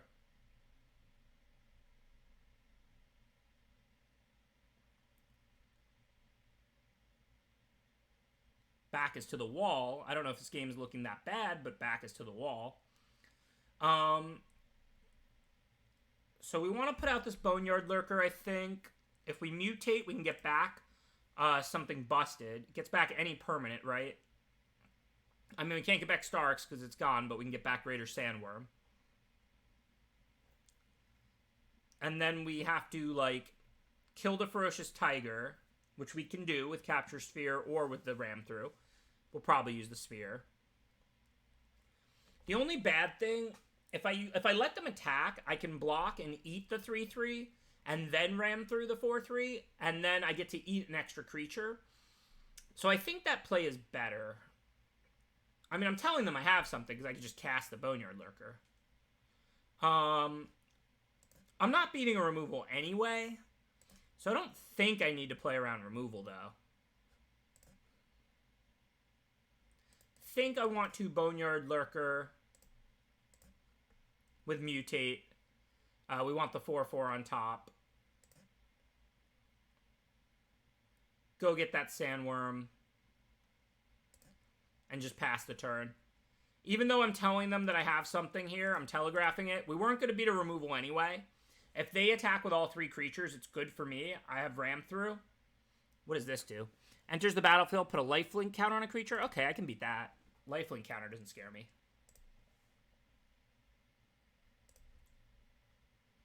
Gotta hope they have nothing, but if they do, life is good.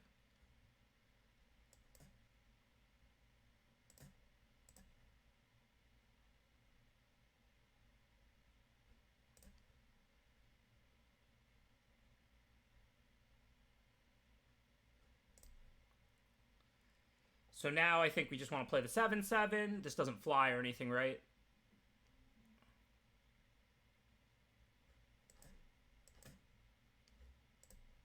Again, we're dead to removal, but we're holding a removal. So if they don't have anything, we can turn this game. We literally have 11 in play. Like, if they pass the turn, we Capture Sphere this 2/4, attack with both, and they have to chump block. And their board is clear, and we're in a very winning position. If they play a creature, we can draw a creature, or we have our Capture Sphere. So this is a tight one, but we're far from beat. Like, this game's looking relatively good, I would say, if anything. But, I mean, we're at 1, of course. So that makes me think they have the Death Touch or something. I mean, we don't have a choice. We have to block both. So I assume just 7/7 on the 2/4 and 4/4 on the 1/3. How could I force a chump last turn? I don't see how I could have forced a chump last turn. Okay, so they're dealing 3. Finish that off. Whatever, no problem. And I'm at 1, so I would die. So again, they get to cycle that, but we're still in great shape. We kill their 2 creatures. We lose our 4/4. We keep our 7/7, and we're through the Prophecy. I mean, yeah, back is to the wall, 1 life, but we have a removal in hand. Like, assuming they don't draw a way to deal the 1, we're in pretty good shape. Whenever you cycle another card, it does 1 to the opponent. So if they top deck a cycling card, we're dead. Oh, Magic's a game. You gotta love it. Well, now I'll just kill that. I'm definitely not going to Capture Sphere it. I want it off the board. I don't want them to cycle and ping me for 1. And now, as long as they just draw a creature or a land, we win. If they draw a point of damage, we lose, of course. But as long as they don't top deck a point of direct damage, we've got a removal, and a 7/7 kills them next turn. They get a red dinosaur with haste that would kill us if we didn't have Capture Sphere. And a 1/1 that can't chump the Sandworm. So we win. I have to capture the hasty dinosaur. And then Sandworm can't be blocked by creatures with power 2 or less. That's game. Nice win, right? I didn't think we were going to win that game.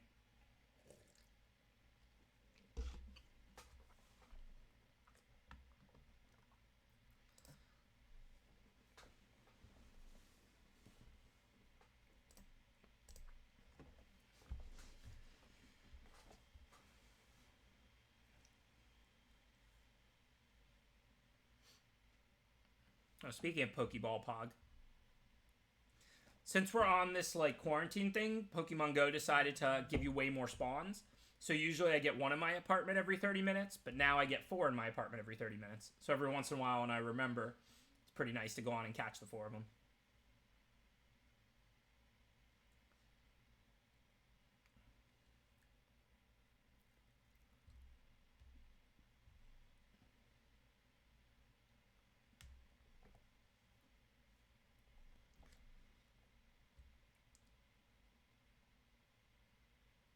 You're welcome, Rims. Thank you for supporting my stream. Really appreciate it. I always say, if you want fast action, you're in the wrong place. If you want somebody who will analyze, overanalyze, and then reanalyze it, you're in the right place. Alright, do we keep this? We do have a lot of green, and we're on the draw. I think we keep this. We do have our broken blue rare, though we have to find an island, but it's single blue. If we draw a single forest, we've got Fertilid. I think this is a keep on the draw. I mean, we have a lot of green. I think we have like 10 green sources or so. 9 or 10 for sure. I guess I can look with Cardboard Live. Oh, it's maybe not working yet. Well, I wanted a green, not a blue, but could be worse.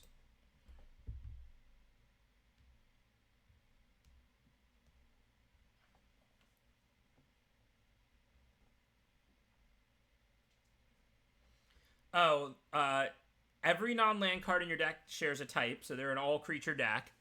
4 mana, 4/5, which they're playing here on turn 3. Creatures are going to cost 1 less. Wow. Yeah, this is going to be a tough game to win. Hopefully we'll draw the forest, because it's going to be a tough game to win even if we draw our forest this turn. Do I cycle the Typhon? I probably have to. I don't want to. You know how greedy I am. It was a companion. I can't afford to stumble. I think we have to cycle the Typhon.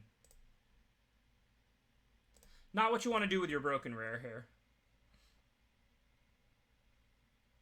Well, we still didn't get it, so now we're probably going to lose. Which, to be fair, turn 3 Umaro is just the most disgusting thing of all time. Like, I don't know that we were going to beat this anyway. Turn 3 on the play.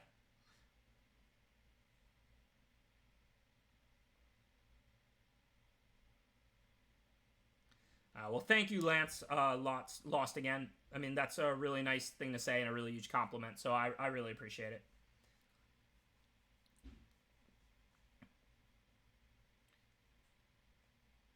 I do know they only have creatures, and I know they're all going to cost 1 less. So our big hope is that the opponent's hand is like 4 land and 1 creature. Because if they're dumping their hand for 1 less and overpowering us, this game is completely over.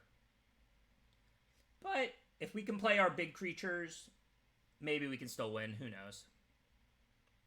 What does that thing do? Oh, the 3/3 trample mill a card. Forest. Okay, so I think we probably start by killing Umaro if we can. We do not have a 5-power creature in hand, so we cannot. I kind of want to use this. Oh, this only to buy back Typhoon, but I might need to play a 4/4. A 3/3 trades with the 3/3. A 4/4 can stop them. Could play a 2/3 reach.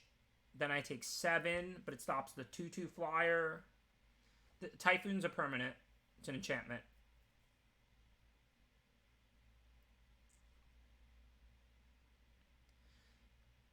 The thing is, if I play Ivy Elemental here for 3, I either trade it for the mole. It can't block the flyer, so I either take 9 or trade it for the mole. So that's pretty bad. I don't think I should plan on needing Typhoon to win this game. So I think I'm just going to put out my 4/4.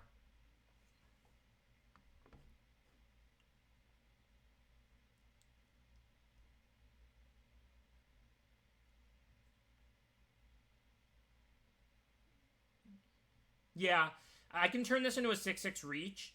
So if this turn I only take 6, then if they don't really... But they're going to add to the board. I mean, this is going to be near impossible to win, like I said.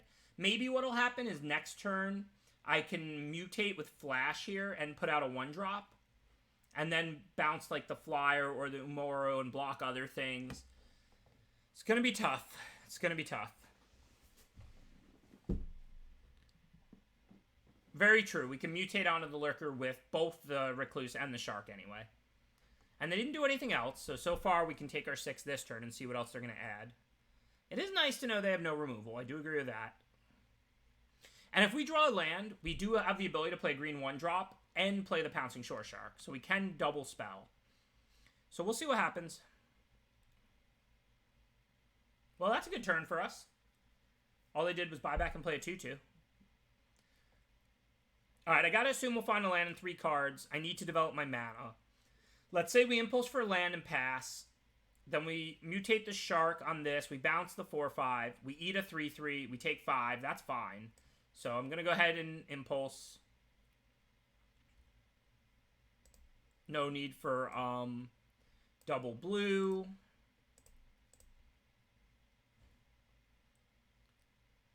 And then when we mutate the Recluse onto the Lurker and Shark, we can still trigger like whichever one of these we want, right?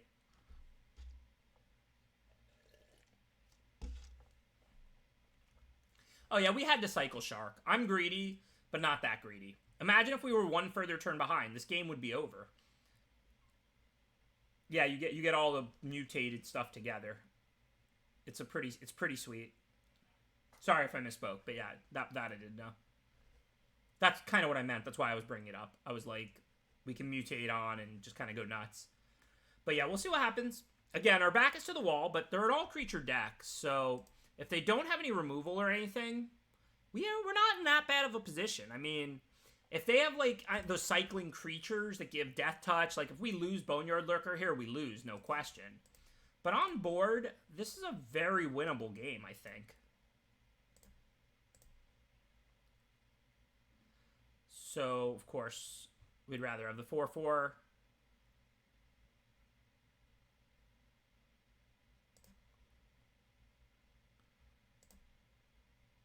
And then we can bounce the 4-5.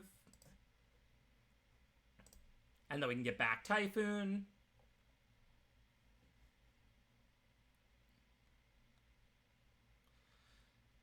Well, I get back Typhoon. And if you flash it in, you don't even bounce anything, right? So, I mean, like, we bounced a 4-5 that we had no block on. We could have ate a 2-2, but we would have took, like, more damage that way. I'm pretty sure that was the right play. Alright, this mutates for 4.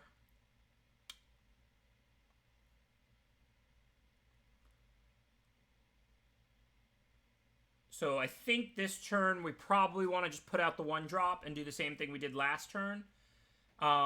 If we mutate onto this, we can eat like the 3-3, bounce the 4-5, chump block with the 1-1. Maybe we can do better than that. I'm not sure. So we pretty much need to mutate onto this, but we don't need to do that this turn. What are our other options? We could cycle, have 2 blockers, then we take exactly 5. So we have to play a 1-1. But then we could cycle, make like a 3-3 flyer, and then next turn, when we, oh, this is good. And then we could cycle and make a 3-3 flyer, and then next turn when we mutate onto the Boneyard Lurker, we can buy back the Typhoon again and make another big flyer. So for now, we're looking to just cycle, have 3 blockers, and then we'll chump block the 4-5 with the 1-1. 3-3 flyer eats 2-2 flyer. 4-4 eats 3-3, and we take 3 down to 2. But then if they don't have anything, we win the game after that. Then we'll just cycle onto the Boneyard Lurker, bounce something, buy back Typhoon again. We'll be in firm position. If they have any tricks here, we lose. Like, if they give one of their creatures Death Touch, we lose. If they give +2/+2 to a creature, we take lethal. But if they have nothing, and they can even add a creature to the board. It's not like they're going to swarm us to death. Because next turn we can bounce a creature, like make an additional creature. So if they have nothing, we win. If they have, like, a trick, we lose. But, I mean, if they can add a big creature to the board, we can beat that. As long as they don't influence combat, we're going to win this game. I know they can only have creatures, but this is a format where there's a bunch of creatures with cycling that do things and put counters on things, and who knows. Things do things when they cycle and all of that, remember. But for now, this doesn't have trample or anything like that. Nope. So 4-4 on 3-3, 3-3 on 2-2, 1-1 on 4-5.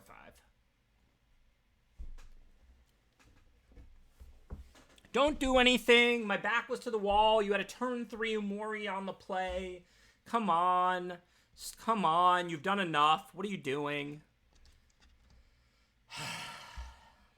That's what we didn't want them to have. Granted, they targeted the wrong creature, so maybe it's not completely over. If they would have shrunk this 4/4 and killed it, we would lose for sure. Now we can still mutate onto this, bounce something, and buy back Typhoon. But we are at 2. We can ignore the 1/3. We can just take 1. So we have to stop 4 creatures. So if we're bouncing 1, that means we need to play 2 things. So we can't just play this in like a fight. But we have enough mana where we can play 2 things. So what do we want to do? This costs 4. So if we mutate for 4, we can't play 2 things. So it looks like we have 7. So we have to, like, Ivy Elemental for 1 and then play both of these. That's kind of gross, but gotta do it, I guess. That's so disgusting.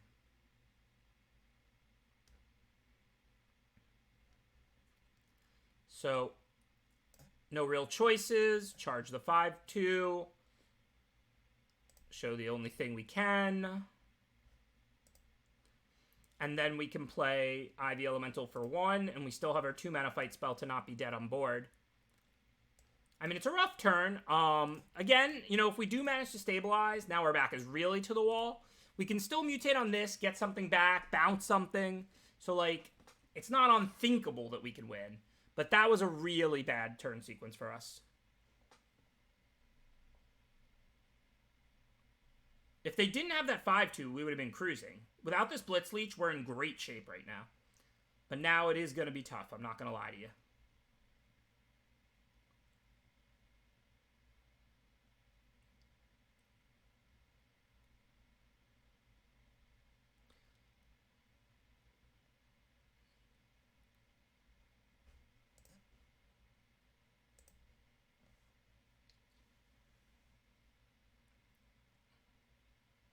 So I can't kill it in response, because then I just die to the flyer.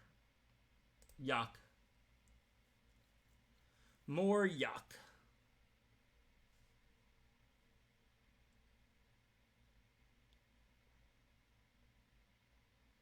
Oh yeah, that might have been better. It's the same number of total things, but so it keeps me alive. So mutate, get back, Brushwag, and play Ram. I think that's better than what I did, because then I still keep a big Ivy Elemental for later.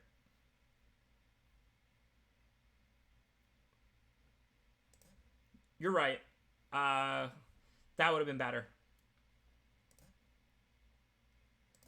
We don't really have any choices. They do have mana for Leash. It costs 1 less because of Umaru, right?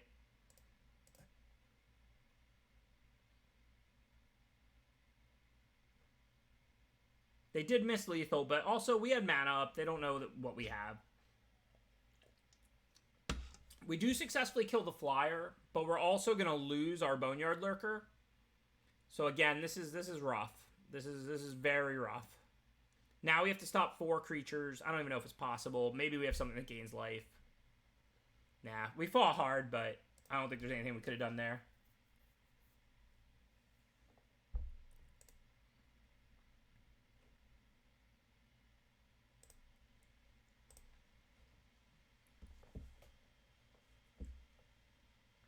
If they didn't have that leech, we turn that game. I mean, you know, they're allowed to have a trick. You know, their hand was not unreasonable, but they did have turn 3 Umori on the play, and we still were in an okay position if they didn't have that leech at the end. So can't really complain. That was fun.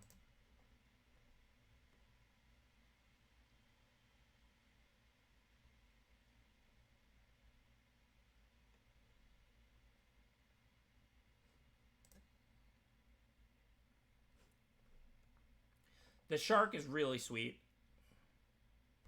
This is the second Ikoria sealed. We went 7-1 in the first with a 5-color. After this, we're going to do an Ikoria draft. We're going to dive into our first draft in the format.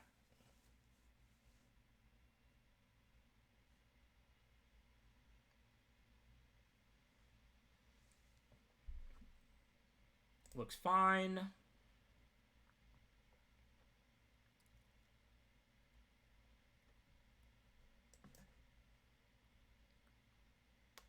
think I'm going to hold off on the Adventure's Impulse this time. Because we're going to cycle the Sandworm on turn 2. And by then we're going to see, like, draw step, cycle card, draw step. So we might draw, like, 3 lands or no lands. So I don't necessarily know what I'm looking for yet.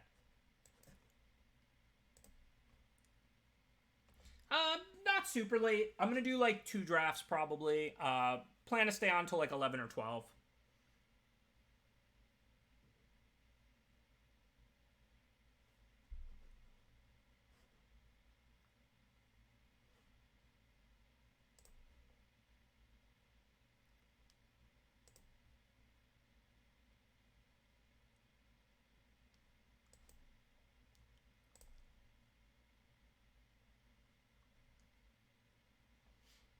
Okay, so it looks like pretty easy now. We can play that. We can go get our island. And then we can play our Impulse at the next opportunity.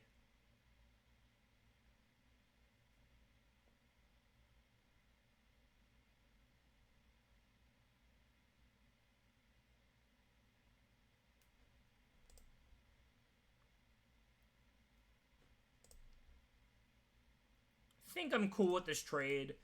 There are times I certainly wouldn't make it. But if they've got 2 different cycling cards, they probably have plenty in their deck. We're looking to play a long game. Our deck does that well.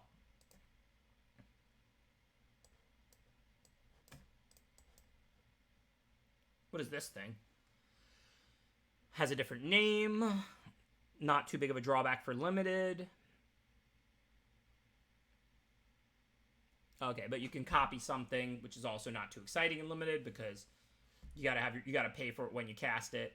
Also, not the copy, but the 3/2.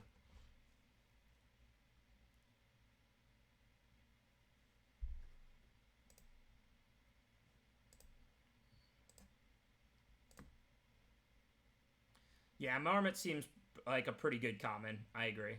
You don't have to pay any mana. It's just so hard to block or attack into. It seems like a pretty sweet card. Okay, they Frostlinked me down for a turn. I don't care. Do I want to play a 5-mana 3/4 flyer, or do I want to mutate and draw a card? I think I just want to play it clearly at this point. I don't have some little creature to mutate onto. Oh, you can't mutate on a Will Bonder. It's a human anyway. But nonetheless.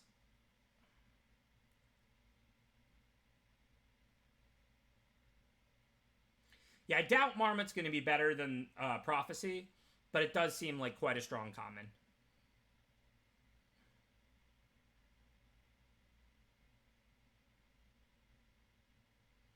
Cool by me. Now we'll kill that and get rid of both. Of course, I'm not going to chump.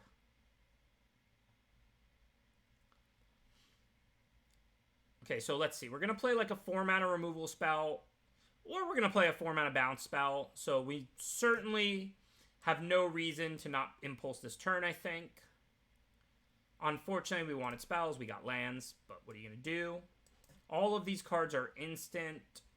So I'm just going to attack. This can only copy your own cards, right?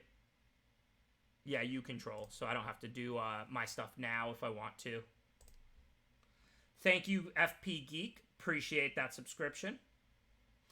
When you bounce a mutated creature, they get it all back.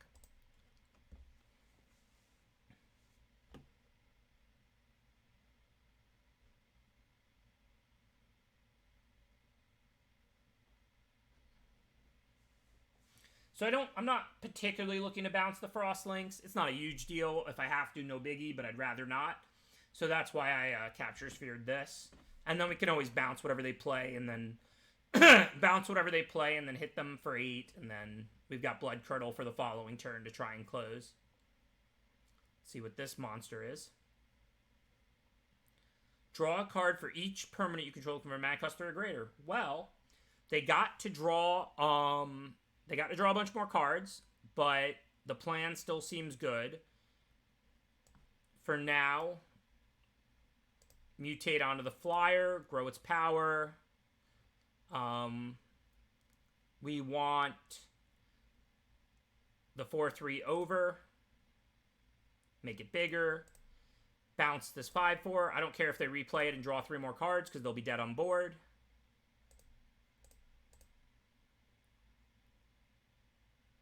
And back to you, opponent. Thank you, JP. Appreciate that subscription.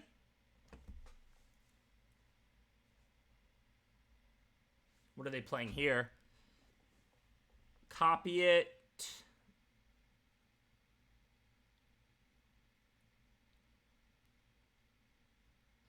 And it fights? Well, it's a fight. It's not one-sided, so I wouldn't choose that, but it's not the end of the world.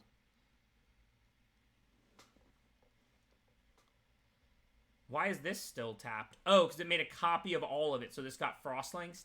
Ugh. That was kind of an ugly turn.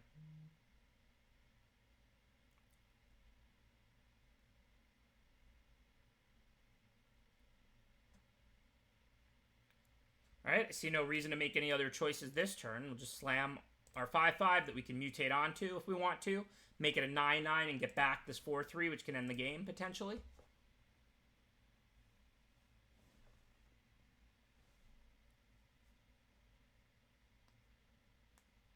We don't have enough mana next turn, but we do have a removal available, plus a 9-9.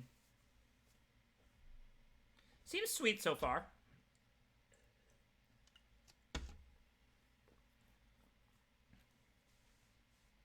And it still has that other ability. Whenever you cycle, it gets +2/+0 and first strike, right? Or it just has first strike. So I'm not going to block, because if they cycle, I'll just be binning my 5-5. But if they don't have another creature, they're dead. I can blood curdle the token and hit them for 8 or 9. So it looks like we probably got this game. Another good game.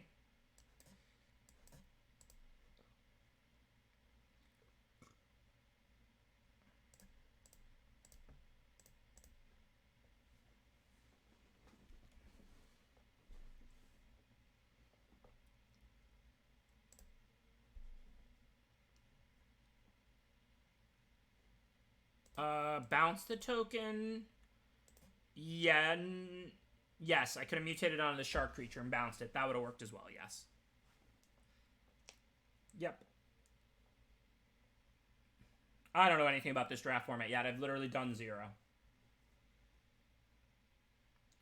Yeah, these games they feel about the same. Maybe a little faster than Theros. Theros was super slow, though. Doesn't feel like a fast format. You have a lot to do. Cycling tends to slow down games. You have a lot of firepower to go back and forth with. Seems fine. Yes, we're doing a draft after this sealed run. Probably going to do 2 drafts, but we're definitely going to do at least 1.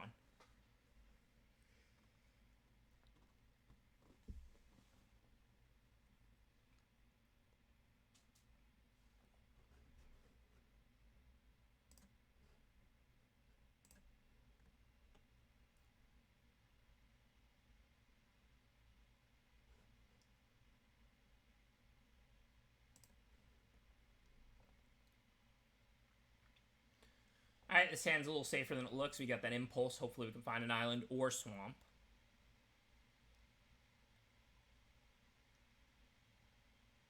I don't even know all the commons in Ikoria. Save those questions for next week. Like, I'm gonna play Infinite right away. I'll be playing all weekend. Like, you know, by next week I'll know stuff. You know, like, I plan to write my first archetype guide, like, over this weekend. But right now, I don't know anything. Like, I got a draft tonight, draft tomorrow, draft Friday, draft Saturday, and then I'll know some things, you know? This is pre-releasing with a pro. I'm reading the cards here.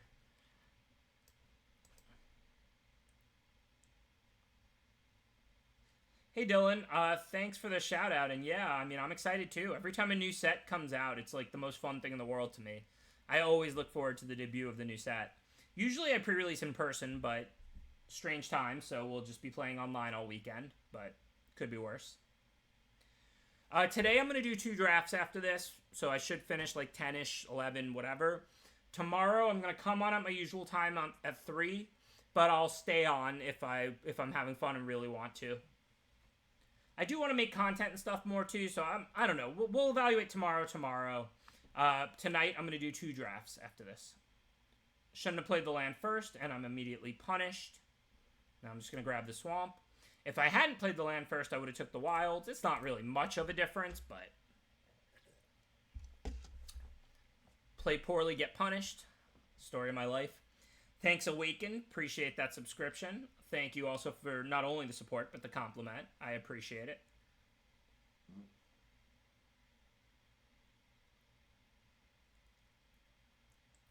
Yeah, only Google knows everything. I know a lot, but not everything.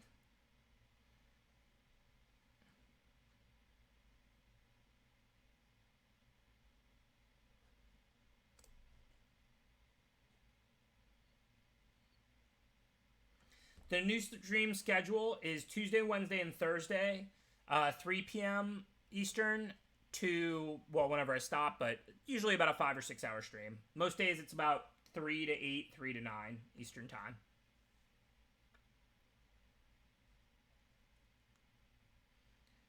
Yeah, and that's a big part of what's kept Magic fun for so long, is that the game feels different with each new mechanic and each new set. What is this card? This looks like a constructed card. Well, we have our removal spell. Whenever a creature mutates, put a +1/+1 counter and gain 2. And this card, whenever it does damage to a player, you draw a card. Yeah, we've got our removal spell, and I'm taking that off the board. I think it makes more sense to use Charge and just hold on to Mythos. This is just a 3/3 at the moment, right? So we can Charge showing the Heron and kill it that way.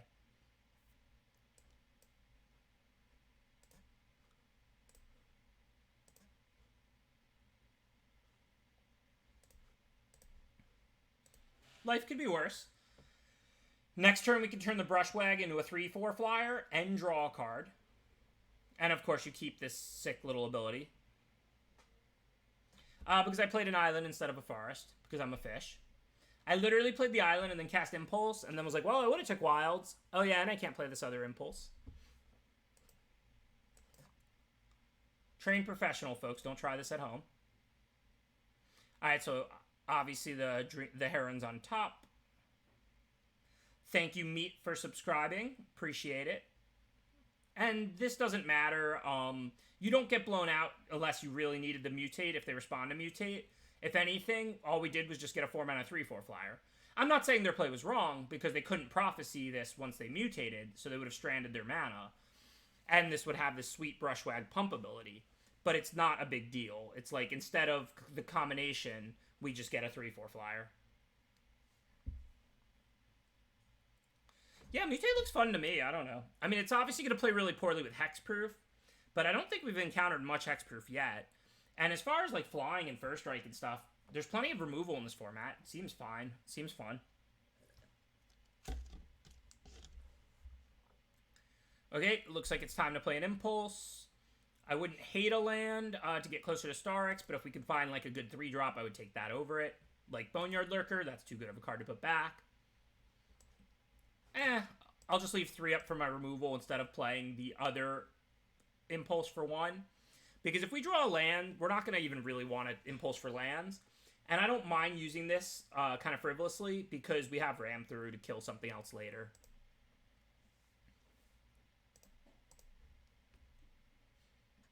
This is an instant, right? Yeah. Good enough for me. Use my mana, kill it end of turn.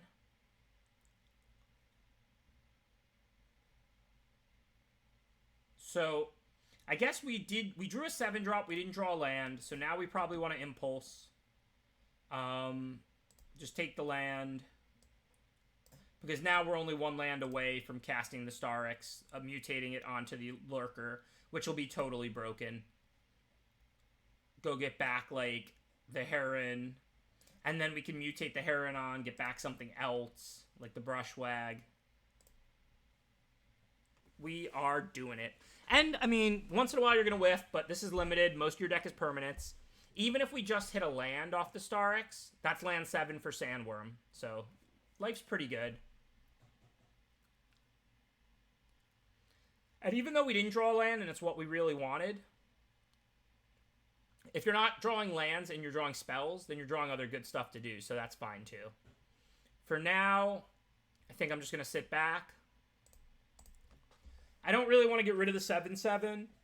Might as well make them deal with it and then buy it back an extra time or something. Oh, it's until you hit a permanent? I didn't even know that. So you can't even whiff on this thing? Until you hit it. You're right. So yeah, you can't even whiff. So if we hit a creature, great. If we hit a land, cool. It's land 7 for Sandworm. So we're not in a rush. We'll sit back on our removal. We'll kill things we need to kill. I'm happy with a stalemate for now. We're 1 land away from Starxing. And then after we Starx, we get back the other mutate creature. Then we mutate on it again. We get back something else. And we Starx again. And we draw a card. So that's kind of like build your own Storm deck right there. Yeah, it's until you hit. I'm sorry. You can't whiff on Starx. I apologize. So what does this do? 3 mana, 3/3, enters the battlefield, put a trample counter on a non-human, and then it grows those. Nice card.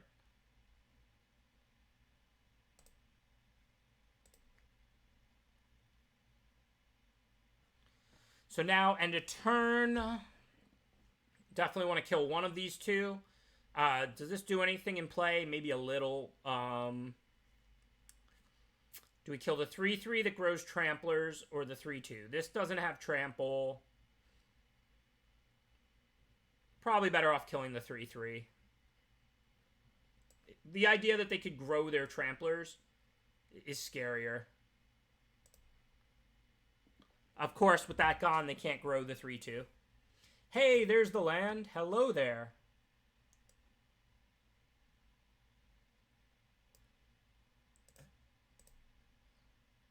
Oh, they have a beast already in their hand? Okay, maybe that was better then. I mean, it's just +1/+1, right? But it's probably close. Alright, get back our Heron. Tutor up a permanent. This is broken. Broken Starx. The audio seems like it's been working. Is that just Lord Tresser, or is the audio problematic?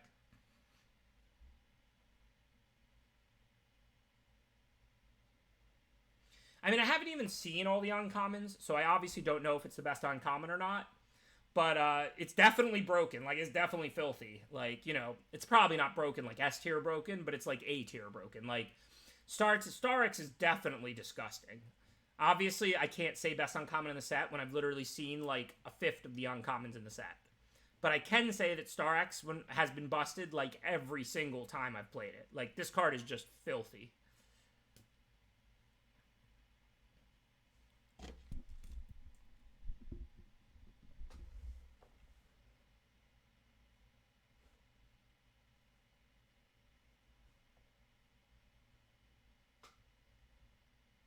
It's a good question, but I don't know the answer, Raz.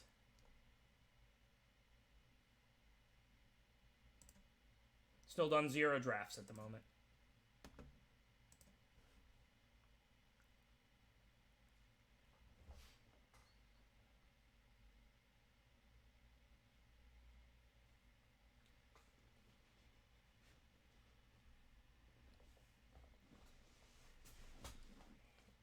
Alright, so I'm going to bounty up the 3/2 because it's probably the next creature we're going to kill. We know they can't do anything. So I think this is almost scripted. Just go ahead and mutate. Oh, wait, do we have anything to get back? Just the Brushwag. Yeah, that's fine. Solid card right now. And we are doing it. Under, of course. And then I don't even know what's going on anymore. This is just, like, are you serious? Like, what just happened? I just played 1 card. I didn't even play a card. It drew a card when I mutated it. I literally just played 0 cards. Like, what game am I playing right now?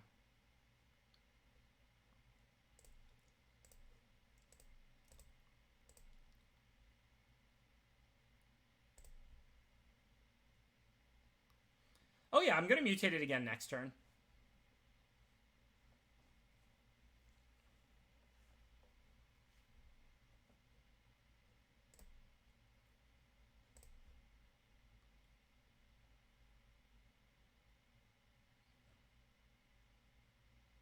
Well, first I'm going to probably ram through here, because I'll get to draw a card, and then I can bounty something else up. Shrink all of these. Now let's bounty, like, the next most likely creature to die. Now I agree, let's cycle for a free card. Because we're going to get it back, because I don't even know what's going to happen. I can't even count like this. Wait. Might as well put this out, too. We have enough mana. I can't... The screen is going to explode. I hope they don't concede. Under for sure.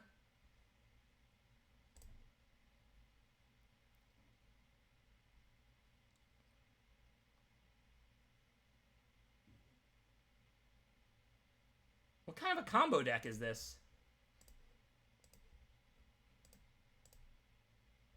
We drew the top 3 cards of our deck. We gained 2 life, and it got an extra +1/+1. It got +2/+2 in reach.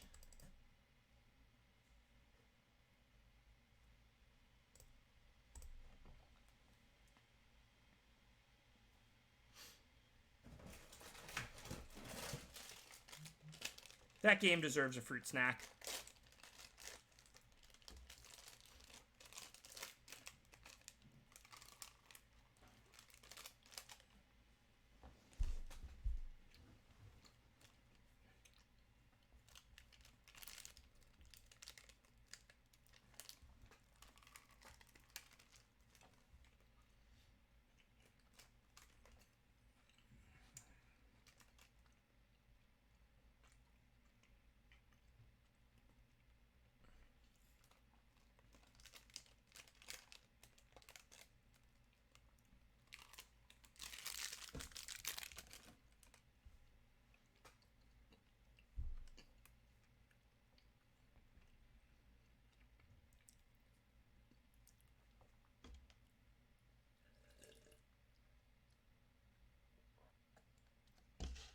Seems fun so far, but I don't think I've ever not had fun on pre-release day, except for, of course, Avacyn Restored. But for now, we're just trying to play and learn.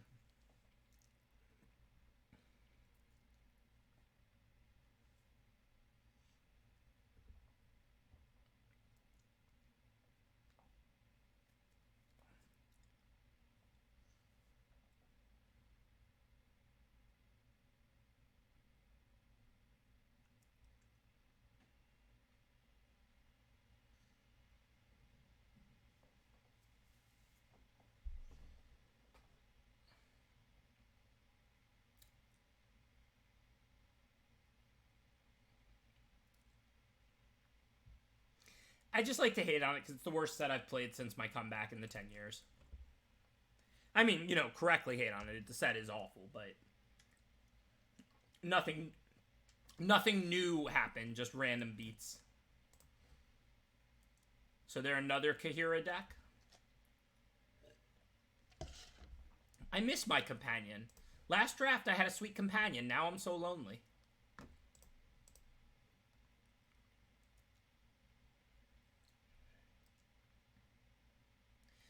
Why was it so bad? I mean, the power level, like, there was a few mythic commons and a bunch of unplayables. Miracle is a horrible mechanic for limited. Soul Bond is a pretty bad mechanic if you don't have a lot of instants to break it up, which they didn't. It was just an all-around bad set.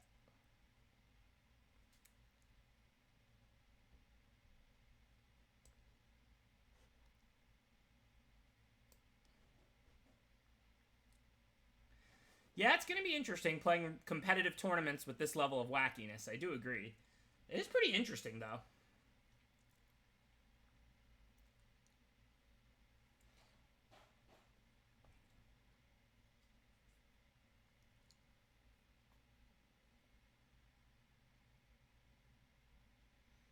Not really, Bryce. I mean, listen, I never quit Magic. I drafted every single set of Magic Online, and I got together with friends for drafts, team drafts at the local store, at my friends' houses, whatever. So I shouldn't even really say I quit. I have literally not quit playing Magic, like, completely and totally since the day I started in 6th grade 26 years ago.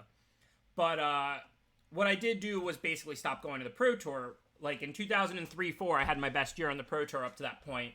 Top 8 at 2 Pro Tours and finished, like, 7th or something in the Player of the Year race. And then I quit. And the primary reason for that was poker. Magic Pro Tour didn't pay very much back then. There wasn't content. There wasn't platinum. There definitely wasn't the MPL. And I was like 20, and I, just started playing poker and doing pretty well, and I needed to make some money. Thank you, Salsa Shark. Appreciate the subscription. Hey, what's up, Rain Vorlin? Yeah, I was just making a lonely joke because the card is literally called Companion. But y'all keep me company just fine. I'm not in a position to complain. Alright, let's see. What are we going to do? We can play a 4-4. It can bounce with a 3-5. That seems fine. We can mutate onto the Fertilid, though. That's pretty busted. It would turn into a 6-5. It can bounce and eat something potentially. And that's the ideal target Fertilid for mutate. So yeah, we probably want to do that. Yeah, I mean, I never, chased big tournaments or super high stakes or anything. I just grinded, but yeah. Back when, in the online poker heydays, I did pretty well for myself grinding online and stuff like that. This is sealed. We're going to be doing a draft after this. Yeah, well, I started playing poker again this year when the MPL contract ran out. But I don't play online. I just go to the Hard Rock and play in person. And then I play Magic, and kept up the stream. So right now, the Hard Rock is on lockdown. Like, they're literally just not open in any way, shape, or form because of COVID. So at the moment, I'm not really playing. Okay, so I think I want that to happen. I'd rather discard a card and then bounce both of those, if anything. I think I'm probably not even going to bounce that. I'll probably just bounce the 3-5 and block and eat that. Remember, I'm not getting a 4-3. I'm getting a 6-5. So, going to discard the land. And then this should just be Blowout City unless they have something for the 1 white.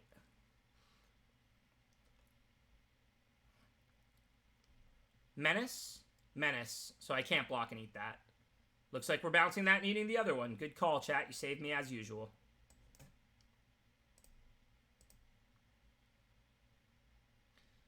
Definitely over. That's fine. So we'll bounce the giant one. They still have to spend all that mana recasting them. We'll eat the 2-4.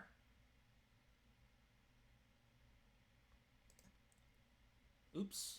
Didn't want to do that. So when I mutate onto it again, I can bounce again. So we don't want to do that. So this turn, pretty easy. We can just attack and play a 4-4. This game is over unless they have something to deal with this monster. Because next turn we can mutate onto it. We'll get the 2+1/+1 counters, and we'll just bounce whatever they play. That combat step was such a blowout. We bounced 3 turns. We killed and or bounced 3 turns worth of cards there. The 4-4's back in their hand. The 3-2's back in their hand. And we ate the 3-drop. Ate it like some Welch's fruit snacks.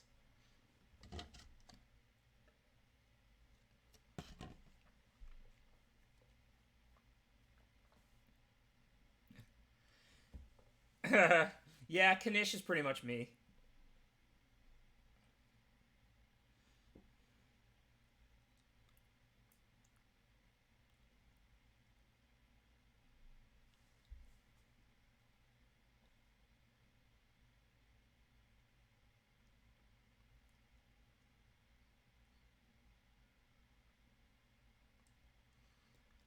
Okay, let's see.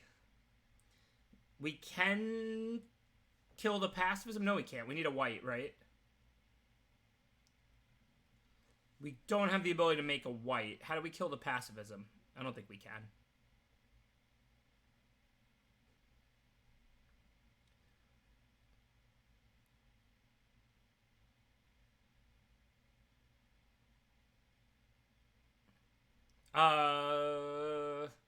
Return target creature an opponent controls. No, we can't do that either. Mythos only kills pacifism if you pay a white and a green, which we can't do. And Pouncing Shark bounces creatures your opponents control. That said, we don't need to do much. I'm chilling. I'm just going to kill that, attack for 4, and pass back to them. I mean, it's a 1-for-1 on the board. We're up. We're hitting for 4. Let's see what they do next.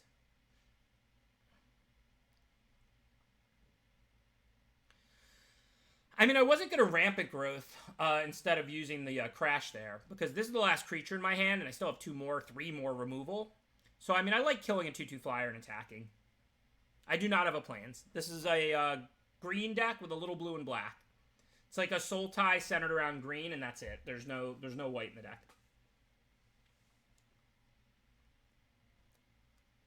If I mutate onto this, I'll get to bounce something. That's it. Not that exciting. If I mutate onto this, I'll get 2+1/+1 counters. That's pretty good.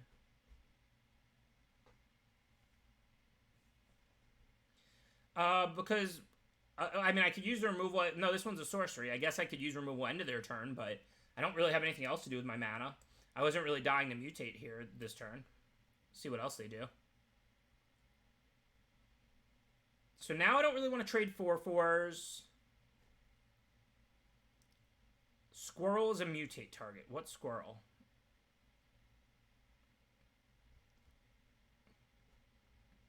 Oh, wolf bear? Yeah, it's fine.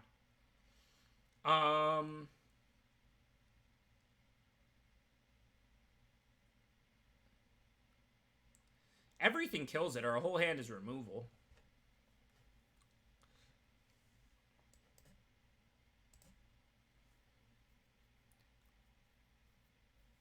I don't really want to mutate until I have to, because if I draw one of the creatures, like the 4-mana 4/4 black green gold card that you get a big benefit when you mutate onto it, that's like better.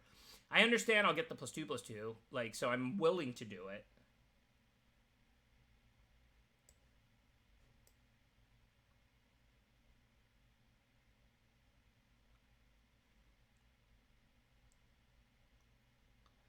I guess it makes it a 2-turn clock now.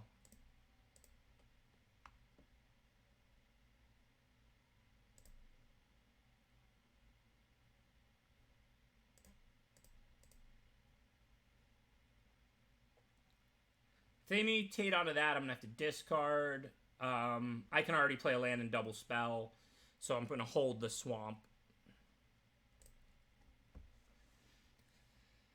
Thank you, Toscabo. Appreciate the subscription.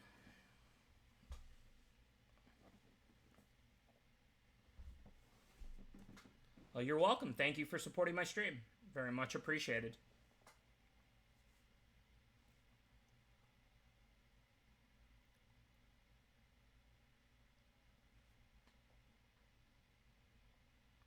I probably shouldn't even have mutated those.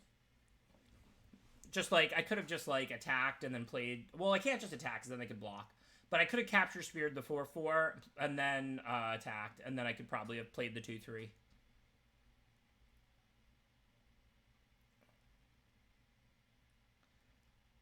Thanks, Mayo. I agree. I've never been one to want to chase the max. I would rather just be comfortable and be set. I'm not one of those people who believes the goal of life is to make as much money as possible. The goal of life is to play as many games as possible, and that requires some amount of resources. So you got to make some money. But I measure success. On my deathbed, I'll measure success in amount of hours spent playing Magic, not amount of dollars earned over the course of my life.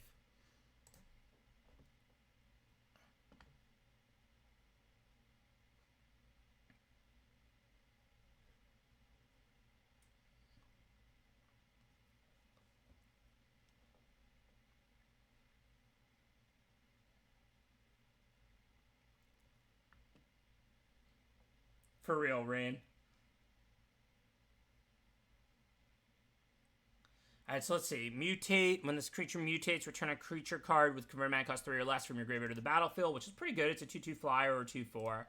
If we kill it in response, they get the 3/3, but that seems better than letting them get back a 2/2 flyer.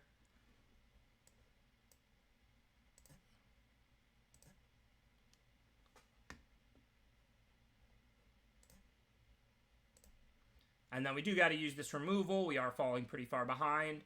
I know I have the ability to search out a couple lands, but that doesn't really matter much. Is there a Shoe Palace? Is there more than Magic to this world?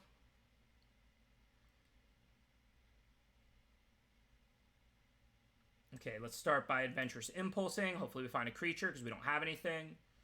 So there are 5 So do we want the 7/7 or the 4/3? We can play the forest in the 4/3 right now, but both their creatures trade with it. I think we're better off taking the 7/7. We can capture sphere one of their creatures now, and then if we draw land, we can slam the Sandworm.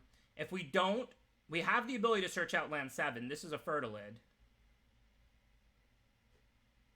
And then we'll draw a spell, and we can cast pretty much anything, because we have 6 mana.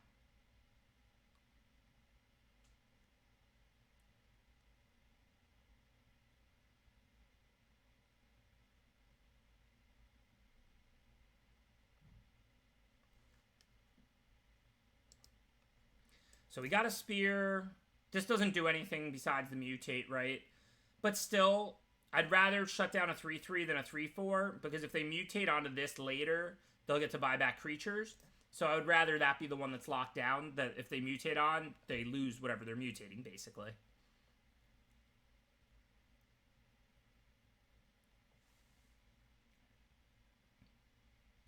So now, we'll see what happens. If we draw a land, we're slamming Sandworm. If we draw a spell, we can hopefully it costs 4 or less, and then we can play it and use Fertilid here, even though it looks like pouncing Shore Shark.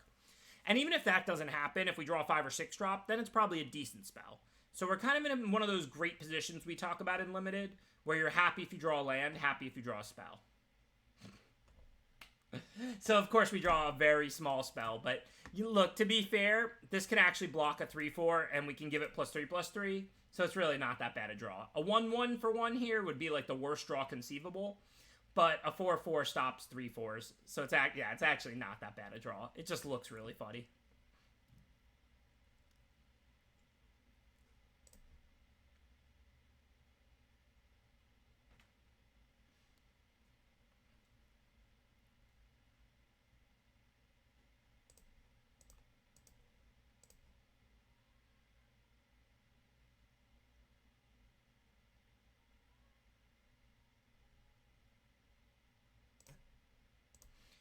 Brushwag's definitely one of the best one mana common limited creatures ever for a limited format. So I'm not making fun of it.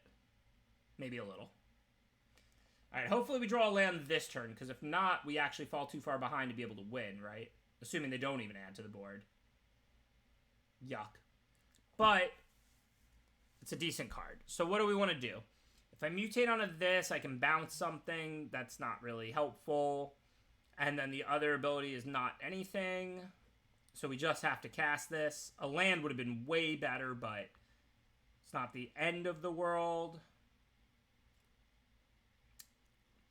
I could cycle and see if I find something better to play. But all I wanted was a land for the Sandworm. Why do you deny me, deck? I guess there's no choices now. Just have to play a 3/4 flyer. Bad because we go to 1, and then if they add another card to the board, even if we draw a land for Sandworm, we're dead. So if they add a card to the board, unless we top deck +2/+2, we lose the game. Obviously, if they don't have anything, then we can draw a land or a spell, and we're fine again. And that'll do it, because now they're going to name Odd, and we're dead. This was not a game I expected to lose. Granted, if I had drawn the land for Sandworm, they could have still just named Odd, so...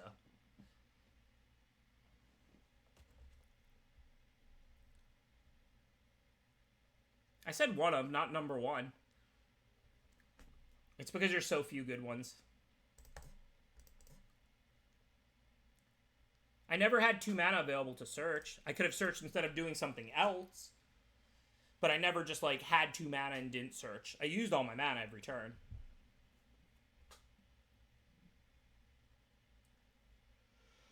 I mean, there were turns, especially early on, maybe I should have searched instead of playing something, and then maybe I could have double spelled or whatever. Mutate's somewhat close to banding. It just happens when you play it, not when you attack and block. It is similarly complex.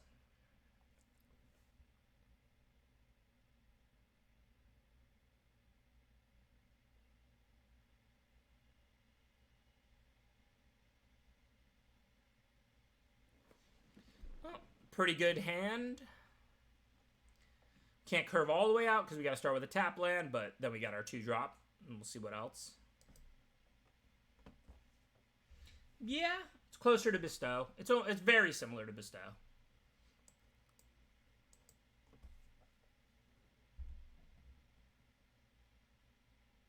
Yeah, I shouldn't have mutated the spider on the wolf.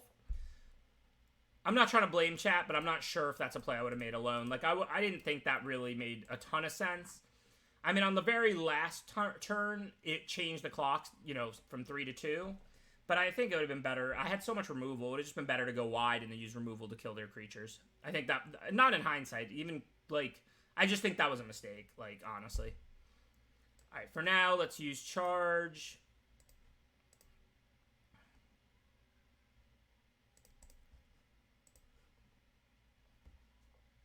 Probably anything with morph. That might be about it. I mean, mutate is definitely like an all the way complicated mechanic. Like, it doesn't get much more complicated than mutate. So we don't have double green. We can't cast that. So it looks like a good turn to mutate.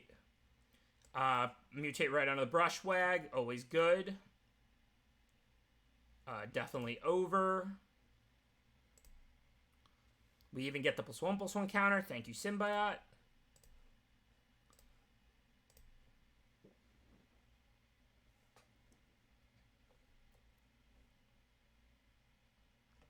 I'm planning to do 2 booster drafts. So, however long they take after this sealed. Yeah, this is expert level set, no question. This set is very tricky. There's just like infinite going on. I'm going to play this one first because this thing is a human and the extra toughness might help it to be able to attack and not die. Of course, my opponent's countering it, so that's irrelevant. Pacifism's good in this set because people build one big monster and then you pacify it.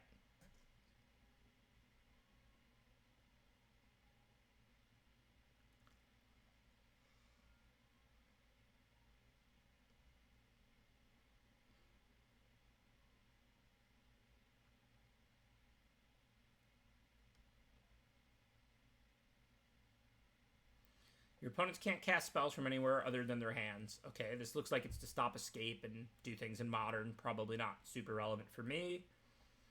For now, I guess we're playing the 4/3, and we might as well have Ram through available in case we want it. There's nothing to Ram through right now. Neither of these 1/3s really do anything. Stops Companion, right? That makes sense. So now we can attack with the 4/3. If they go for a double block, we have a removal for the blowout.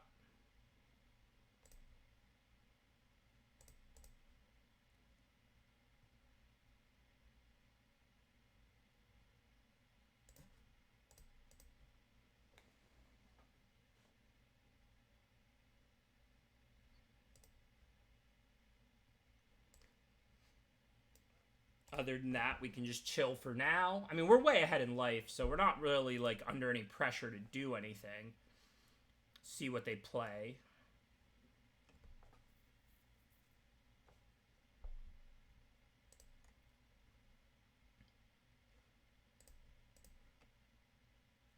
So, again, I probably don't want to play one of my removal spells end a turn, even though it uses my mana, because they're going to get blown out in combat here.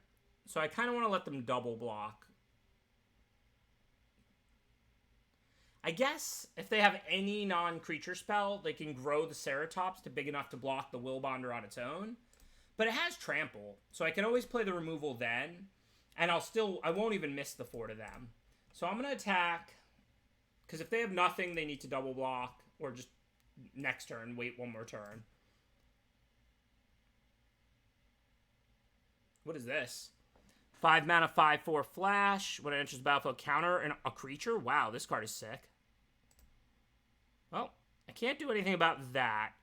But I am going to need to kill that, but I'll do it. Oh, they're just dead to the Willbonder unless they have anything. So I'll do it later because they've got to play a removal spell for this Willbonder, or I just attack and kill them. Because Willbonder is not Trample, it's Trample and Thorn Elemental ability. And they're at 4. So unless they have a removal, they're dead.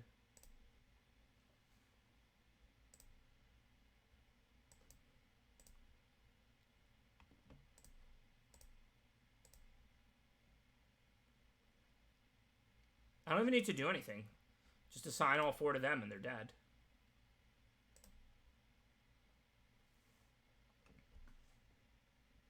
This is the second sealed. And we're about to play the very last game of this sealed before booster drafting, because we're 6-2. So win or lose, this is the last game of this run.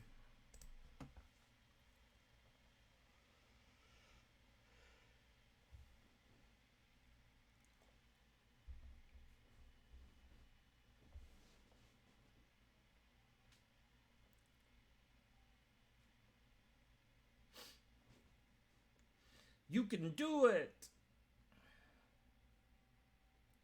Thanks, Sephiroth. I know Dangle was rooting for me to lose that game. He just wants to see the draft. He doesn't even care if I win or lose. What kind of friend is he?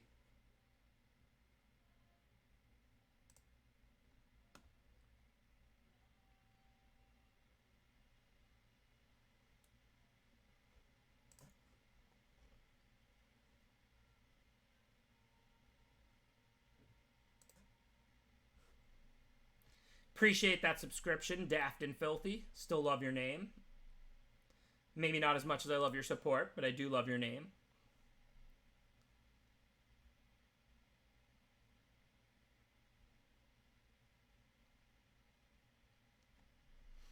Arena's a great program. I'm kind of excited to see what the human drafts look like.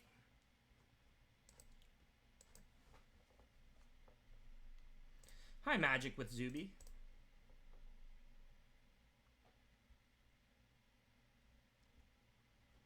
Oh, no choices. Let's just beat down, curve out. I thought this was a grindy Sultai deck, but maybe it's a beatdown deck.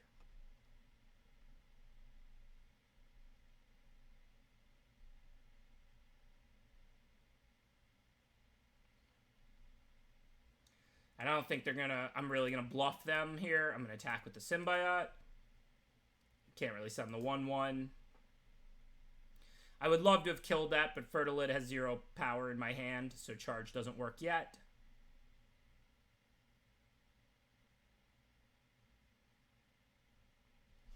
It's fine. We're definitely going to discard Swamp. We already have one in play. And no decisions now, other than where to give Menace. I guess the 2/2 that's most likely to stay in play the longest. Brushwag is harder to block because you can pump it. Fertilid we might mutate onto and it'll be just giant, or we might sack it. Okay, let's see. So for now, we need 4 to pump Brushwag to be able to attack with it. So we can Adventure's Impulse, see if we find something we want to show to the charge or cast. If we don't, we can play the land and then attack with the Brushwag and the Menace creature. So let's start by impulsing. Clearly, we don't need lands, so we either want Ivy Elemental or Recluse. Looks like Recluse. We can make a giant Fertilid right now. We're way ahead. And that seems better. That seems better than attacking with the Brushwag this turn. We want over. So we should end up with, like, what, 6 power?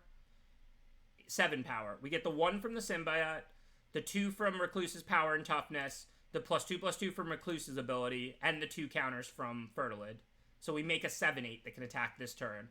We had a 2/2 in play. We played 1 card, and it turned into a 7/8 haste. Is this magic?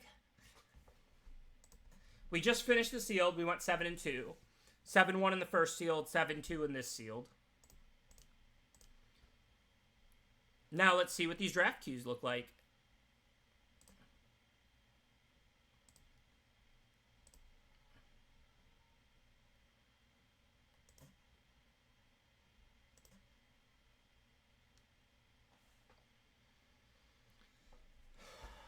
While this fills up, I'm going to use the bathroom.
Yeah, so there's 3 of the 8 right now. But remember, this is the early access streamer event. So even though they, they give out a lot of early access, it's not like it will be tomorrow. Tomorrow, these will probably fire in like 30 seconds. Like, because tomorrow you're going to have all arena users on. Today, you only have the early access streamer event.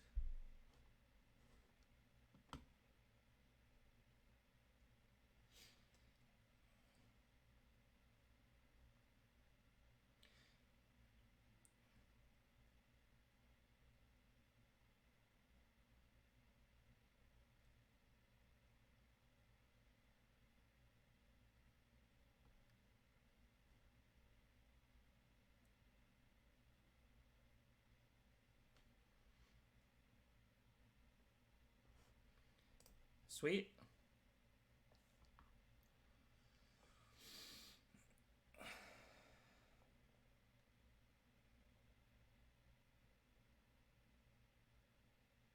Hey, sounds good to me. I mean, I'm happy if it fills from viewers. It's fun playing against y'all. I love like when Infested was sniping me, not the bad way, just playing against me and then turning off the stream when he succeeded. That was fun. It wasn't so fun that he beat me so many times in a row, but I pretty much evened the score. I don't remember the exact count, but I know he was like 5-1 against me, but I think I won like 3 or 4 of the past 5. I think it's pretty evened up now.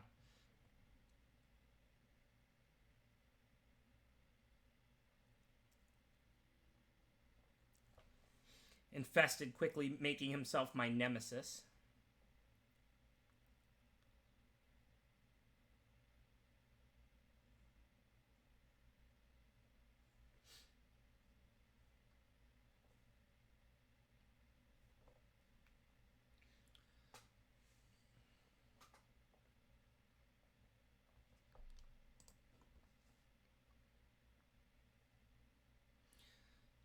I see 8 readies.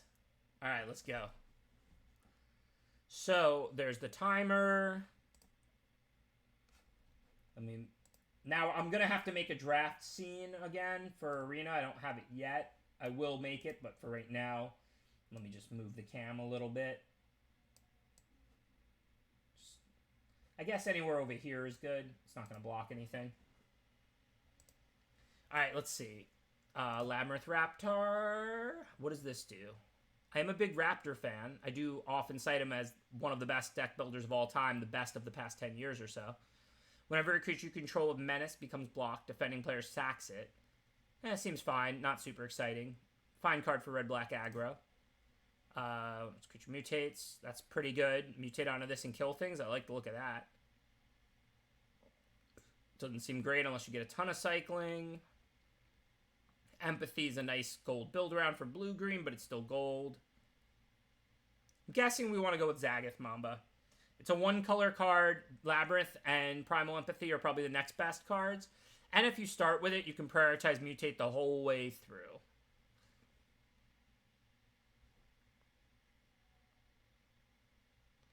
Doesn't seem very good. Charge is fine. Removal. Definitely play green-black Mutate, I assume.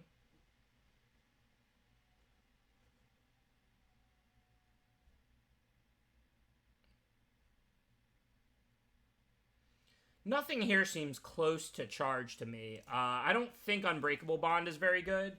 Like, I'm not saying it's not playable. Like, it might be fine. Bring back your best thing and it has lifelink. Like, okay. Like, that. You do want to give lifelink to big creatures. Like, there's a lot of value there. But it still seems like, not an amazing card. Charge, this is just good removal. You just show a creature and kill their creature for 3 mana. And I mean, Boot Nipper seems like a fine playable, but Poacher seems like a fine playable. But these cards are just not on the level of high quality removal like Charge, right?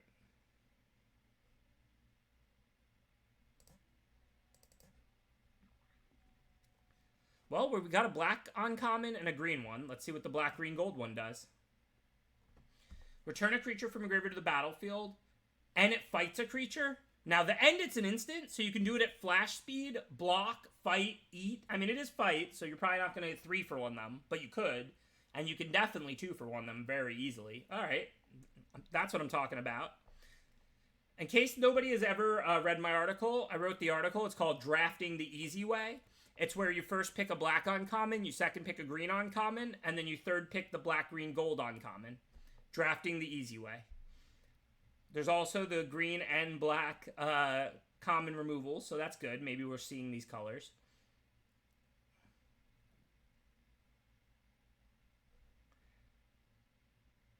Yeah, Reconnaissance Mission seems quite good. Definitely going to stick with drafting the easy way for my first draft of the format, but that does seem like a very nice card as well. The blue uncommon enchantment there, Reconnaissance Way.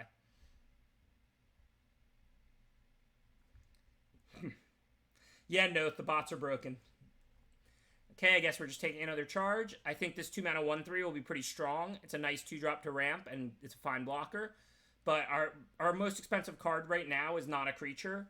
And Crash, like I said, is just good removal. So I think this is just another Crash. I don't believe the games are in pod. I think these are similar to the Magic Online draft leagues. You draft in a pod against humans, but then you just get paired against people with a similar record to yours.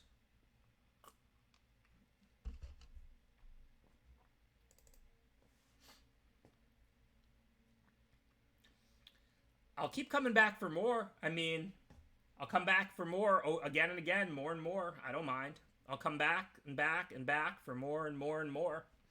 I mean, look, at some point I have to draft creatures, but it's only pack 1. Like, I've got the whole rest of the draft to just take any generic creatures. Like, this is fine.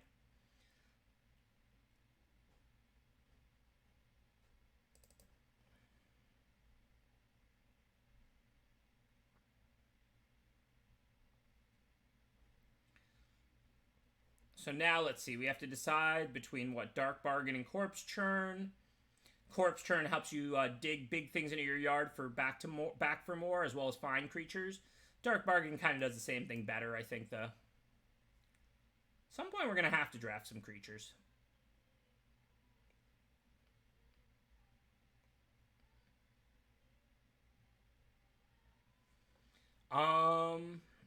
I guess we want to draft a lot of Escape because of Zagoth. So I think we want to take Brushwag over Moscow Gorlak here. If this was the last pick of the draft, we would take the Gorlak because we need real creatures. But this is only pack 1, and we already have the Mamba. So we want to get another card that works well with Mutate. Sorry, I said Escape. I meant Mutate. That works well with Mutate because we're going to be prioritizing Mutate creatures pretty highly. Ram through more good removal, but we have all the removal. We need creatures, but this is only pack 1, so any Mutate creature is really good for us. We have the 2 good 1-drops with Mutate, and then we have all these things.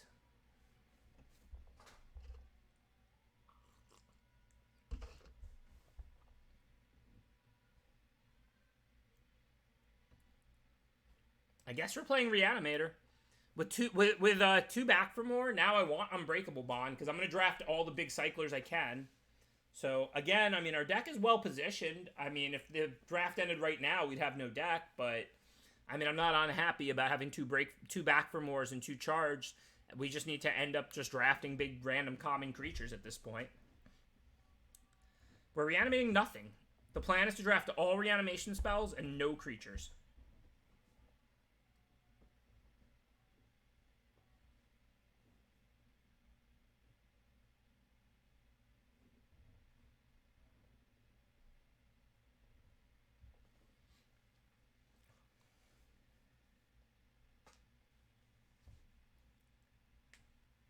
No more Magic Online. I mean, I'm not saying never. Like, I might go on and play Champions or Modern Masters or whatever when that's the flashback format.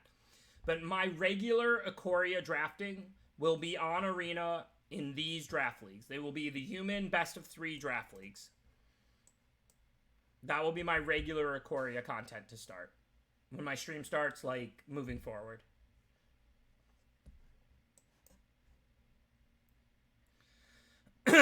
I no longer have to choose between the better way to draft and the better program. Wizards finally gave us both together. Thank you again, Wizards. Now we can do best of 3 draft leagues that are 3 rounds each with humans on Arena. We now get the better way to play draft and the better program together. Thank you, Wizards.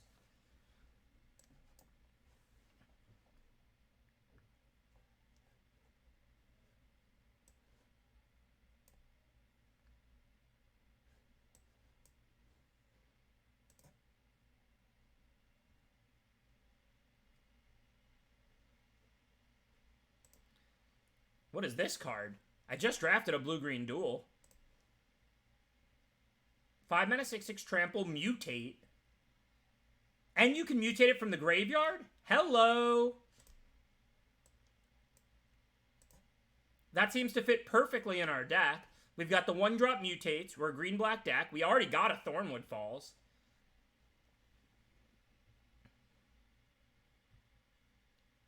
I mean, I'm sure I'm taking this card. It just looks like the broken Sultai Mythic that's perfect for our deck. But I still want to read some of these. Like, I've never seen this card, and it looks sweet. Yeah, it's fine. Not exciting. Blood Curdle would be... I'd probably take Blood Curdle over Hemophage, for sure. So, I mean, this is obviously Brokos the Broken by a lot. But then after that, I think I would have took the removal spell. Destroy target creature with converted mana cost 2 or less. Cycling. That's fine. Not super exciting. By all means, you're going to play this card. You can always kill a 2-drop or cycle it. But this has no ability to trade up. I think Symbiote, given our lack of creatures and our desire for mutate, is probably just better. This is kind of an embarrassing second pick. I think Symbiote's good. I think second picking it is kind of ugly. But, I mean, we do want to keep the blue splash to a minimum. We are a green-black half and half deck. And we certainly don't need removal badly, so.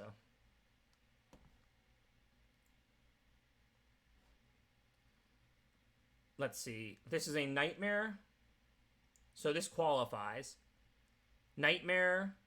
Brushwags obviously don't qualify, but if I have to drop a Brushwag, that's acceptable.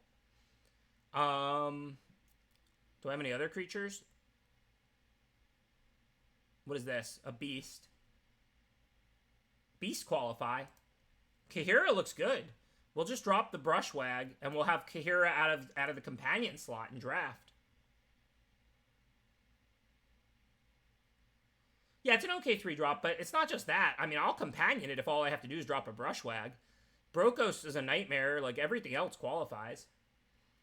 I mean, obviously we'll have to see, like, what we see the rest of the way. You don't have that much control. But I'm a pretty big fan of having Kahira here. So we can prioritize cats, elementals, Nightmare, dinosaurs, and beasts. And we want big things.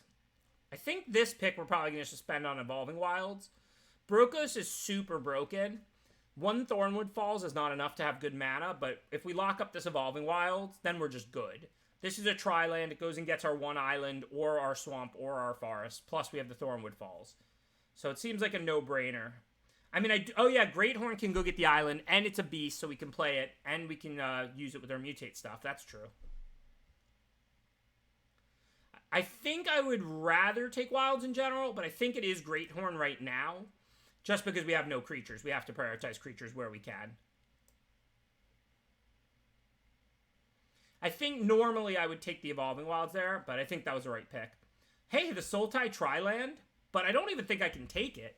I mean, I have 3 reanimation spells. How sick is the 9 mana 11/11 here? I mean, I want the Tri-Land, but we're going to keep the blue splash down. Greathorn searches for an island also. So I think we got to take Titanith Rex. I mean, especially because now we have Kahira too. We have to prioritize creatures we're allowed to play whenever possible, because we don't really want to play creatures we can't. I talked about this a lot during the first sealed build, but for anybody who wasn't there for sealed build 1, Companion out of the companion slot is like really broken. I mean, you pay a cost, and I'm not saying you're always going to be able to do that in sealed or draft. Sometimes the cost is going to be too high. But Companion out of the companion slot is sick. Human Soldier, so we can't play that with it, and it's not that exciting of a card. Looks like an opportunity just to grab like an easy prey over nothing.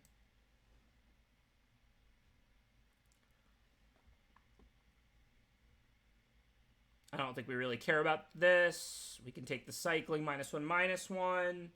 We can take Impulse. I don't really want to splash Empathy in a deck with this much power late game again. Empathy's great. Like, it's a busted card in a blue-green deck with just a bunch of small creatures. You can start growing them and then drawing cards. But in a deck like this, I don't think it's very exciting. So, we can't play either of these creatures with Kahira. If we do end up short creatures and we have to just play Kahira instead of playing it in the companion slot, I would rather have the Brushwag, I think. So I'm going to grab that one. That's a Nightmare with Mutate, so we can definitely play that, so that's great. This card doesn't look like it offers us much.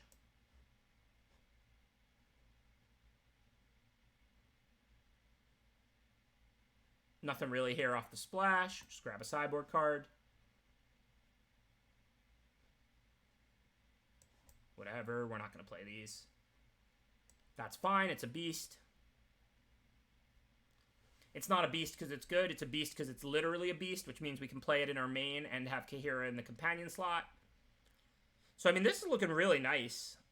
I mean, Easy Prey is probably a sideboard card for us unless we end up short. Wow, we tabled the Wild, so we got there on the mana fixing anyway.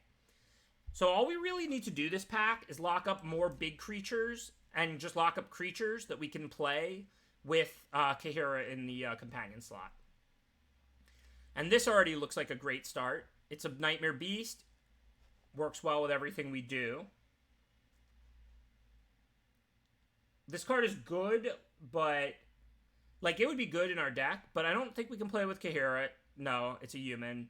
And then also, like, it's not as good as Lurker anyway. What is Crystalline Giant?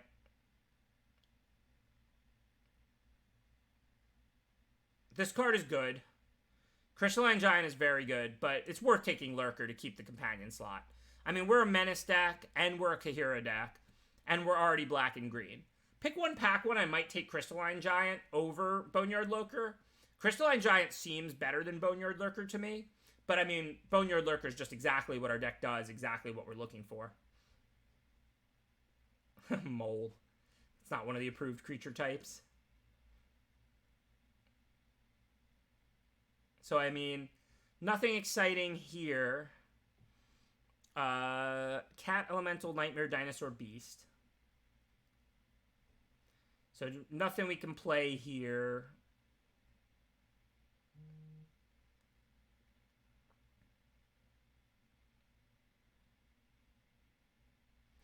Sure.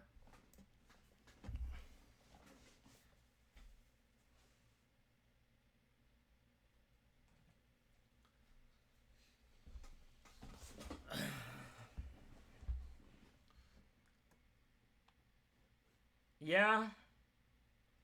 This card looks good, but I don't think it's our wheelhouse. I mean, we could toss one Plains in the deck. Is this card worth splashing? Top two cards of your library in your graveyard, then return a creature with less mana cost from the creature to your hand. I mean, our deck is good. I think I'm just going to take this opportunity to grab another Wild to make my mana better. We have plenty of playables. I know this card is good. I didn't expect to see a second. But, I mean, we don't have Vigilance creatures, like, a lot. We have, like, one. Obviously, it's good all by itself. But remember, this is pack 3, and we're green, black, splash, blue.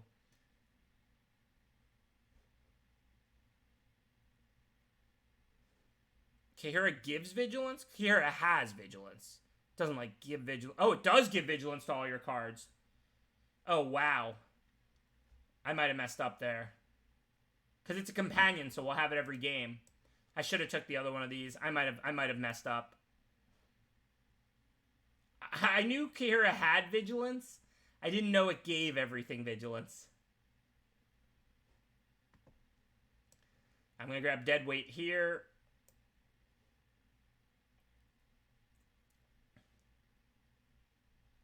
I didn't know. I didn't want the Wilds that bad. I mean, we're green-black with a blue card to splash already. I didn't know. This just looks like good removal if we're going to splash white. I'm sorry, y'all. It would have been sick to have two Felidars. I'm sorry.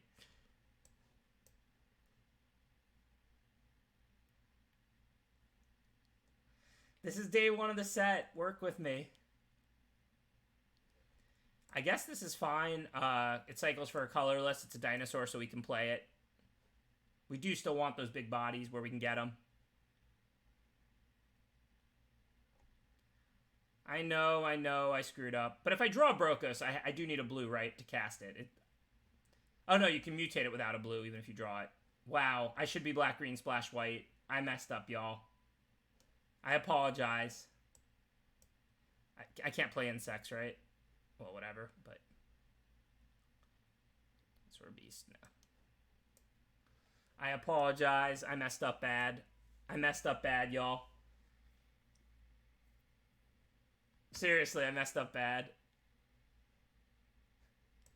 I thought we were green, black, splash, blue. I didn't even realize that I didn't need a blue to play Brokos. Like, you just don't need a blue at all as long as you're mutating it on the front end, which you want to be. And I can still play one island. I have fine fixers. I messed up. We should have a second Felidar. Yeah, I'm only one bad pick. Most of the rest were good, and this is my first draft. First time I've even seen Felidar. But wow, Felidar... I mean, because we have Kahira not in our deck. We have Kahira as our companion. So we're going to have Kahira almost every game.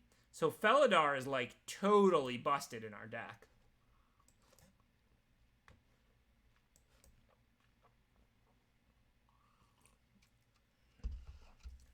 Squirrel is a nightmare? Which squirrel?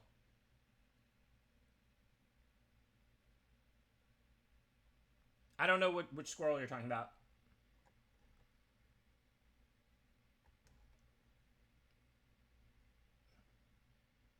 Oh, the 1/5? This thing? This is a squirrel? Gloom Pangolin?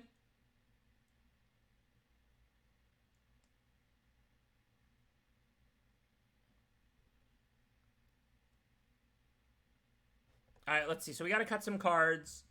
Still only need the 1 plains, I think. With this many wilds, I don't even think I want the Thornwood Falls. I'll just play like 1 island, 1 plains. I mean, with this many wilds, our mana's just going to be great, like, regardless.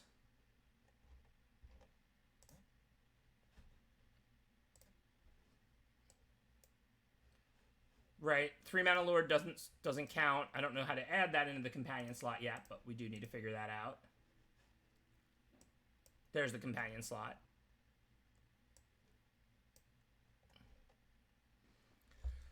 So now we're on 13, 15. This is like a 17 land deck. I just cut the extra lands because we didn't need them.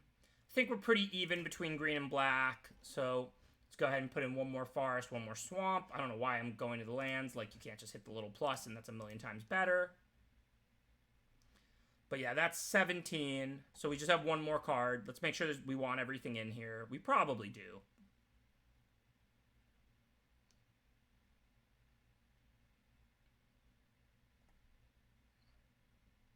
I wish we had another Felidar so bad. I'm sorry, I'm sorry, I'm sorry. I'm like in physical pain right now. I'm sorry.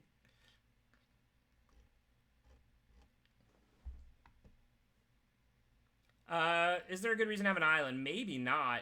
I mean, casting this on the front half isn't the worst.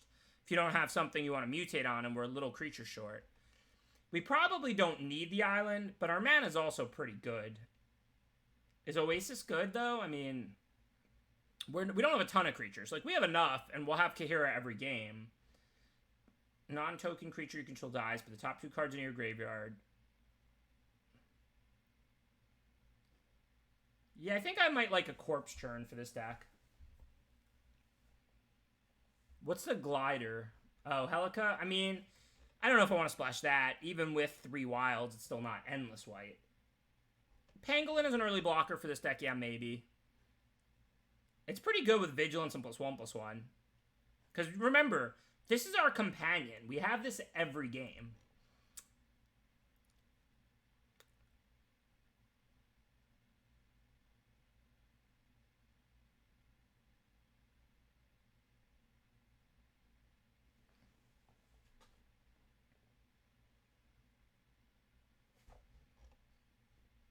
I think I like the Pangolin. I'm not going to play the blue-green duel. Like, the 1 island's just enough. We just don't need another tap land. I don't even know if I should play the island, to be honest.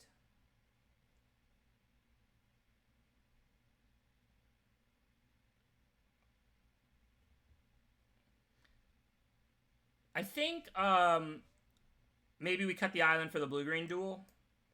You can't search it with the wilds. That's why you would normally play the island over the blue-green duel. But we do have this every game. It's double green. And we have no blue cards. And Brokos doesn't cost blue, which I did not know. I don't think we need more planes. This cycles for a colorless. This is single white.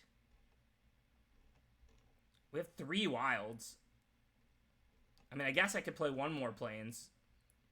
If I play it over a forest, it's not hurting my ability to cast Kahira.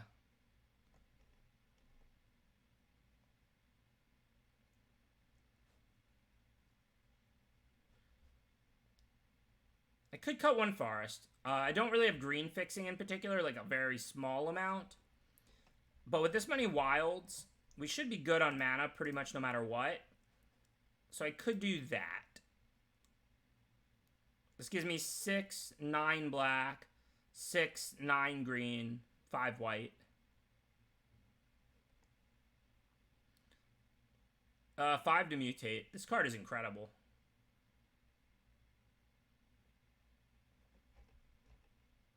The only thing is it is better to cast this card than mutate it, right? Like, this isn't like a when you mutate, you get something. You just want to cast this, and then when it dies, you can mutate it out of the yard after that.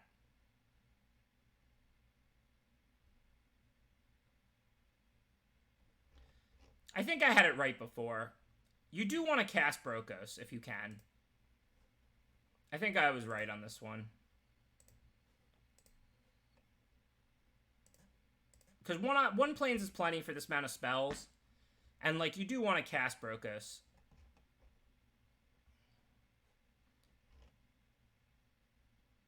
$16. I think that's correct.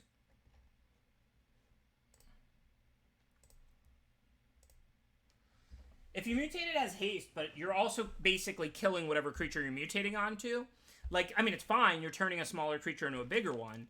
But you'd rather just cast it most of the time. They still have to deal with it. It's a 6/6 trample. And then you get to mutate it after they've dealt with it the first time. The companion should be in there, right?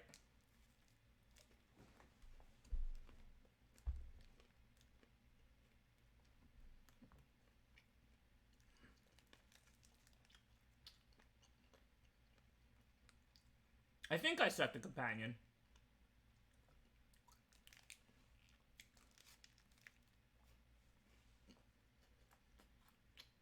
What's up, Tailspin? I think I got a pretty busted deck. I wish I had 1 more Felidar, but either way, I think this deck's very good.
My stream schedule for Ikoria, I mean, I plan my normal schedule, 3 p.m. Eastern, start Tuesday, Wednesday, and Thursday. I will be on Arena, now that they gave us these great real draft leagues with humans. Absolutely no need to go on Magic Online. And I'll be doing these drafts, these human best of 3 drafts.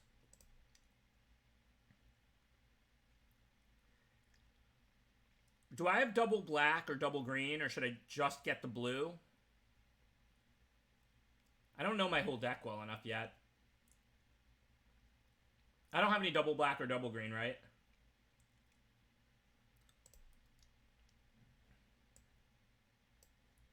Hey, free creatures. Gotta love it. Brokos is double green, but it's also kind of a blue. Yeah, the set seems fine. Think I want to kill this. It looks like a pretty powerful card. Plus, then I can attack. I don't want to make this trade. So, what does this do? They'll get to put the top 2 cards of their library into their graveyard, and then they can return a creature with lesser converted mana cost to their hand. So if they spike, well, they have to spike a 1, so that's probably not going to happen. And we're holding a fistful of removal, so it seems good to take out the mana creature now. Thank you, Cordra. Appreciate the subscription, Cordra MTG. Right. This Death's Oasis. Listen, I think Death's Oasis is a powerful card. Remember, white is a splash, and we have all this late game already. I mean, I could take out like Unbreakable Bond for it or something, maybe. I don't think like this is in my sideboard because I don't think it's a good card. I think if you draft Abzan, this is an auto include in your deck. It's just my deck is an absurd power level, and white is a very light splash.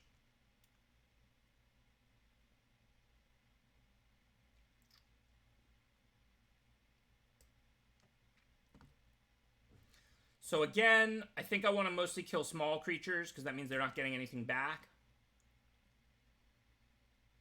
So I'm happy enough this turn, I think, since my whole hand is removal. I'm going to charge the Symbiote and play my own. This means I can keep attacking with the 3-2. And then also this is a 2-mana 3-3 now.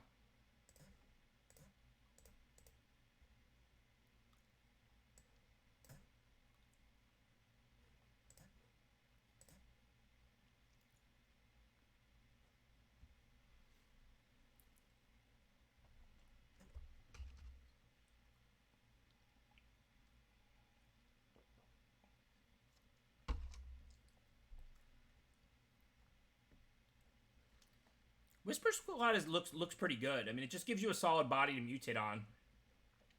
In most formats, this would be unplayable, but in this format, it makes sense. So I don't really want them to trade their 3-3 for my Kahira, but I can get it back either way. Oh, but they'll get their 2s back. They've got the chain going now with the Oasis.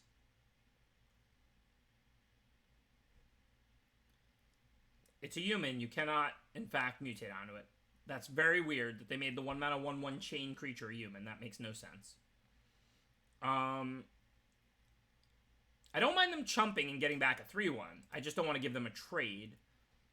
If I put this onto one of my creatures, it's going to be what? It's going to be big because of Kahira. And the +1/+1 from Symbiote. So I'll be able to attack. And if they kill it all, I already have the Unbreakable Bond anyway. And I can get a Wilds back. It's not nothing. So I think I'm going to mutate.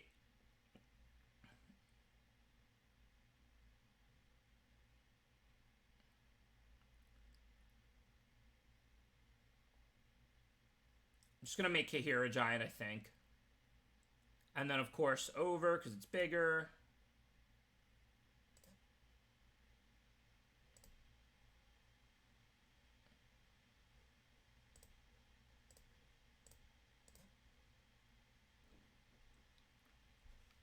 Yeah, Companion is filthy and limited. I mean, absolutely filthy.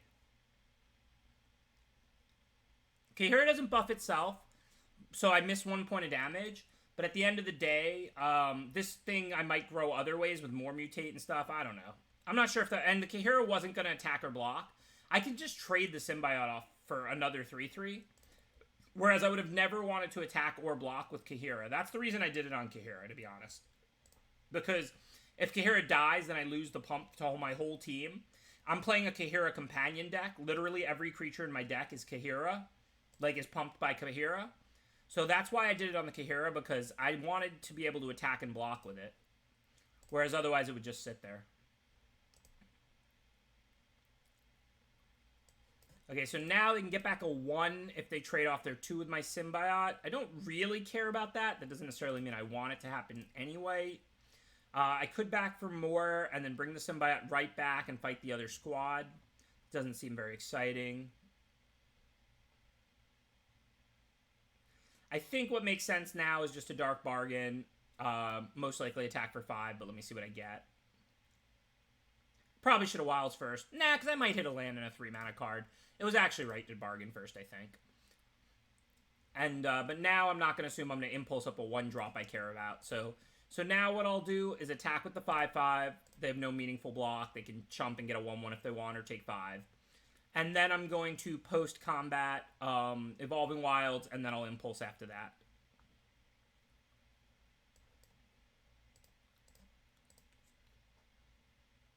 See if we can find Brokus or Felidar.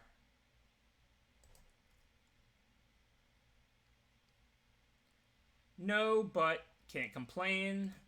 That's a pretty good one. I can just cast it, and it'll be a 4/7 Vigilance. Or I could cycle it and bring it back and back for more if I want to kill one of their creatures. So they still have no block on the 5/5. But now I can put the Whisperer on the Symbiote. I won't get the Lurker ability, but I'll still get the discard, and this will grow to a 5/5 so that it can attack past a 4/4 as well. So that's just awesome. So there's almost no way this could be possibly not correct. Over, of course. And it'll actually grow to a 6/6 because of the +1/+1 from Symbiote's ability. And now their only choice is to chump or take it.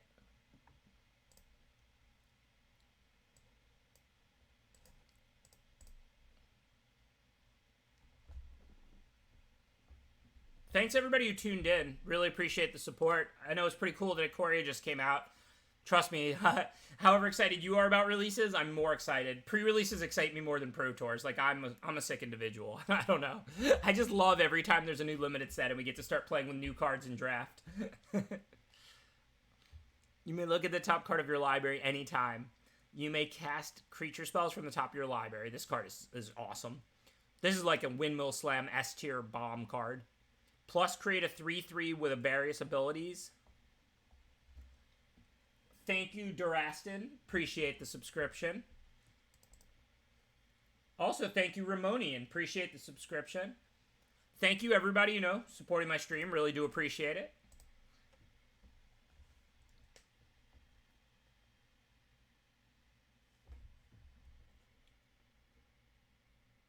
I do not. I don't even know all the cards in the set.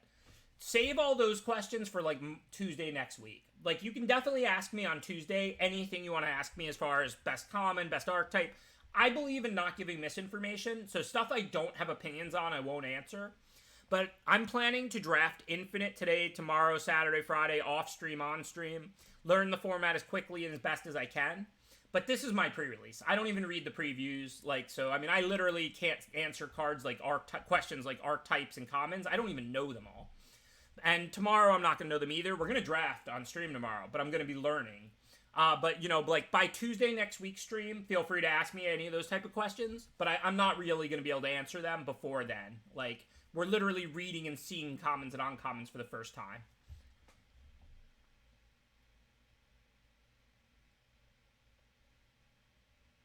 Yeah, I think it's good, Urisk.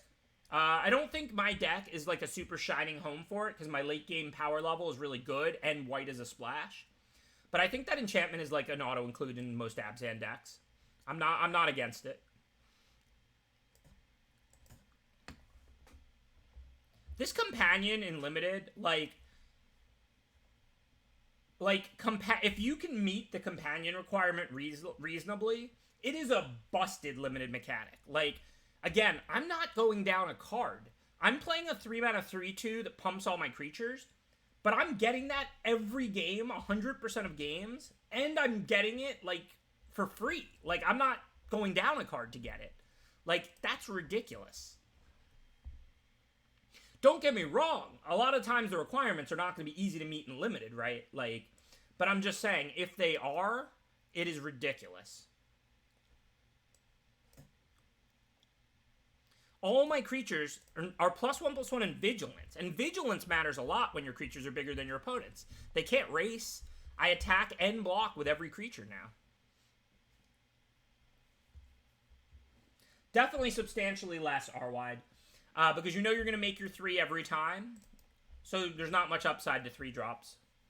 I'm just going to block. I don't really care about this. I don't really have mutate stuff in hand at the moment. I'm in this. And yes, that synergizes as well, but... Again, I can buy all my stuff back. I'm playing like a reanimator deck, basically. I'm just not really worried about it. Let's trade off resources, and then I'll bring my my Lord back when I draw one more land.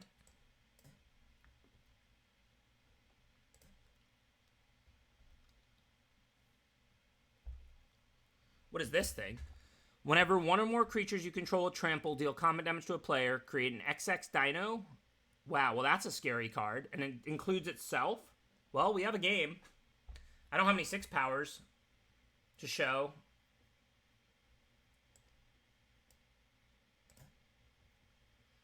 This card is sick. Yeah, it looks like an S-tier bomb. So I can double block it. If I get back my 3/2 Lord, that pumps the Goriak, and I can double block it. Other than that, I can't block it. So I guess that's what we have to do then. Unfortunately, I'm going to have to lose my Lord again. But I have 2 more ways to bring it back. Oh, wait, I can just get back a 3/7. That's better. Oh, no, then I can't double block. Well, wait. 3/6, because the Lord won't be in play. So I can't double block it. Whereas if I get this, I have a 3/2 and a 3/5, and I can. I lose both, because they can put 2 on this and 4 on the other one. But that's fine. As long as I trade with this, I'm happy. I can't take hits and let them make dinosaurs. Or I lose the game. So, I mean, if I have to 2-for-1 myself here and trade with the Crusher, I've got plenty of business. I could have just cast this, but I have 2 more ways to recur Kihira from the graveyard. And, like, I do want something to show to charge to kill other things. I'm pretty sure this was correct. How much, how big is it, what it makes?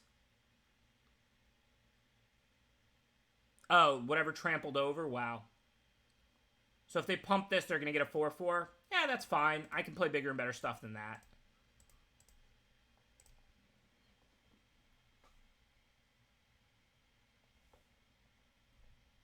And if they don't pump, then they can cast other things, but they're only making a 1/1. That's not a big deal. You should never really think about whether something's a 2-for-1 or not. You should just think about what does the most value. Like, once you're already in a game, like, it doesn't actually matter if something's a 2-for-1, right? The goal is just to make whatever play, like, creates the most value or whatever. So what can we do now? We could slap down the Whisper. I don't think we really want to do that, because we could get that last card out of their hand, and it could be some giant thing. A 1/5 stops their team pretty well. I mean, they can attack with both these. I block, they pump, I take 4. I'm still at 19. And then they have to sink their mana into it. So I think I'm going to play the 1/5, then I can search out, like, that Plains. And then next turn I have access to, like, Whisper to get the last card out of their hand. Or I have access to Charge if I want to use it. More Giant Fat?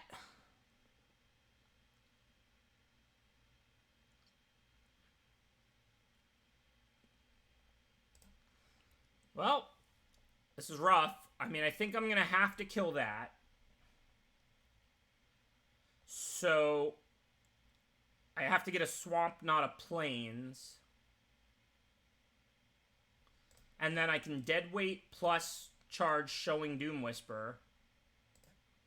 Unless I top deck a Fatty. No such luck. Wait.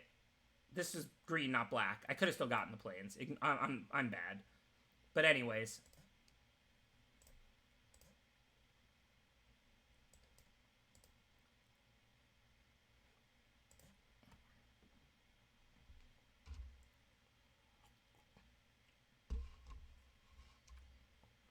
I don't know what things are called. Doom Whisper, Cabin Whisper, whatever.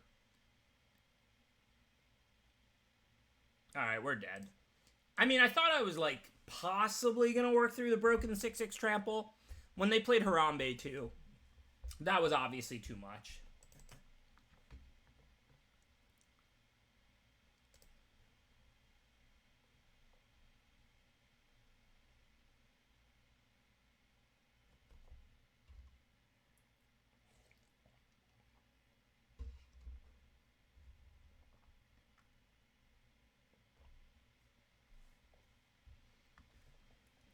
Thank you, Mr. Altar Boy. Appreciate the subscription. Hope you're staying out of church right now with the social distancing. There will be another draft. These are best of ones. I'm going to definitely finish this, do a whole nother draft, finish that.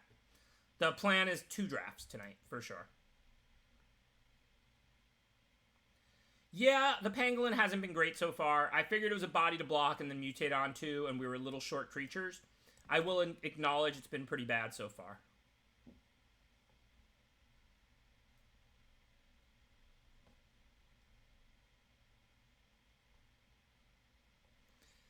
Alright, what is this thing? 3 mana, 3/2. When it attacks, it pumps.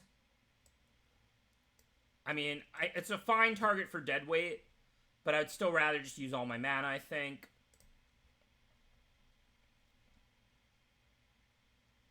Thanks for the support, Magic Isidore. Enjoy dinner. If white was like, you know, if I had more white sources, yeah, but I'm still a base black-green deck. I don't think that's the right play. Alright, so we can go for mutate. We're pretty much never scared. If they counter it, whatever, it's a 1-for-1. It's like not a big deal. It doesn't matter. If it resolves, if they bounce it in response or whatever, it's not a blowout. We just get a 4/4 menace. And if it lands, all the better. The question is which to put it on. Yeah, open mana is suspicious, but the thing is there's no blowouts. Like, I don't think blowouts exist in this spot. If they bounce it, I just get a 4/4 menace. It's not like I lose both cards. If they counter it, Cabin Whisperer goes to the graveyard. Who cares? You know what I mean? Like, there's basically nothing I'm afraid of. I'm not offering the trade only because I have deadweight and that's a 3/2. Capture Sphere wouldn't be great for me, but they still discard the card. I mean, I'm not saying I would have been happy if they had Capture Sphere. Whenever you draw a card, put a counter on it, remove 8 of them, and make an 8/8. Okay, that card seems very slow and unplayable unless you can draw a lot of cards. Like, I get cycling works with it. If you were to play a card like draw 3, discard 1, then you get 3 counters right away, so... Unless you have stuff like that, it seems kind of slow. Because remember, if you play it on turn 2, yeah, it's good. You get an 8/8 on turn 7 or 8. But what happens when you draw it on turn 6 or 7?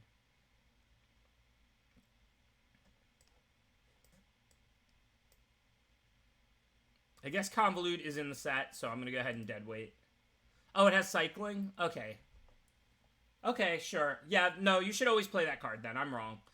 Because these situational cards are normally bad. That doesn't work, right? Well, I'll attack with a 3/3 anyway, because if they chump, theirs dies. But end of turn, this will go back to a 2/2 and die. No, yeah, I'm wrong because of cycling. Situational stuff like this, where the payoff is good but not, like, incredible, are usually not good.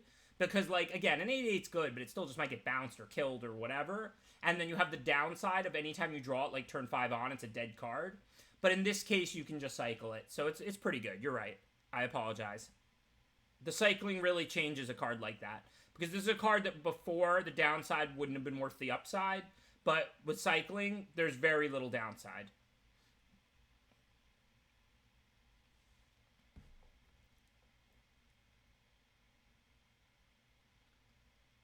Yeah, I mean, good luck getting a second 8 off it. But I already amended my position, so... Okay, just gonna back for more. Otter's a great target to fight. 4/4 Menace, a great creature to bring in play.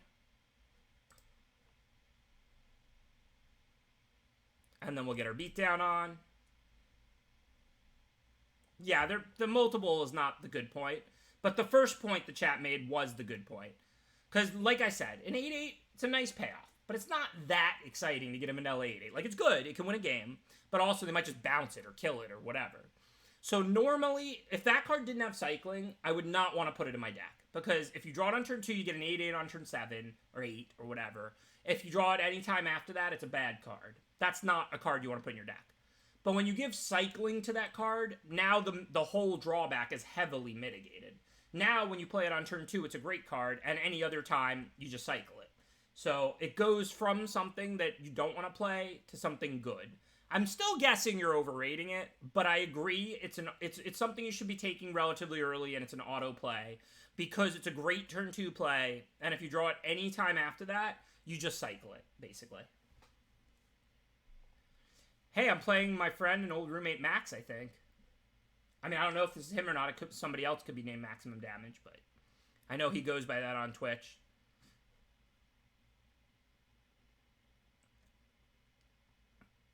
All right, let's see. I don't really want to sack Wilds this turn because I can't get a Swamp. In case I draw another one, then I can't play Kahira. So for this turn, I'm just going to play a Forest and see what I draw. Because if I draw a Plains or a Forest, I'm going to get a Swamp. I may have to get the Swamp anyway, but if I draw a Swamp, then I can play this and go get a Plains or a Forest. So that's why I didn't play Evolving Wilds turn 1. Because if I draw a Swamp, I'm going to sack this to go get a Plains or a Forest, probably a Plains. And if I draw a Plains or a Forest, I'm going to sack this to go get a Swamp. So I want to see my next draw step. And it's a Forest, so now we go get a Swamp.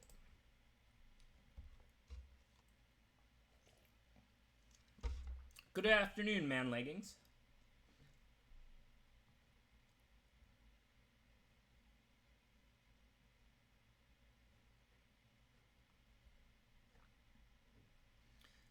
His name is Maximum Damage, so he's getting started right on turn 2.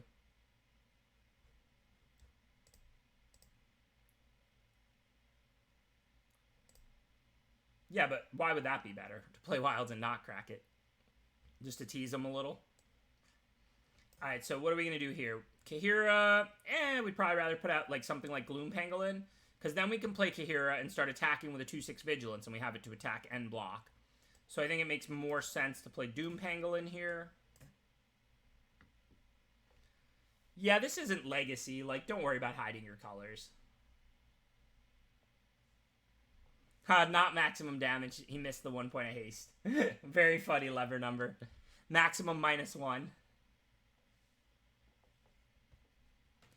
Normally, I wouldn't play Gloom Pangolin. I was a little short creatures because I went Kahira. And then, of course, Kahira pumps Gloom Pangolin. And whereas a 1/5 is only a blocker, a 2/6 Vigilance can likely attack and block. A 2/6 Vigilance is a really nice card to have in play. Companion is going to make games more samey. I mean, it's definitely going to have that effect. And no, that's not a good thing. That doesn't mean the overall Companion isn't great. It might be super fun, super interesting, whatever. But it will have the effect of making games more samey.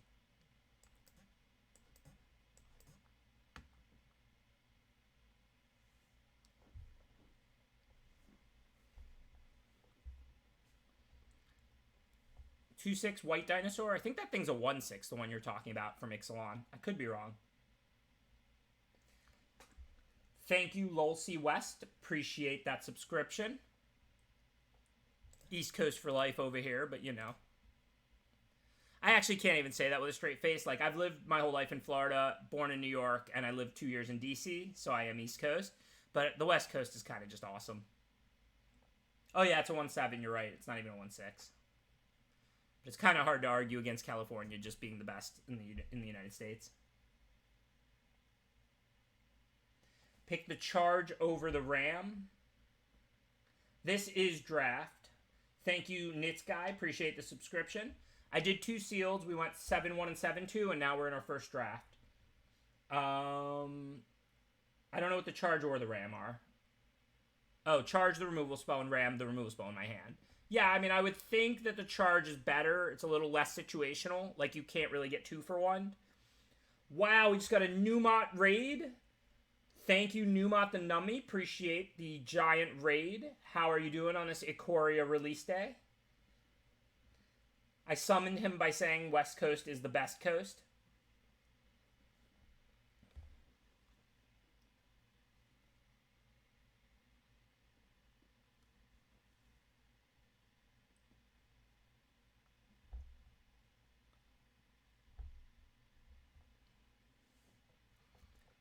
Okay, let's see. What are we doing? This is locked down, but just for a turn. I could Doom Whisper the Kahira. It doesn't pump itself, so it'll be a 4/4. Do I want to attack with it? They could triple block it. I don't have my ways to get it back yet, but I do have 3 of them in the deck. I think for starters, I'm going to Adventure's Impulse. Because I'm looking for lands or good cards with Mutate. In this situation, I have to take Zagoth. I have 2 mutates in my hand that I can already cast. Now I'm not super interested in attacking this turn or playing either of my mutate cards. So I think we just want to do ram through if there's anything we want to ram and Zagoth here. There really isn't anything we want to ram, and it's an instant anyway, so I'm just going to pass to the opponent. Not a super mana efficient turn, but now we're going to get a lot more value because we can mutate onto Zagoth, and then we'll get the -2/-2 every time and kill their creatures. So that's just a bunch more upside by waiting.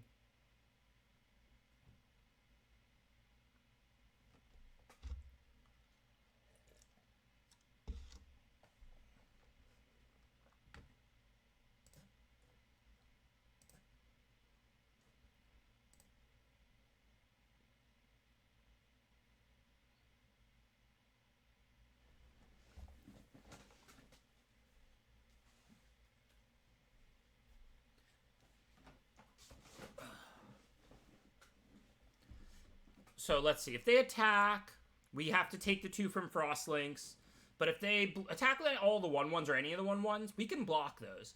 Because if they go for like a removal spell or a pump spell or something, we have the ram through in response. So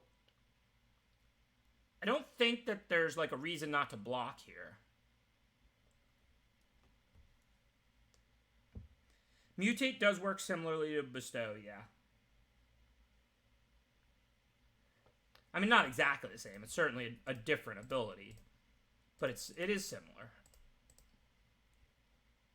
So now I assume they'll probably go for the pump spell on the one Kahira's blocking, and then we can just ram through in response. Should be fine.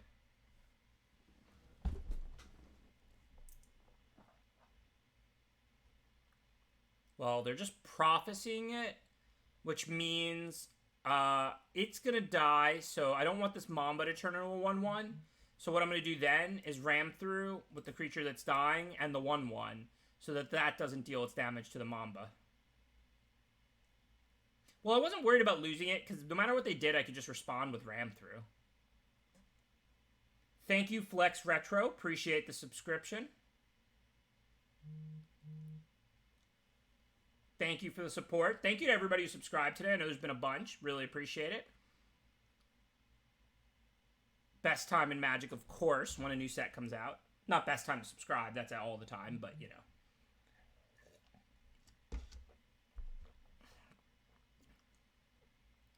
So I'm not even that worried about losing my Lord that's incredible in my deck, because I have 3 ways to recur dead creatures.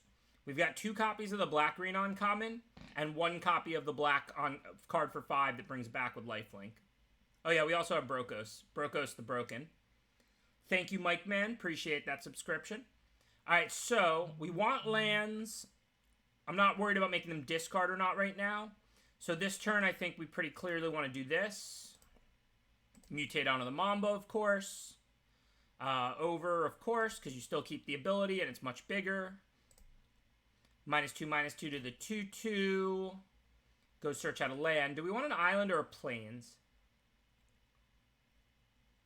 I guess a plains, because we can always cast this without the island anyway, and we already have a white card in hand. And then just attack with both. We still have the 1/5 back to block. Oh, wait, we don't? Oh, yeah, it doesn't have vigilance anymore. I'm sorry. I should have probably held the 1/5 back. That was bad. I thought it was a free roll attack, because obviously they don't have 5 power, but I lost vigilance when Kahira died. The correct play here was just to attack with the migratory greenhorn, the great horn, and just hold the 1/5 back. You can mutate it without an island. And, I mean, obviously, I would rather cast it to mutate it right now, but at the end of the day, I can mutate it, and I can't cast Dire Tactics unless I get the plans.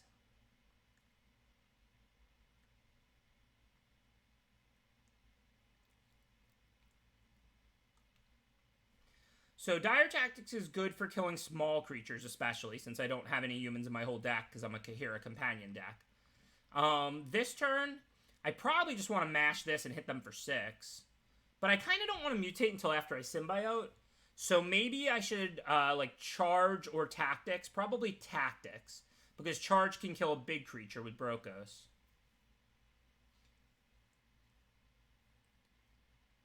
No, I think I'd rather use the charge because it uses 1 more mana and I don't have to save creatures in hand. So what I think I'm going to do is charge the 1/3 here. And then I'm just going to play Symbiote. That uses all my mana. This time I can correctly not spew elite to attack with the 1/5 because I've got the 2/2 back to block. And then when I start mutating, I can gain 2 life each time, which is pretty important because red blue's an aggro deck. Yeah, I didn't want to show Brokos. Can we all just agree to call this Brokos the Broken for the entire format? Like, how good of a ring does that have? It's probably Brokos or something, too, because it's like 2 Ks. But let's just call it Brokos the Broken. Whoa, Nits Guy gifting out 5 subs. Thank you, Nits Guy, for joining the generous gifting subs community that we have going here. Really appreciate the support for my stream. Thank you, Nits Guy. Spreading the love and supporting the stream. Really do appreciate it. Oko is Broko and Brokus the Broken. Those are the creatures. What's up with these Glimmer Bells? I mean, they're kind of annoying. Unless you have a combo with them, they don't seem that good. Alright, so they still have plenty of cards in hand. So we can wait on Cavern Whisper. Let's just get them with Brokos, I guess.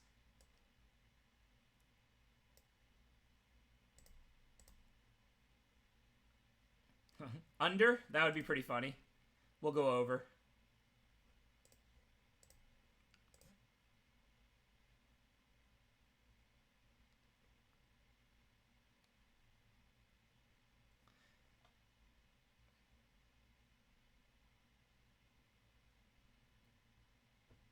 Maximum damage. I couldn't do more. This is 2 and this is 4. But we don't know if we're going to draw, like, what's going to happen. We might cast this. We'll probably mutate it, but we might cast it.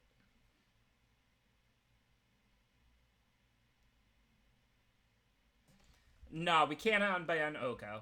Oko is too broken that it's banned in Modern. Brokos, the Broken, is broken in Draft, but not broken in Modern. Oko is a Joko. Broko is just the Broken.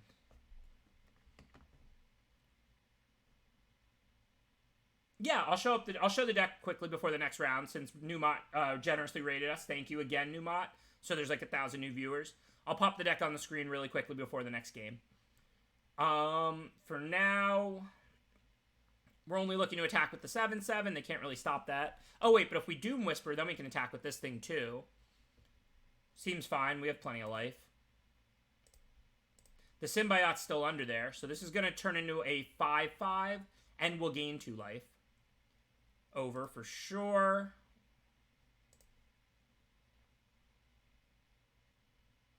Doom Whisper, the Mythic. I'm going to call Cavern Whisper Doom Whisper for a while, y'all. Keep correcting me, but I played with Doom Whisper a lot, you know, in Constructed and Limited and whatever for years. And this is a brand new card, Cavern Whisper.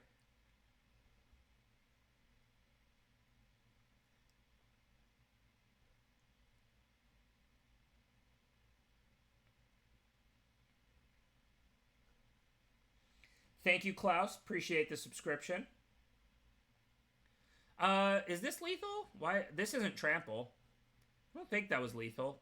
The smaller one isn't trample, right? I know, Brokos the Broken is trample, but they could have chumped Brokos and chumped the smaller one. I mean, look, they weren't going to win. Yeah, it doesn't need to. Oh, sorry, I forgot to put the deck up. Cancel.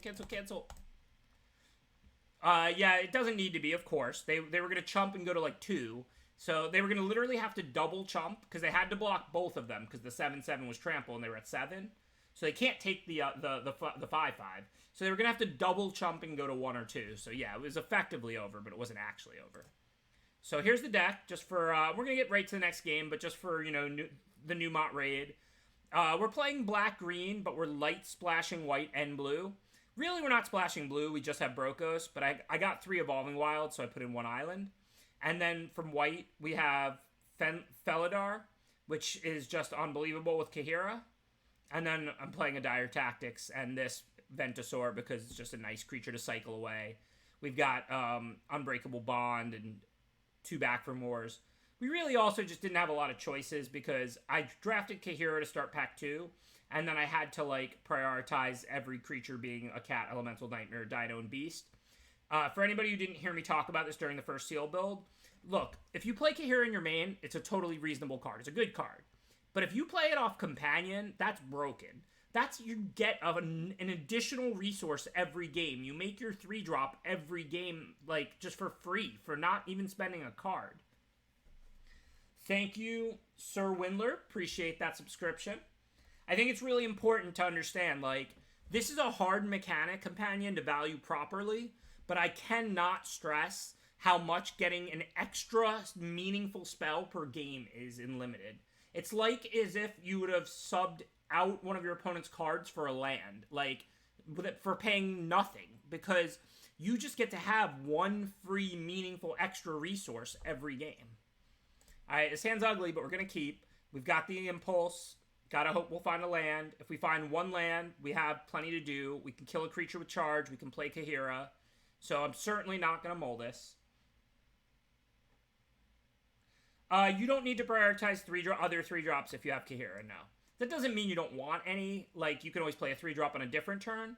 But knowing that you can make your 3 automatically every game if it's going to be your companion, you should prioritize 2s, 4s, and 5s more and 3s less. That is absolutely good strategy. That's not to say don't put a 3-drop in your deck, but you already have the ability to spend your mana guaranteed on turn 3. We got to get black before blue or white if we don't have black. Black is a main color for this deck. Now, you do generally want to play your other 3-drops before Kahira, because Kahira can pump them. Whereas it's your Lord, you don't really want to attack with it unless they have no blockers. But of course, we have no other 3-drops in this hand, so I didn't really have a choice.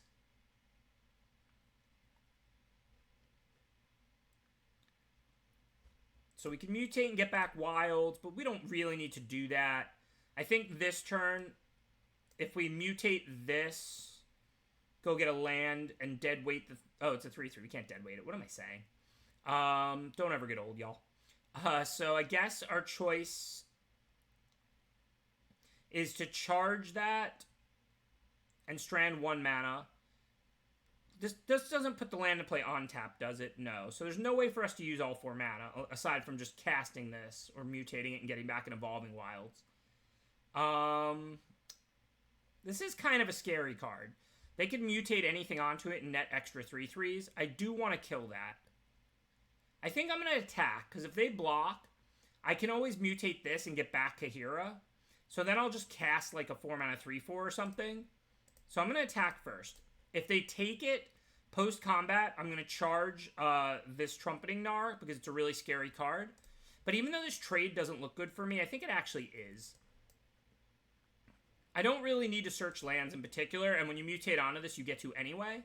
So now what I can do is Boneyard Lurker onto this Greathorn, and then I'll get the Kahira back from my yard into my hand, and then I'll also get to search for a land.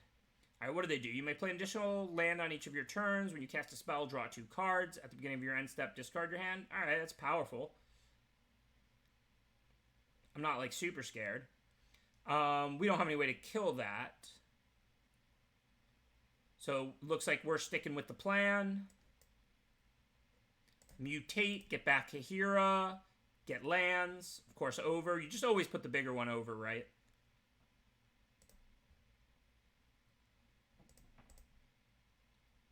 I'm getting Kahira back in my hand. Search out planes.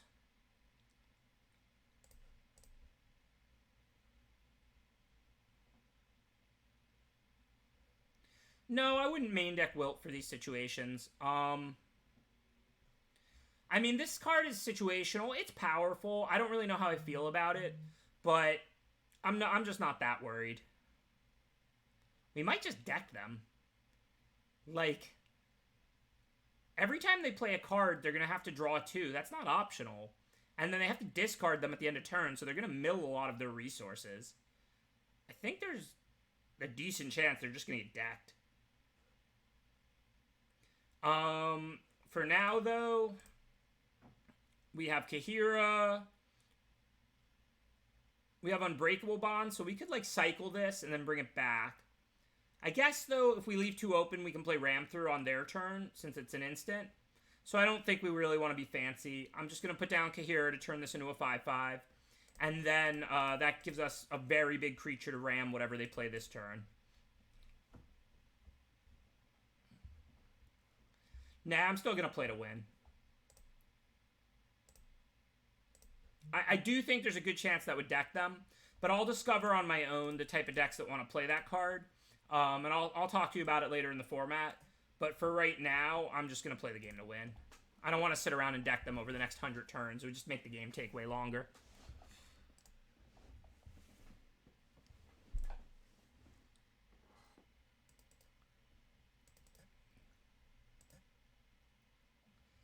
Oh, you're welcome, Canned Heat. Congratulations, and thank you for sharing.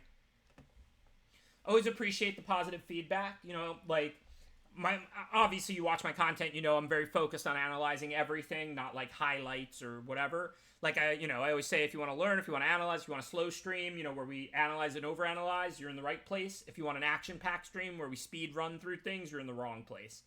So it's always nice to hear that people feel like it's helping them and everything like that. I appreciate the feedback and the compliment. And congratulations, Canned Heat. This isn't my account, Urisk. It's a VIP account for today for the early access streamer event. Yeah, Professor Chaos. So, I think... So, firstly, this chair doesn't have the place for her to sit like my old chair did. But worse than that, I love cats. I've been a cat person my whole life. I think I might have, or have recently developed, like a little cat allergy. I don't think it's that bad of one, but since we've been home all the time, I've just been, like, kind of sniffling, my eyes itching and all of that after the cats are around me. I still pet them, and I still love my kitties, of course. And I think it's pretty minor, because it never really bothered me before I've been home 23 hours a day. But I'm basically trying to keep them out of this room so that, you know, I have a place where I sit on my computer for 10 hours a day without cats. Could be the dust also, yeah. Could be dust or cats or anything indoor. We don't really know, of course. Okay, so it's a 2-lander. I'm on the play. They're slow lands. That doesn't really matter. I don't care that they both come into play tapped. But we have a busted card. I don't know. Can I keep this? I guess I'm going to mull. My deck's pretty good. And that's my punishment. It's like a worse 2-lander. Because now we can't cast Kahira. Before we had like a forest and a swamp. Now we have 2 swamps. There's no way it's right to go to 5. I mean, I have the Mamba. So I guess we just keep this and put back something. I mean, we could back for more Rex. That's pretty sick. But I probably have to put back, like, back for more here. Because if I draw 1 forest, I can cycle Rex to help find a 4th land for these. And then these on the Mamba is pretty good. So I think we have to put back for more. We still have 2 more reanimation spells. We have a second copy of Back for More. And we have the 5-mana black one that gives it lifelink. So if we cycle away the Rex to try and dig up lands, we still have 2 different cards that we could draw to reanimate it. This is draft.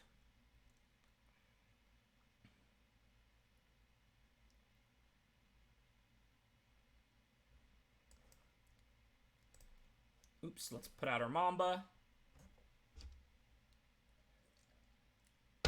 If you want to see sealed, I started the day with 2 sealeds. And then I'm going to do this draft and then another draft to finish the day.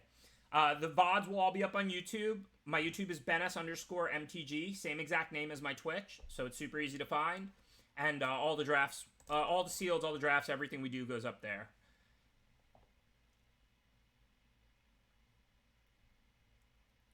So we need a land. Hooray, we got one.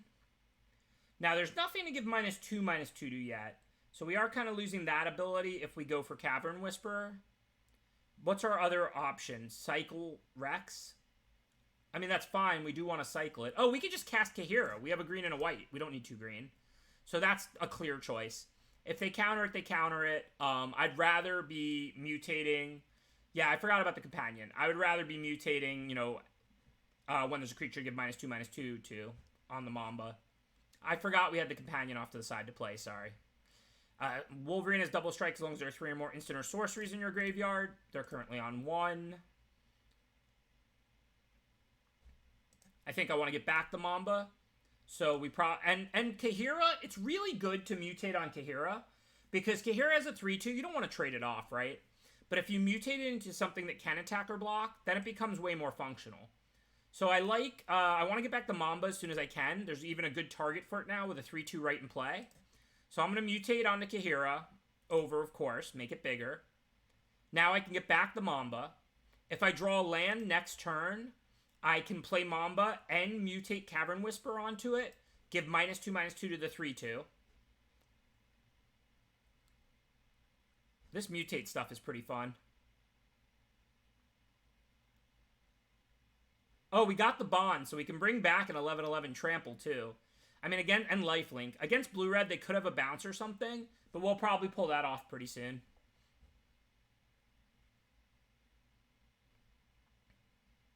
All right, let's see. So now we have land 5. So ideally, we can spend 2 cycling and 3 on a removal spell. And then next turn, we can spend 5 and bring it back. But, I mean, we also probably just want to play Mamba and Whisper here. That diversifies our threats. There's a nice 3/2 to target. I mean, we can go for the broken combo later.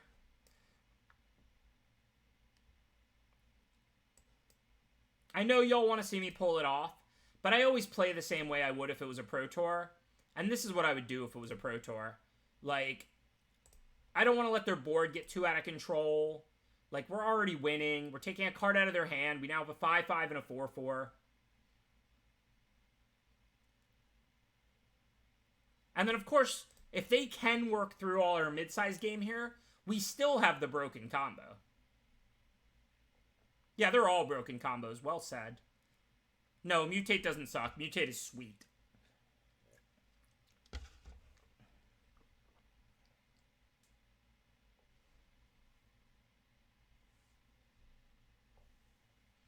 I don't think the Double Striker's better to kill. It's not on right now. This game's going to end pretty quick. I mean, it's close, but this could grow things. I mean, I know it can't grow that if I kill it, but, like, Menace is a fairly common ability. I mean, it's a close call. But remember, this isn't Double Strike. They have to play another spell for it to get Double Strike, so maybe it was better, maybe it wasn't. I think it was honestly just a close call.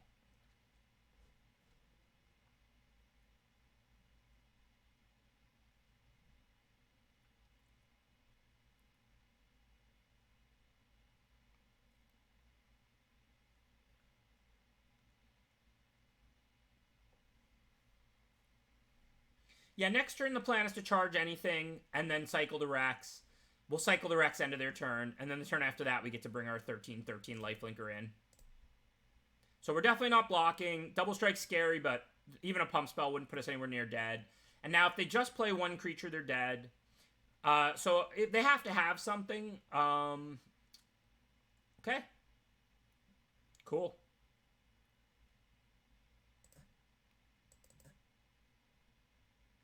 I guess they didn't have something.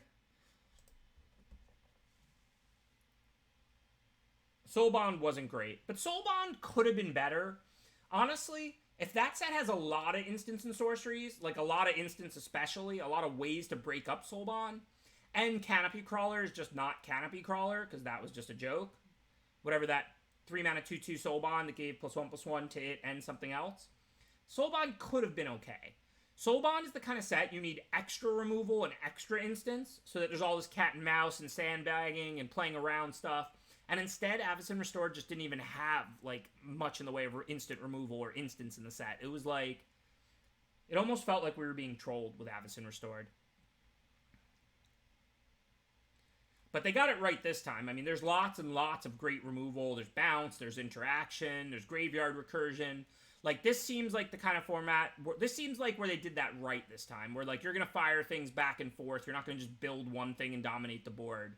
There's lots of good removal. There's the instant murder for 4 mana.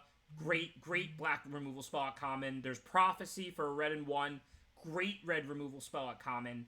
Like, I can't, it's subtle where the advantage comes from. I can't state enough how much better Prophecy is than 2 mana deal 3 to a creature. Every single time you have a 2-lander, you can put back an expensive spell and try and dig up a land, draw an extra card. Every single time a land is dead because you drew too many, you can bottom a land. I mean, that is a huge ability in Limited. All right, we're going to mull this. If this was a forest, I'd be tempted, but it would still probably be right to mull. What's up with these hands? Wow. One lander and a one lander, 17 land deck. I don't know if I'm supposed to keep this or not. Now I can put back the 6 mana card. Got dead weight on the draw. I need to draw a swamp, though. I do have a lot. I think it's probably right to just go to 5. This hand doesn't do anything. All right, at least we got 2 lands. So now we'll put back the 6 drop and the ram through. That's actually very easy because we're 1 land away from Greathorn, which gets more lands, which we're going to need since we only have 5 cards. But, I mean, we can play all of these with 1 land, basically. So I'm going to go get the Forest, Symbiote.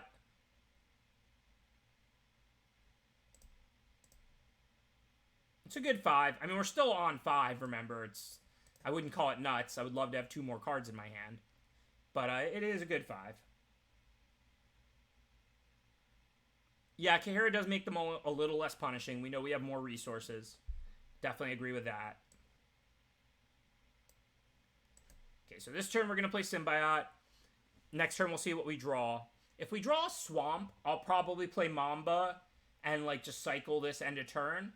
If we draw a Forest or a Plains, then I might play Kahira. I might play Greathorn and go get the Swamp. Every turn that goes by is a turn I could top deck a Swamp, and then I could get the Mamba out before I play the Greathorn. So it's a tough call.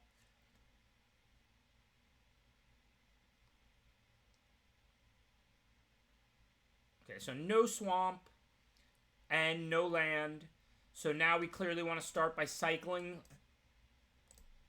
See if we can dig a Swamp up. Sweet.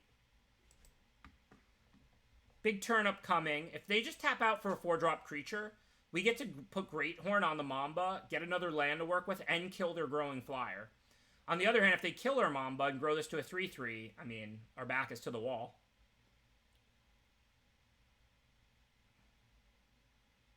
So what are they doing? Looks like they're doing neither of those things.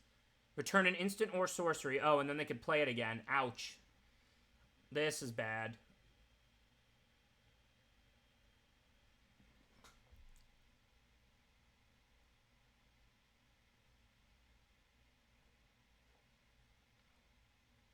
They got a little by the auto tapper. This is still way too big to kill now with Mamba's ability.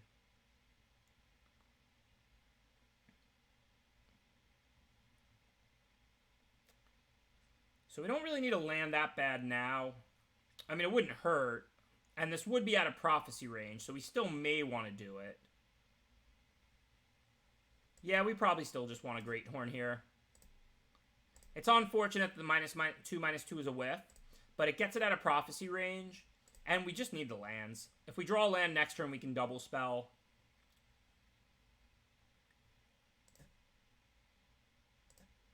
Live by the auto tapper, die by the auto tapper. I honestly think the auto tapper's great. I mean, I hope that they'll improve it. It should be able to account better for cards in your graveyard, cards on adventure, things like that. I mean, that has to be programmable in, but I still think the auto tapper is the greatest thing to ever happen to online Magic. I point this out from time to time. Look, I know the auto tapper costs you sometimes. It costs me sometimes too. But game after game, turn after turn, when you cast a 5-drop on Magic Online, it takes 6 clicks. When you cast a 5-drop on Arena, it takes 1 click. That's on turn 4. Your 4-drop takes 5 clicks on Magic Online. It takes 1 click on Arena. On turn 3, your 3-drop takes 4 clicks on Magic Online. It takes 1 click on Arena. Like, I can't describe like how much good the auto tapper does.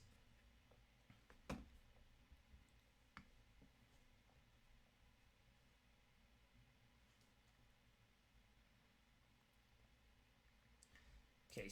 Are we dead? I mean, the prophecy doesn't do the player and the creature, but if we bargain, then this just grows to 6 and we die. So we don't really want to bargain, but do we really have other options? I mean, Kahira would just get prophesied.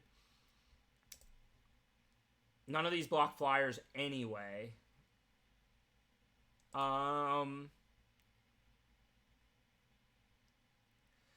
I don't really have answers, to be honest. My deck's very proactive. Like, I have a few removal spells, not many. I guess I can bargain.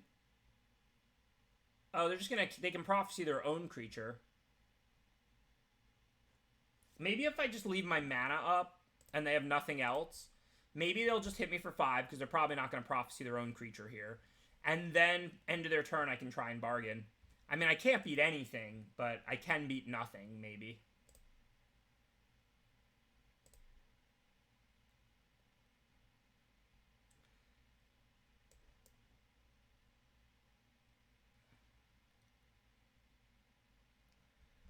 Yeah, the black-white exiler, but I lose life from that, so that's not really going to work. If I would have done it on my last turn, I could have left up plains and tried to find swamp and that card. Oh, wait, we have charge. If we get a giant fatty, we can kill anything.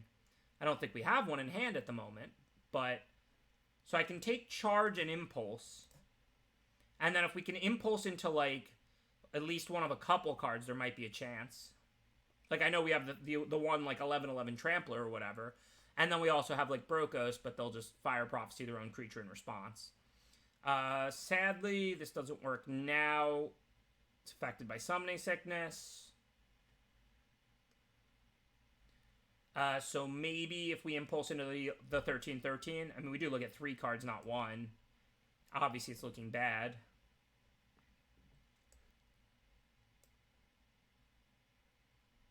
Or the 11/11, however big that Rex thing that we cycled last game is. Well, we didn't get that, but we got Brokos. Now we can just test them.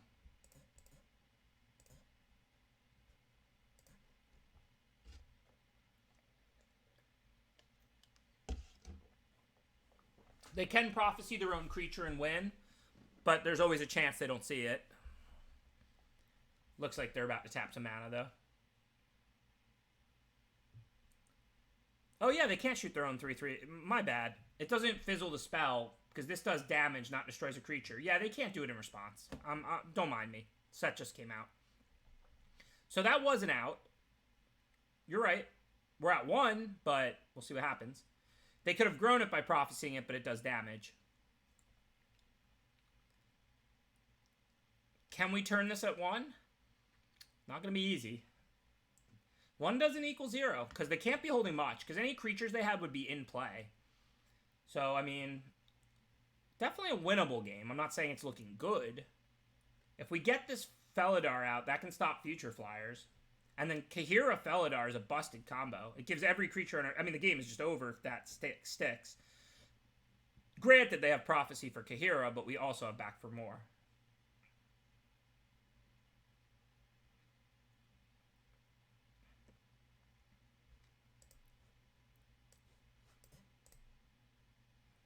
One does not equal 0. No, it doesn't. There's a reason that's an emote. Just want to shout out Newmont one more time for the raid. I really appreciate it, Newmont. Newmont's been raiding me basically since I started streaming, and obviously he's been streaming drafts forever. You know, I often cite him as the person who's probably done the most for limited Magic on Twitch, just hands down. So, you know, just want to give a thank you to, you know, the godfather of limited Magic on Twitch, and I appreciate the raid and the support as a relatively new streamer.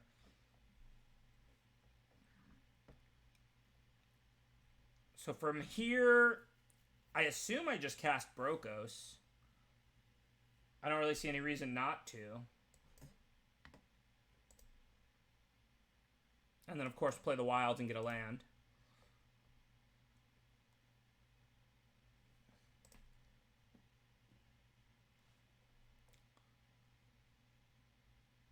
Thank you, True John. True J Tron. Appreciate the subscription.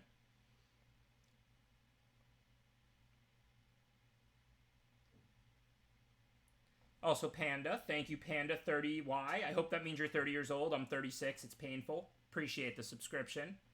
Us old guys in Magic got to stick together. We're old people. Panda could definitely be any gender. Was 30 like when you made the account?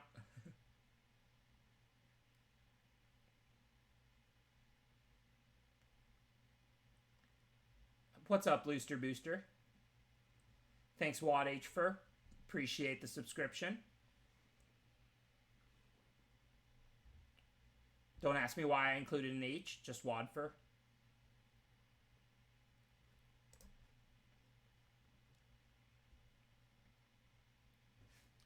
All right, let's see. I think we want a swamp. We have 2 forests. We have our splash colors already. This could be going worse. I mean, I'm not saying it's going great, but it could definitely be going worse. If they don't have like a flash flyer or some way to deal that final point, I mean, we're not exactly looking bad. Do I want to bring anything back? I probably want to save back for more, unless I'm going to like mutate and gain life or something like that, because I can use it to kill a flying creature. So I think Kahira and Moss Coat make sense this turn. So first and foremost, I guess let's start with Kahira. I know they got the prophecy. What are you going to do? Oh, this is an instant? Wow, I didn't even realize that. I mean, I still have to cast creatures at this point. If they have a flash flyer, good beats. But next time, I'll leave up to 6, of course, and do it end of their turn. I didn't realize this was an instant. Back for more. So I'm sure they're going to cycle away a land.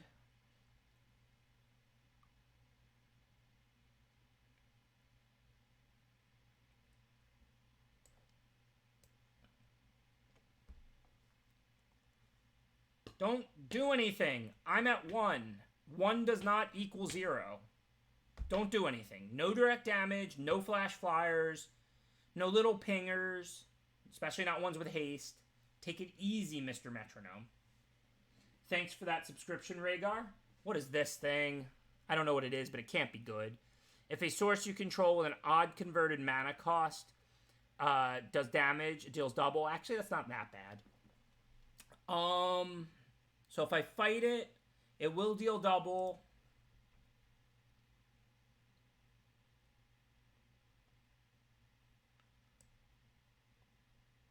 But I can bring in the 3/2 at flash speed and not fight it. The only problem is my stuff doesn't have vigilance until I bring in the 3/2. I actually don't need to kill it. I mean, it's just like, if they had something that does 1 in their hand, it kills me. So that's like a 6 power creature, which is not that big of a deal.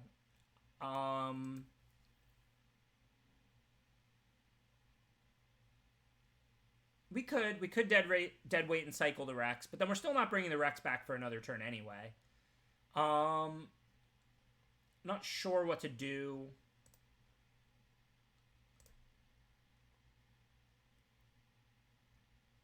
I guess I can start by cycling the Rex, unless I'm bringing something back. I kind of want to bring the Lord back and give my creatures vigilance, though. I guess let's start with deadweight. That's almost certainly correct. I mean, start by cycling the Rex, I'm sorry. Oh, I forgot this even gives trample when you cycle it. Well, Brokos already has trample. And then, yeah, I guess if we deadweight... I think I'm going to play this game... Well, if I attack, they can just block, so I guess I'm not attacking. This is pretty cowardly, but I'm going to bring in a... I'm going to bring in an 11/11 trample that fights next turn. So next turn I can attack with Brokos, and then I've got the blocker, and then I've got the backup spell. This turn, if I attacked with Brokos, they could bounce or kill Mosscoat, and then just kill me from 1 life with this Obosh. So I think this turn I have to just pass a turn with 2 blockers up, and then next turn I can do that. Yeah, the 2/4 free roll attack I probably should have made, though they would probably block. But yes. I probably should have just attacked with the 2/4 vigilance because it has vigilance before even... Oh, no, I have to deadweight first. But before cycling. What I probably should have done last turn was deadweighted, attacked with the 2/4, and then cycled and passed. No, I don't think you want to attack with Brokos, though. That was the real decision. That's what I'm talking about. So next turn, I've got this to block with. And then if they have removal or bounce, I have a backup card here. So now I'm going to attack with Brokos. But last turn, I think I wanted to hold Brokos back. Because if I'm at 1. If I attack with Brokos last turn, if they have a bounce, a removal, a Frostlinks, tap a creature, they target this Mosscoat and kill me. Now, if they have something for Mosscoat, I still have a backup card to save me here. So they have to do 2 things to kill me now. If they block, I bring back my Lord, and it's great. But they wouldn't block. They would take it. And then if they have a Frostlinks or something, I lose the game. So last turn it was definitely I had a sequenced a little bit and stuff like that, but you don't want to attack with Brokos last turn. Well, this time they had a bunch of mana up, so it's not really a free roll attack. And remember, if they have a pump and a counter, or a pump and then they draw Frostlinks or something, I could lose. So I think it was, I mean, it was obviously right to attack with Mosscoat the previous turn. It was a free roll. This turn, I do not think it was right to attack with Mosscoat. Again, I think I made the major decisions correct over the past 2 turns, but I will say the sequencing wasn't perfect. See if they have a counter or not. I won't be shocked either way. If not, this is actually the one I want to fight, right? A 2/3 first strike, double strike that can grow, or the 1/3 that doubles damage. Clearly, this is the one to fight.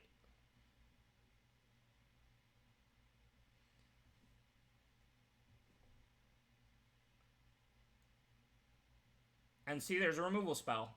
If we had left up only one blocker and not Krothos, we would have lost the previous turn if they already had that. Obviously, I don't know if they did or didn't, but if they did, the game would have been over. Unfortunately, though, can't attack. I need to draw a creature to play charge.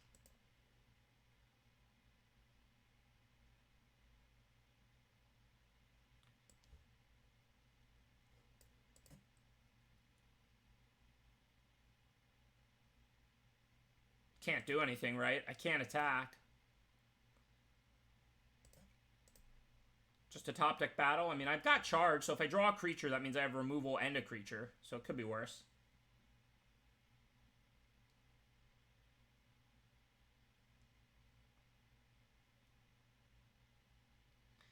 First Striker's kind of rough, yeah.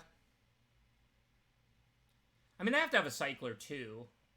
Like, it's a 4-power First Striker, but Brokos is bigger than that. There's also a chance I can just lethal them with Brokos. I guess not. This doesn't have any counters or anything.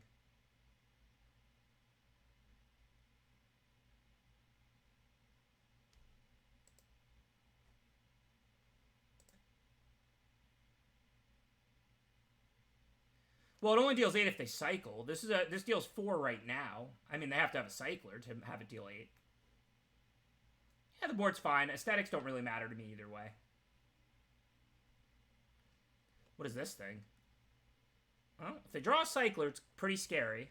And they have one. Life is not great.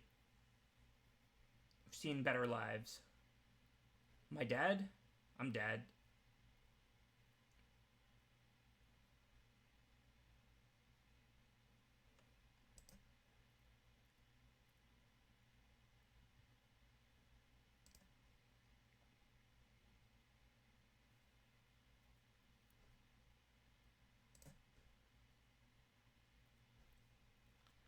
Almost a nice comeback. I'm not sure if I could have done anything differently. I mean, maybe when they were tapped, since it was going to be hard to get them with that, I shouldn't have been greedy. I could have just brought back the Companion and attacked for 7 with Brothos. With Brokos.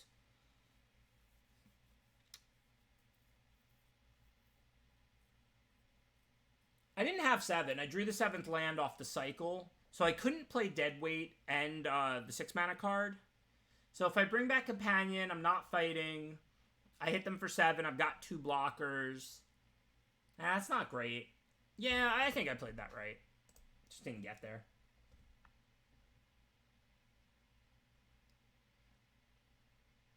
Brokos the Broken. That's its name. Don't argue with me. That's what we'll be calling it the whole format.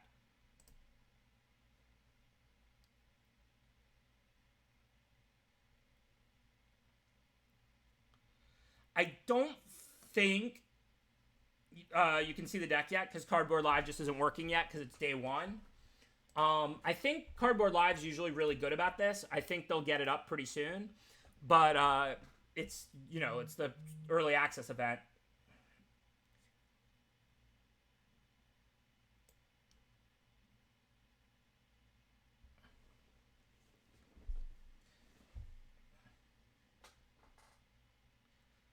The opponent sees the Companion, I think, yeah. Like, when my opponents have had a Companion, it's shown me it over here off to the side. So, again, you usually want to lead your other 3-drop if you have one on turn 3, not the Companion. Obviously, in this case, we want to, if it's this one, Kahira, generally you want to play a creature and then play your Lord to pump the creature that's already in play, because you're not really looking to trade your Lord, so you're not looking to attack or block with your Lord. So you normally play your Lord after you play a creature or two. Obviously, if you have nothing to do, just put it out there like I just did. It's not that big of a deal. It's much better to use your mana than not. But just if you have other options, then you do normally do your other options first.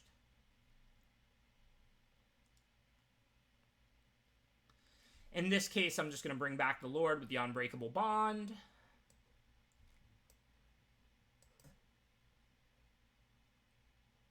Why can't I cast it? Oh, did they exile it or something? Oh, I didn't realize it got exiled. Boo. Alright. Plan B. Actually, I don't want to make them discard when they have that many cards in hand. Even though it's cool to search out a land and make them discard, I'm better off just casting a 4/4, I think. I want to go wide. Like, they could easily have bounce or removal or whatever. Well, bounce, it doesn't really matter, but nonetheless. Yeah, I didn't realize it was exiled. I apologize. Okay, so their creature doesn't stop either of mine, so let's just attack. But this is the kind of game holding a lot of removal where I don't want to build one big threat against, like, an Esper deck with a bunch of cards in hand. I want to go wide. So they're going to give that Death Touch. So now we probably want to kill it in response. This is convenient enough.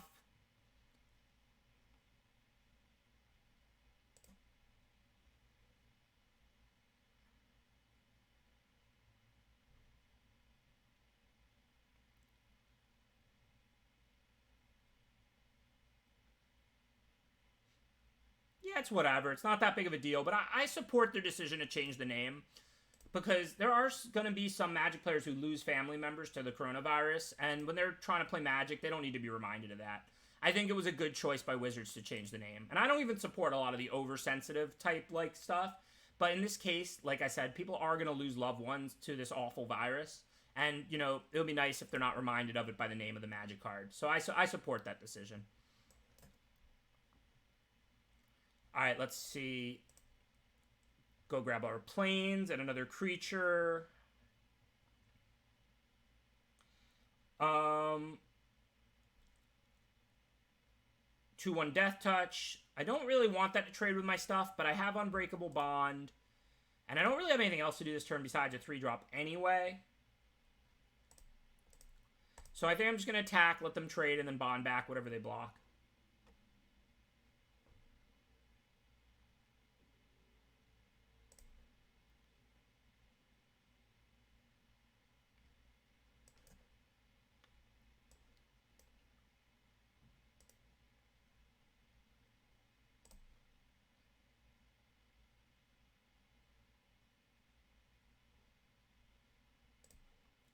Alright, we want to get a plane so that we have a removal spell online.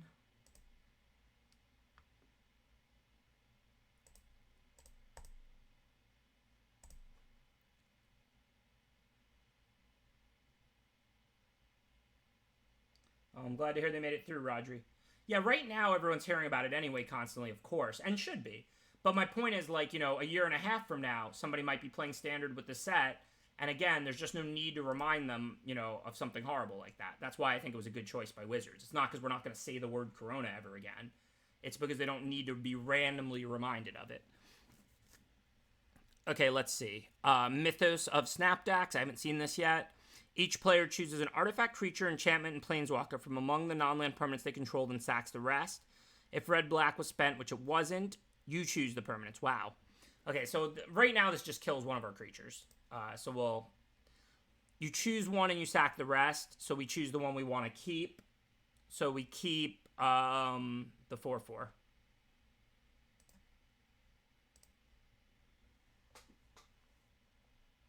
Yeah, they wouldn't make something like that that destroys all lands in a modern set. Nobody wants to have all their lands blown up.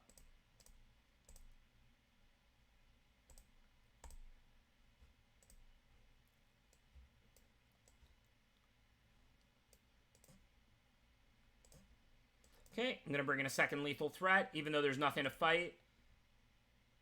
They're at 3, so now they have to stop both my creatures with 1 card, or they're dead.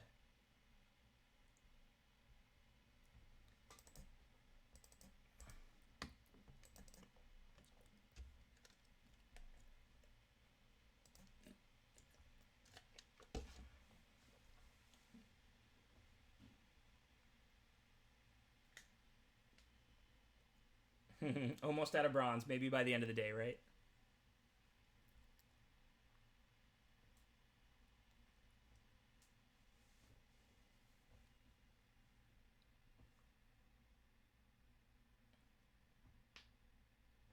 Companion's sweet.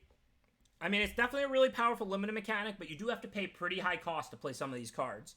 Like, it's not easy to submit 60 instead of 40 in limited. It's not easy to have all your creatures be of a few certain types. You know, I mean, play all odd or even or whatever. It's not easy to do. Alright, so now this hand is better than it looks. This card cycles. This card we can cast with any one land, so I think this is a keep. Thank you, Necronoth. Appreciate that subscription. Obviously, we need a swamp or the hand's pretty bad, but we have a cycler, so that's a whole extra draw step on the draw already.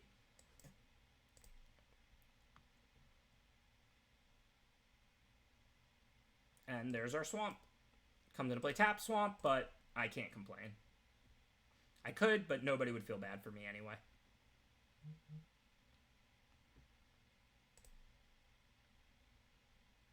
I agree. I'm not against Companion. I think it's a cool idea.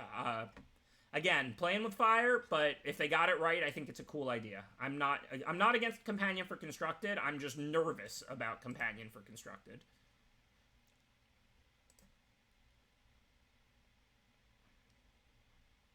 All right, let's see. We want to get the Mamba out, and then we can put something on it. -2/-2. The only creature we have, I mean, the only permanent we have to get back is the Wilds or the Cycler. So later is better than earlier. But I think we want to make a 4/4 next turn. I don't mind getting back Wilds with this hand. We can go get our Plains. But if I play Mamba, I'm stranding 2 mana. That seems kind of bad. So what if this turn I cast Kahira, and then next turn I can play Mamba and, like, Charge of the Forever Beast?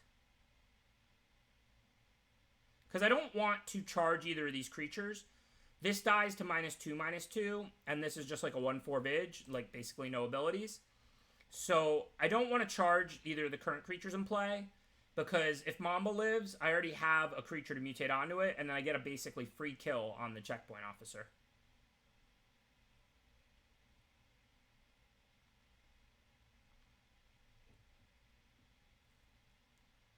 So they still didn't give me any real targets.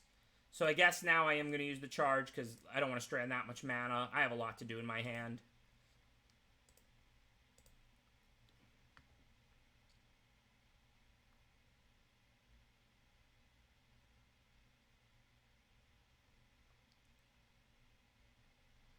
Of course, go to combat, see if they're going to tap it. I'm probably not going to attack, even if they don't tap it. They could just have a combat trick. But you got to test them, right?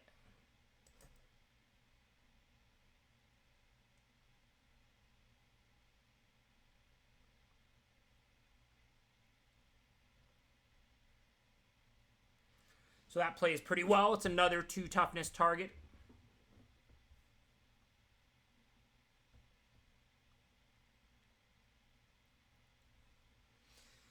So we're going to try and mutate onto the Mamba. If they kill in response, it's not, like I said, it's not that big a blowout. We just get a 5/5, 4/4 plus Kahira. If it sticks, then we get to kill their, like, 4/2 or their tapper. We do have to decide which one we want to go for. Well, now that we drew the Whisper, I think we just do this one first, because there's nothing we're really, like, in love with buying back at this point. But if they kill this, we might end up Boneyard Lurkering and getting back the Mamba or something. So now let's start with this. Still putting on the Zagath Mamba here, of course, because I want a -2/-2 if they don't have Prophecy. And if they do have Prophecy, I still get a 5/5. It's not like this goes to the yard or something ridiculous. So I'm not really afraid. As far as which one to tap, I mean, which one to -2/-2, I think we want to do the 4/2. Tying up their mana this early in the game still has value. I think I'd rather kill a 4/2 than a tapper at this point. If they had 10 lands out and no cards in hand, I'd kill the tapper. I think a tapper's stronger than a 4/2, and then it can kill my best stuff. But at this early in the game, if they want to use the tapper, then they're tapping two mana, so...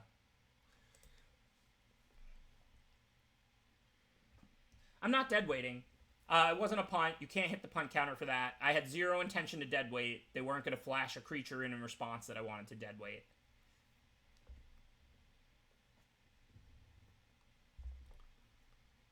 So what do we want to do now? They managed to empty their hand. I can always mutate onto this, but I don't really want to waste the Boneyard Lurker like that.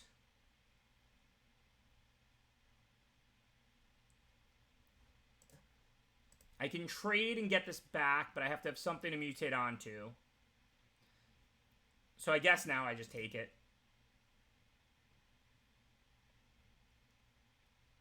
Okay, so now, unfortunately, they had pacifism, so they stopped that monster.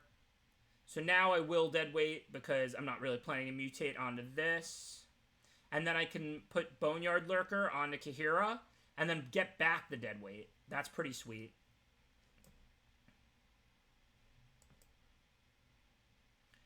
So let's go deadweight on the tapper now.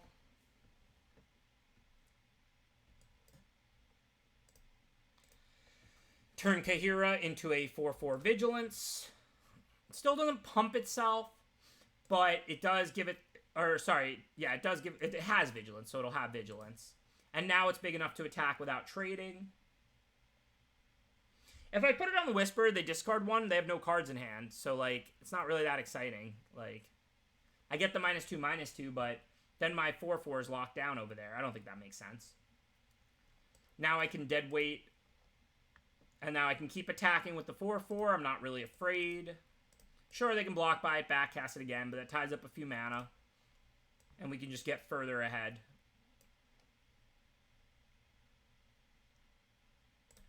And then I've still got the Dark Bargain for later. Because of, this is Kahira, this is a 3/3, so it can attack right past the 2/2 bug. Life's pretty good.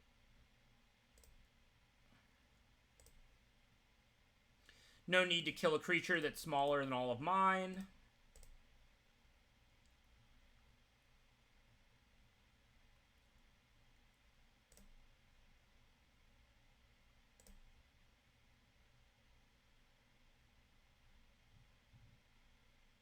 I like Lurker. This is a really good version of Gravedigger. This is a very powerful card.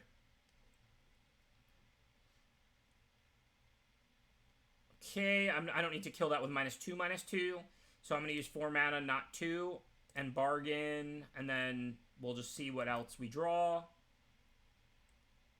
Do I have creatures to get back? No, and I don't have a white mana. So I think I put this in the yard. And then I can recur it. And fight off the 1/4. If they want to double block, I'm cool with that. So first let me give them the option to block. There's no reason to play back for more pre-combat since it's an instant. Maybe there was. They just blocked the 3/3. That's fine, though. I'll just play it into their turn anyway. Because they're dead if they're, like, growing that with this. And they might play some better card or whatever. And now we can bring back a 4/6 at the end of their turn, so it dodges sorcery speed removal and stuff like that. So, Death Touch the smaller of the creatures.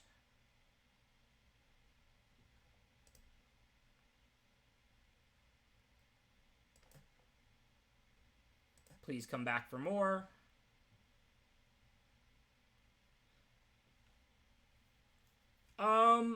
I could have brought it back in pre. I could have brought this in pre and then attacked with these potentially, but it costs 6 and it's 1 to use the tap a creature ability, so I didn't really have enough mana.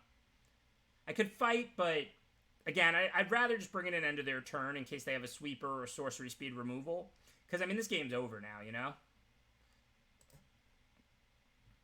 Like if I untap with this, now I can attack with all 3 and then tap their 2 blockers after my vigilance creatures attack. So it would have been pretty silly, I think, to bring this in last turn main phase and expose it to more things. Now let's just set a stop. Declare attackers. And then before blockers, tap all their blockers after the creatures have after they've attacked, but before the opponent can block. This is just like Squirrel Prison. For anybody else old like me, at this point we basically have opposition Squirrel Nest going. Our companion gives all our creatures vigilance, and Felidar gives every vigilance creature the ability to tap something. So we can just go attack, tap your creatures before blockers. Or if they were ahead, we would just go, tap all your stuff on your turn, then attack with all our stuff on our turn, then tap all your stuff on your turn. So our creatures can not only tap theirs, they can attack and tap theirs. Totally busted. All right, one more draft tonight. This is going to be the last one of the night, but we're going to play it and everything.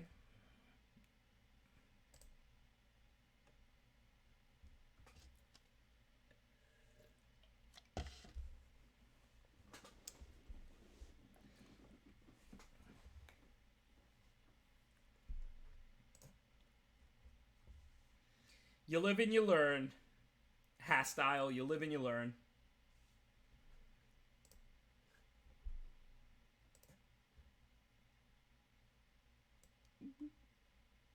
Small menace. Alright, so this card is fine. You can play your one big creature, let them overcommit, but it doesn't seem great. This Wrath effect seems okay. It doesn't seem amazing. Same with that card.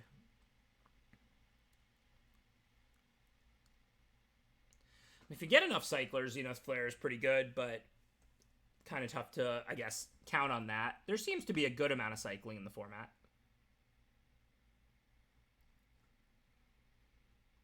The commons don't look spectacular. I mean, Rock Slide's pretty solid removal. Just basically 4 mana kill a creature.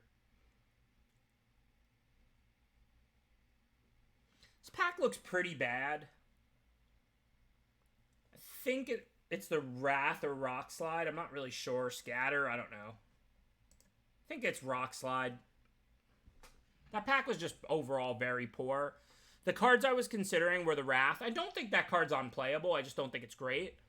I think if you go red-white cycling, Zenith Flare can be really good, but it's a gold card. You have to have a bunch of cycling.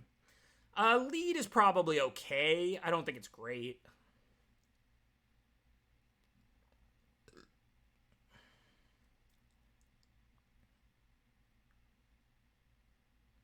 Whenever a creature you control menace becomes blocked, defending player sacks a creature blocking it. Yeah, it's awesome if you're a menace deck, that's for sure. Oh, and it pumps and gives your creatures menace. What the heck? Raptor seems very good. I didn't even realize it had that second ability. Okay, well, we're following up a red card. We're happy to take a red-black broken gold card.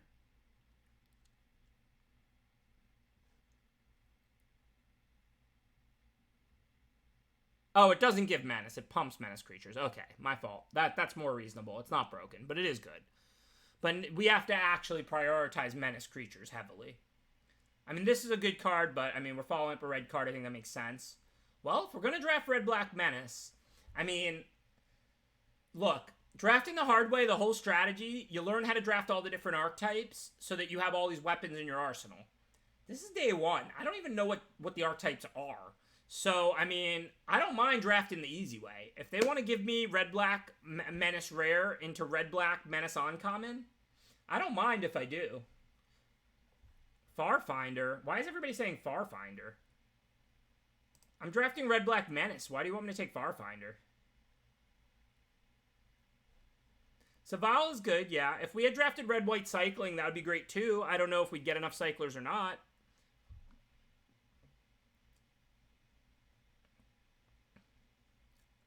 I think this is a pretty easy Sonorous Howlbender. I mean, this is a really good card in a red-black draft, like, Menace aggro deck.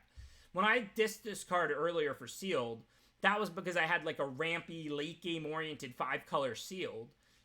I mean, we're trying to draft a nice, low-curve red-black aggro deck here. Alright, I should have took the red-white cycling cards. That's another red-white cycling payoff. But I'm pretty happy with how this deck's going nonetheless. Just going to take another Rock Slide. And another Sonorous Howlbender. Red-black menace it is. There's a Rock Slide too, but we do already have 2. I mean, look, you're going to play any number of Rock Slides, but I think it makes sense to stick with the menace theme.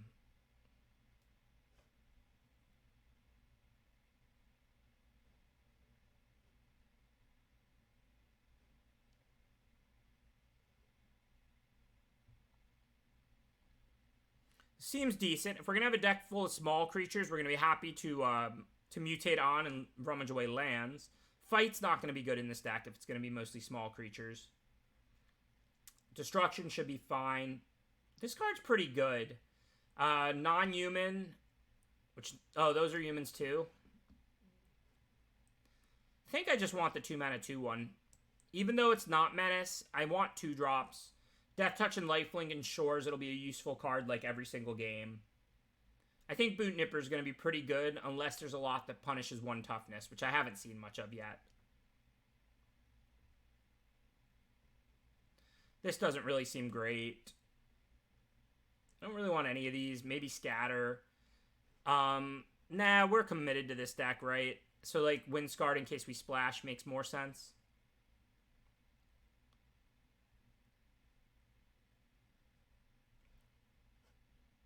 So there's no real menace creatures, but we're trying to draft red-black aggro. We don't have any cyclers. I don't think we're going to want to fill our deck with cyclers. I think this should be pretty good. We're going to be planning to attack on turn 3, and then we can get a 2/3 and a 1/1. 2 bodies. It's pretty solid.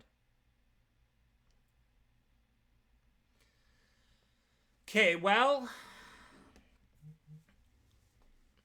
What does this do exactly? So you need a good amount. We currently have 2. It's early in the draft. I guess we have a red-white land. I'll take the Zenith Flare just in case all those lions table 2 and somehow we audible. I don't expect to do that. Our deck looks good. I think this is going to be more of a creature deck than a Dark Bargain deck. Don't think these cards matter.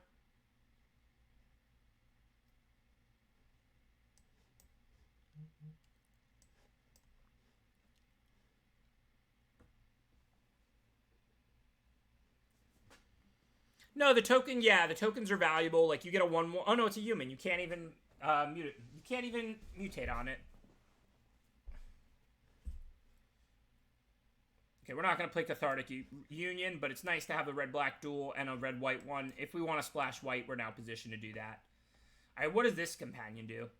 Each permanent card in your starting deck has an activated ability. Okay, we're not going to be able to play this in our main. Unlike the last one, I mean, we can't have every creature in our deck have an activated ability. Even though some of ours do, these don't. It's just not possible.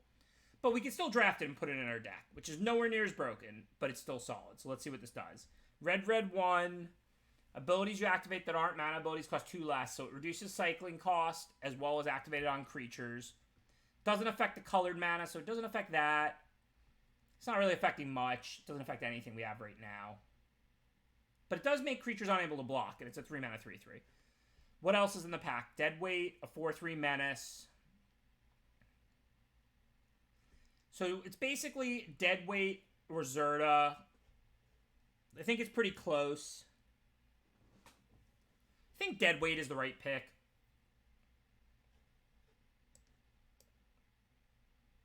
We're playing an aggro deck. I want to get the good, cheap, tempo-positive removal here. I don't know. Zerta's red. Like, we're going to be red-black, not red-white. Like, if we were red-white, Zerta would be a little better. We are Menace Matters, yeah. But, I mean, the 4-mana 4/3, I don't think I can take that over Deadweight. Oh, this is cool. It's a nice removal spell for an aggro deck. So if we have to kill a 2/2, we get the 2 to them. If we kill a 4/4, cool. Flame Spell seems excellent.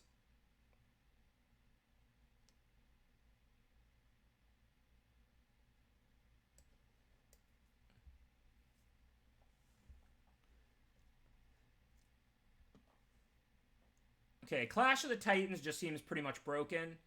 If they have 2 5/5s, you kill both of them. Lurking Deadeye seems good. Like, I would be happy to get this, but I'm pretty sure we're just taking Clash, right? It does seem, quote-unquote, super pog. Alright, that's not a card we want. Poacher for this deck. Stinger's fine. It's nice to have a Grizzly Bear on turn 2, and then you can cycle it in the late game when it's not useful. Rockslide's better, but let's take a look at our curve. A 1-drop, 2 drops. It's not bad, not horrible. Think we can still take Rockslide. We're starting to get up there, But aggro decks do want cheap creatures and expensive removal. And I mean, I think the third rock slide here is fine. Clashes any two creatures. Target creature fights another creature. So if they have a 4/4 and you have a 5/5, and those are the only two creatures in play, you can make your 5/5 fight their 4/4. If they have two 5/5s in play, you can make their two 5/5s fight each other. This can kill the two big creatures, but it has to line up that way.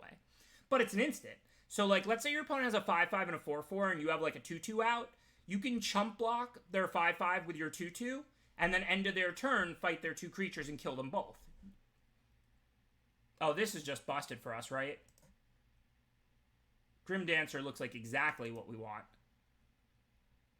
Choose two different counters. So this can have Menace every time, and then, like, Lifelink or Death Touch. Probably usually Lifelink, but Death Touch if we need it. Alright. Pretty easy. Sonorous Howl. I mean, they don't actually get better in multiples, but it's a Menace creature that's good in our deck. I don't think we're going to play any of these. Now we can pick up one of the... Oh, well, I lied. We'll just take this card. This card is just busted in our deck. I mean, we're a Menace Synergy deck. What is going on here?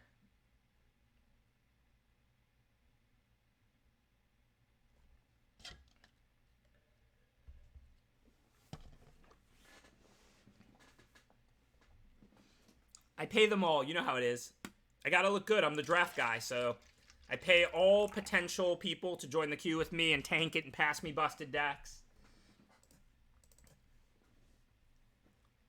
How do you think I maintain my reputation as the draft guy? Alright, so now we gotta decide which bear we want. I think the Cycler is probably better than the Recursive one. It's probably close. Recursion is nice, too. We don't really have other Cyclers. Nah, maybe it's the Recursive one. Because this is a really aggro deck. We want to be able to throw our stuff at them. Alright, well, now we'll get the other one, too.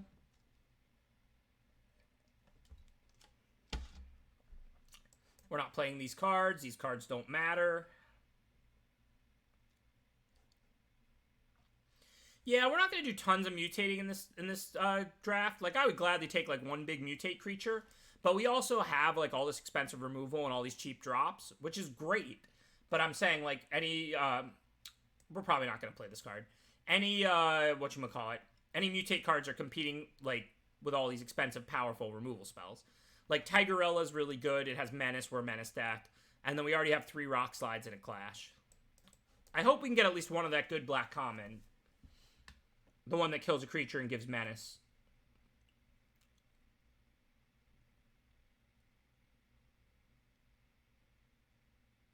What does this do?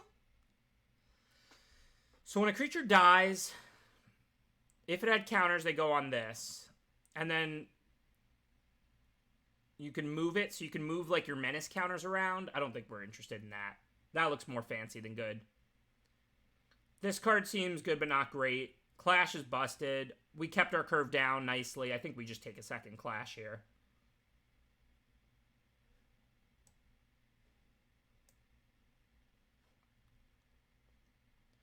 Third Clash? I mean, it is expensive. And it is situational. Clash isn't going to always work. Like, Clash is going to win the game sometimes when you kill 2 4/4s or 2 5/5s or whatever. But sometimes it's not going to be amazing. So, I'm not sure now if we want Clash or if we just want something like this or Dead Weight. We might just want Dead Weight. I don't want to get too many expensive cards, and we have 3 Rock Slide, 2 Clash already. I think Clash is probably better than Dead Weight, but I think given we already have 2 Clashes, I think we want the Dead Weight.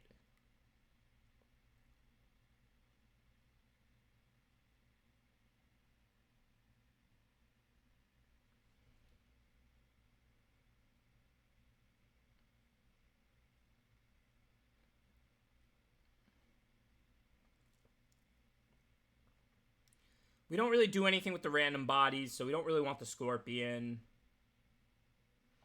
Reflexes might be an okay trick, but we have so much removal.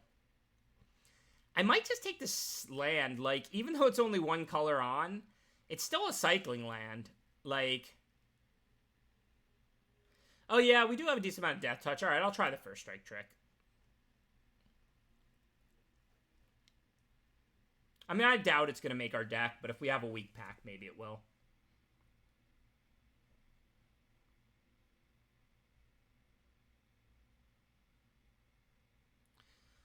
This might be good. We don't have much mutate. We can mutate it for red, 1, and it pumps our team, and we're a little aggro deck. That could be okay. Probably just want Rock Slide, though. I mean, Rock Slide is probably better than the Leosaur, given we're not playing... Yeah, and a lot of our stuff is humans, which you can't mutate on. We just want to attack and kill creatures. Like, I know it ain't fancy, but it is good. Okay, we're not a mutate deck, so we certainly don't want the egg.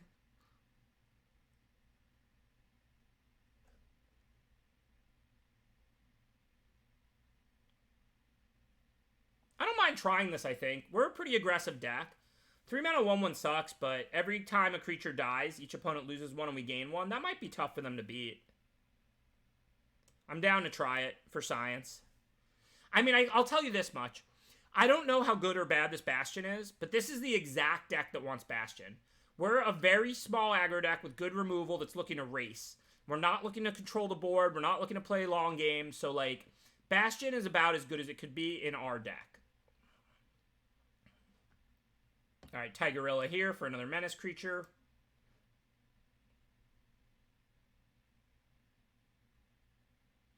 Pretty sure we don't want this fight spell. We already have tons of great removal, including the clashes. Double Strike works well with Death Touch also. We don't have that much Death Touch. We have a few.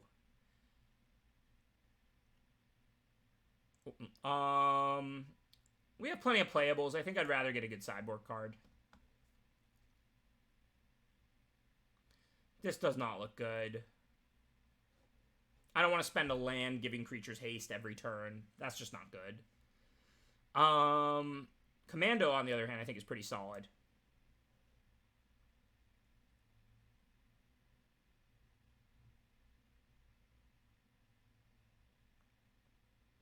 This is probably a better trick. This works better with Menace. I mean, it's 1 more mana, but +2/+0 instead of +1.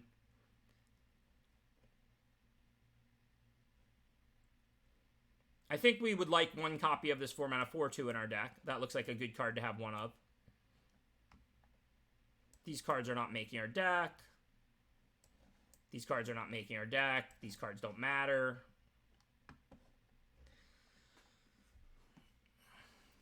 Do we have any actual weak cards? Enter the battlefield. If you attack, create a 1/1. That's good. Good, great, good. Unless Whisper Squad secretly has Menace, we're not playing it. We're not playing that. Probably looking to cut 2 and play 16 with this deck. Let's see. We do have a lot of 4s. I mean, we have the dead weights too, though. Just get rid of this Gremlin. I don't think that's offering us much. Hunted Nightmare. Yes, it gives Death Touch to one of your opponent's creatures. Only 3 4 mana creatures is fine, but we do have a bunch of expensive cards. But this is best of 1 with the hand smoother too. So I'm pretty sure we want to play 16, but I think I'm going to cut like this Deadeye just because our removal's so good. No, it wouldn't be. It would be crazy to cut 1 of 2 clashes. I think this card is really, really good. It wouldn't be crazy to cut a Rock Slide, but I think it would be better just to cut the 4 mana 4/2. I mean, I don't want to attack, trade a creature, and play the Deadeye when I can just Rock Slide a creature. So I think that's just better. Oh, dual land. I forgot I had that. Good job, Ixo. Good job. Yeah, definitely. With 0 other tap lands, and I mean double dead weight to buy time, we definitely want to play this 1 copy of this duel here. I mean, this is double black. This is double black. Like, 8/7/1 is substantially better on 16 lands for us. Good job, Ixa. I don't think you want to play the red threat unless you have sack outlets and that kind of synergies, which we don't really have.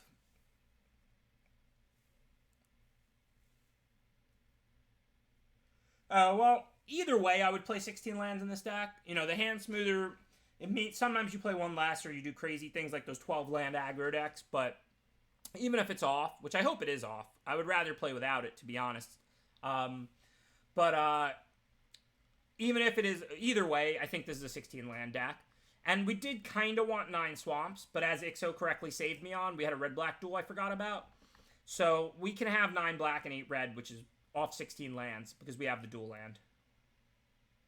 Yeah, but I'm not trying to build a poacher, steal your stuff, sack outlet deck out of my red-black aggro menace deck that already has a million good removal spells.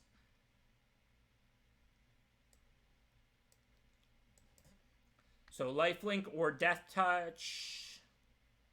We can kill their next blocker. And +2/+0 and indestructible too. So I think we want lifelink. Even though we're the aggro deck, blue-red can be aggressive too.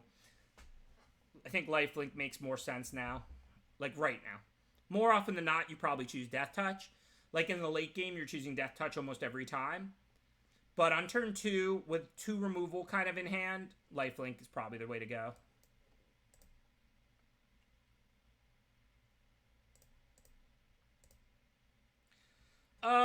The fact that we have so much removal makes the clashes a little less good. I mean, don't get me wrong, limited revolves around creatures. Your opponent's still going to usually have 2 out, and you can always clash first. But yes, clash is a little better if you have less removal, and a little worse if you have more removal. That is true. Cardboard Live wasn't working yet, last I checked. I'm going to respect that they may have a counter here. I know they have a 5-drop to cast.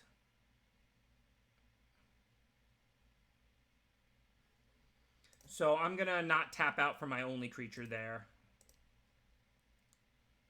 Now I'm going to attack. If they block, I can give it +2/+0 and indestructible, and it's just a great trade for me. If they don't block, I'll play the Tigerella. If they do, I'll play the Aid.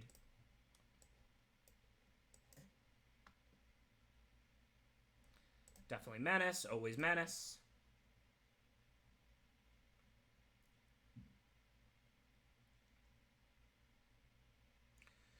Our black-green deck went 7-2. 6/4 first strike, but first strike doesn't work against indestructible, so I can actually just attack with both, right? If I give this +2/+0 and indestructible, it lives and kills their creature. Unlikely Aid doing unlikely work.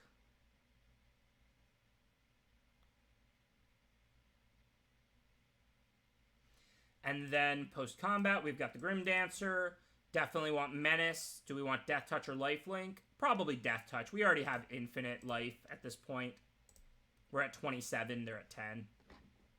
Yeah, Unlikely Aid's a pretty good trick with Menace and stuff like that.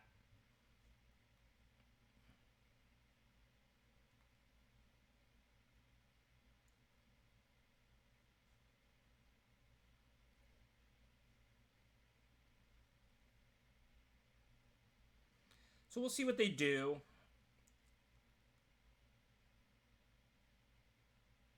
What is this thing? A 5/4?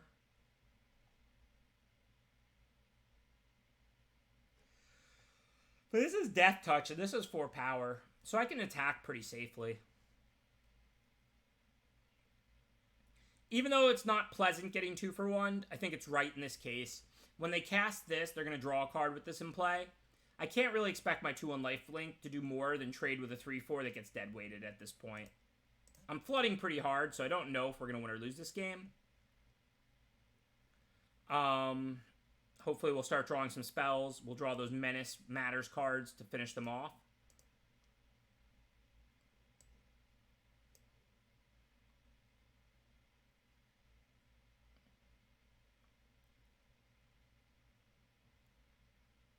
I mean, this was a game we were supposed to win, but, you know, we're now on 8 lands, so do what we can.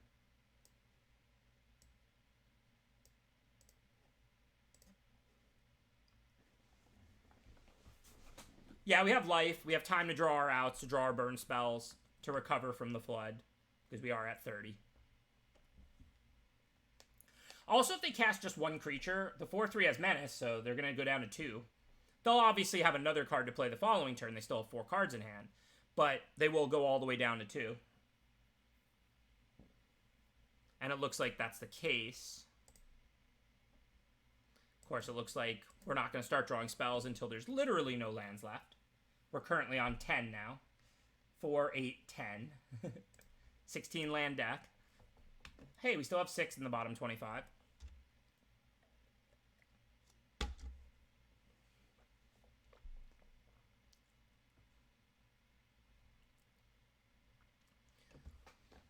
But if we draw removal and they don't have a second creature, they're dead.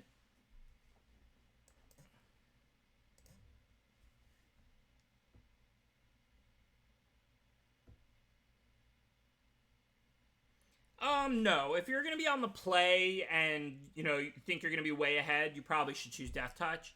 But, I mean, there's value in gaining 10 life. Like, even if the opponent ends up, like, stabilizing and then starting to attack me, it's more turns to draw removal to draw out of this, Okay, I'm not going to Rock Slide right now. Since we have infinite mana, I want to make them leave back extra blockers. This has Menace, so assuming they just have creatures and not removal, it's kind of nice to make them have to leave back, like, 3 blockers instead of 2. Maybe we'll sneak in lethal. I know they might have a counter in hand, but Essence Scatter only counters creatures. Convolute you pay 4 for, and, of course, I'm not going to have any trouble paying 4. So I think it makes sense to wait. Now, of course, I'm going to play it because they drew a Rock Slide or had a Rock Slide. Okay, for now, I guess I'm down to 8, so I have to play that. And the Menace creature. I'm going to have to block the 4-2. This game's pretty much over unless I have something that does 2 to the player and I draw it. It's a pretty unfortunate loss.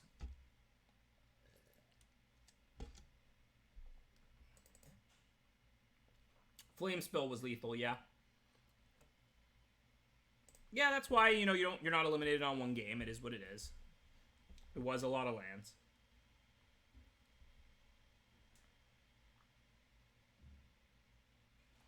Clash 'em, smash 'em. Sounds good to me. I'll think about it. I'll think about drawing more spells. Maybe this game. Well, mono black, but so is our hand, so this is fine. This is Pod Draft. We are playing the new human drafts on Arena. With Ikoria comes great things. Thank you again, Wizards. We no longer have to choose between draft the better way with humans or draft on the better program Arena. Now we get both. Thank you again, Wizards. I don't think stealing creature even for 1 is particularly good in my deck. I have plenty of removal. I would rather just play another creature or play another removal spell. Don't know if I want Lifelink or Death Touch here on the draw on turn 2. It's pretty close. Probably Lifelink still. I'm probably going to get to trade it off and gain 2. They already have a 2-2. Humans are small.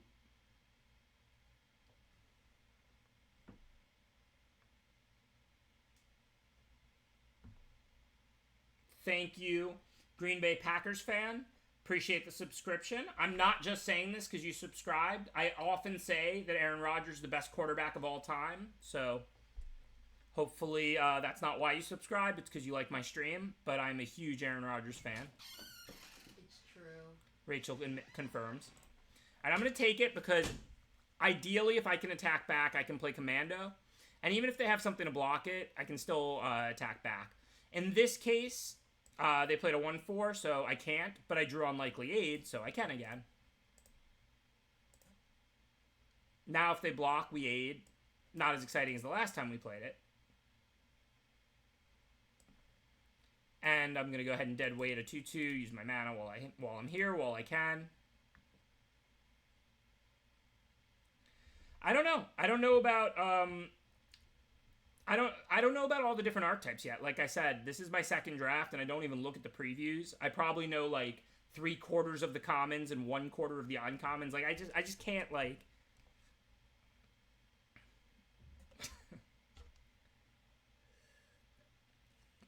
Matt Flynn, the real goat. All right, so I can't attack into the first striker. Unfortunately, that means I can't attack in Commando this turn. But for now, this seems fine. I'm going to hold the swamp in case they make me discard.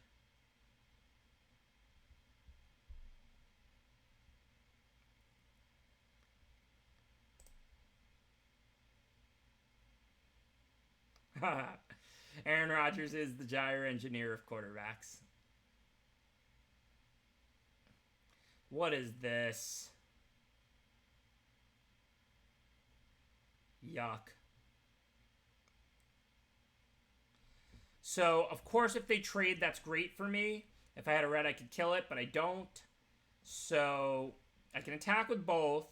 And then do I Grim Dancer or do I Commando? I probably might as well just Commando. Commando can block the 3-2 all the same. And I want to ensure that I get those 1-1s while I can. Still going to hold the land, because if I draw a land, I'm not double spelling. If they make me discard, there is the common. This is a format where the discard 1 is going to be an auto-include, the mutate creature. So, like, you do want to hold 1 land if you can, if it's not going to hurt you.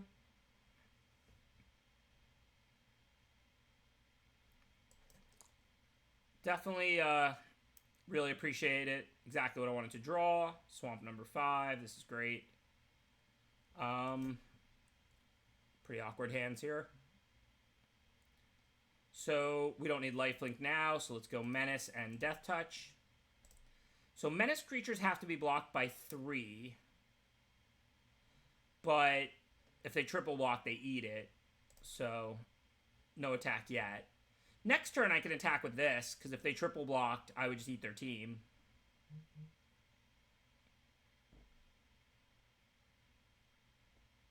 Cavern Whisperer, yeah. That's going to be an almost auto-include. It's kind of like Ravenous Rats in Guilds of Ravnica. So I'm not saying it's some great card. It's just an average playable. But it's not like when their discard cards are usually not going to be in people's decks. That's a card that you're going to play like almost automatically. So you do want to hold 1 if you can. If it matters. Okay. Drew the Deadweight now. Unfortunately, they already got back their 2 killed 2 drops because it took forever. That said, I have to kill Lurrus. It's too scary. And then I can attack with the 3-3 and then play the Commando. Unfortunately, as long as they have the 2-2 first strike, I can't really send too much unless I'm like alphaing or something. But for now, I'm not unhappy with this. Well, I am somewhat unhappy with that. Doesn't change that I can attack with the 3-3. If they want to like triple block, I'll kill all 3. They can replay them, but that's acceptable. This is Menace, which has to be blocked by 3 creatures and Death Touch. And then we'll Commando.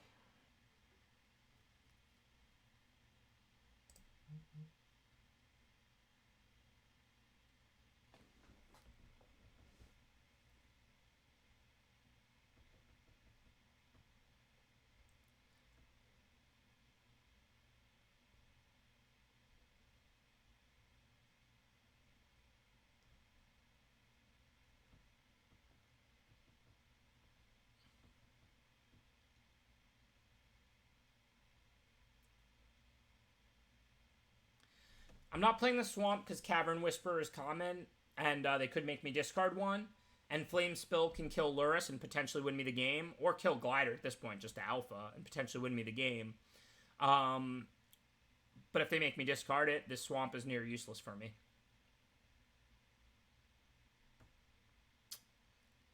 Yep, that's about how this draft is going. I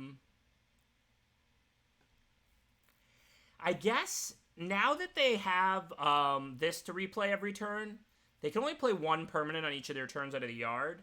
So I think I'm just going to attack. This can't really work out that bad. I don't really care about the 1/1s. I'll get 2 life. They can't kill this unless they triple block it. And then they're taking 8.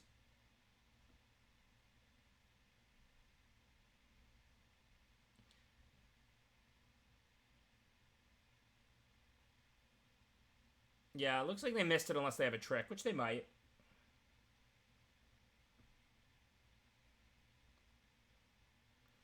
Do they have lifelink? I didn't see any lifelink. I mean, this card. But these don't have lifelink.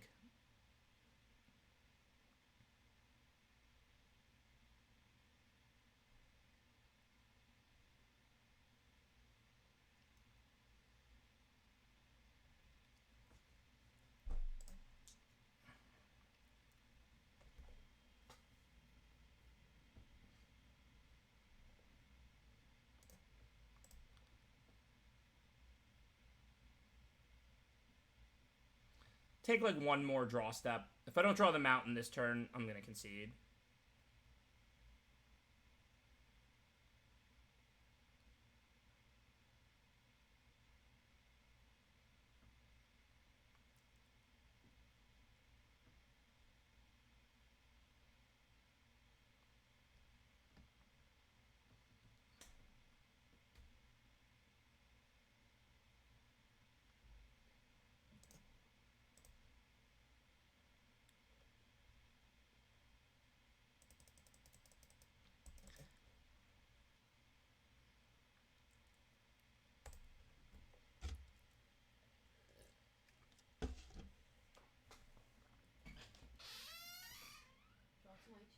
Sure. What is this? It's a fruit. Do I just bite into it or do I peel the skin? Yeah, peel the skin off. Rachel brought me some lychee. I don't know if I've ever had this before. I had it for the first time yesterday, actually. So, it's like, I didn't even know what it was when I picked it up off the shelf. I asked the woman, and it's nice. It's like really light kind of flavor. Does it have like a pit in the middle or anything? Yeah. Wow, so you have to peel it and eat around the pit? Well, yeah, man. It does taste good. Yeah, it's like really good. I also think, I don't know, they weren't so hard to peel the ones I had yesterday. Maybe some are more or less easy.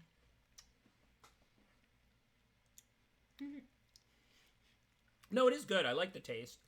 So again, all mountains, but I'm not going to mold this hand. We have 2-drop, 3-drop. Remember, this can be cast for a red, 1. Hopefully we'll draw a swamp. These draws have been like super awkward.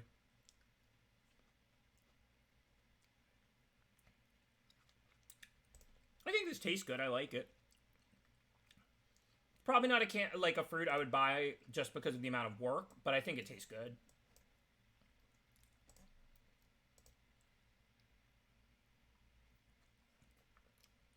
What does it taste like? Somebody in the chat said it tastes like soap. Well, this reminds me of an Asian pear. Yeah, it's similar to a pear. I agree. Yeah, but specifically an Asian pear in taste. And it's texturally almost like a grape. There's nothing wrong with this mana base. This is a 16-land aggro deck with a dual land, 9 swamps, 8 mountains, just like any 2-color deck in history. I've just been drawing poorly. Don't read into it. Okay, for now, I'm going to offer the trade because I don't actually have cycling cards. If they block, I'm just going to let it happen and play my 3-drop. I'm huge on convenience. It's part of why I eat so much fast food. It's not because I think it's like the best food ever or anything, but it just, it doesn't cost that much. It's made quickly. You just shovel it down. You don't have to do any work. I already told you, I measure success in life in amount of hours spent playing Magic. So anything that requires time, that's hours not spent playing Magic. I probably measure success in the amount of time I spend eating food. And the quality of it, just always thinking about it.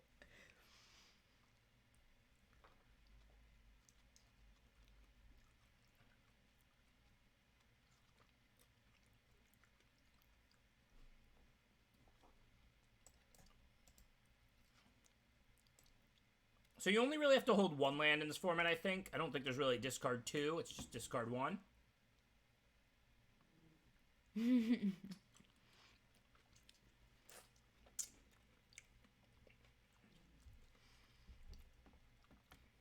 Want me to leave you a few? Sure. I'll get a bowl and then yeah. Yeah, these draws have really been special. I mean, this is a 16-land deck. Last game I would have even won if I had a mountain, but I had like 5 swamps. Definitely nothing wrong with this deck. Don't think if I lose this game, I owe 3 because of the deck quality.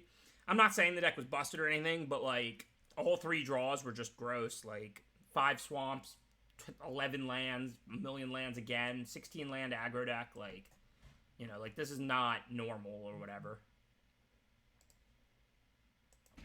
So clearly it's Death Touch now, so they can block the 3/3 if they attack. Lifelink doesn't help us against the 1/1s anyway.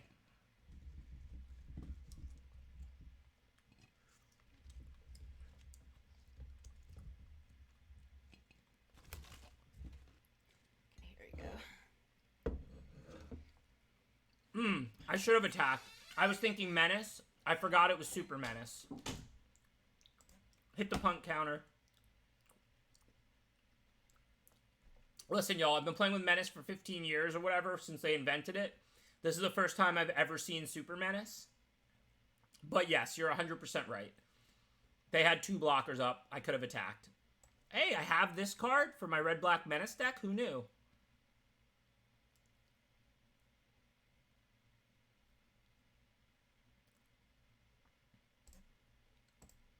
I don't know if they have removal in hand or not, but they're not going to have bounce, so there's not really any reason not to just max it out.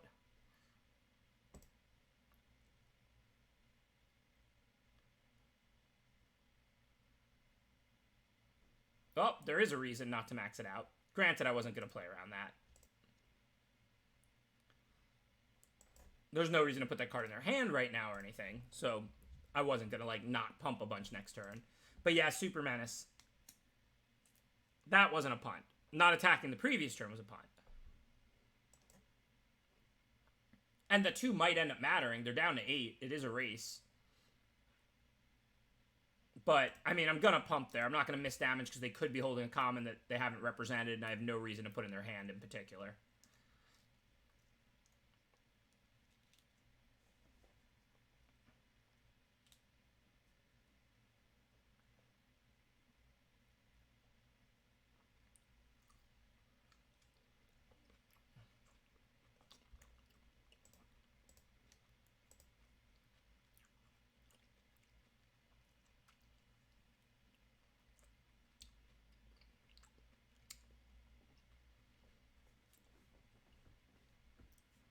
So I blocked here because I'm not winning the race at 3 for 2 necessarily.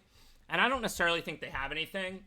I don't think they want to just sit around like losing the race anyway.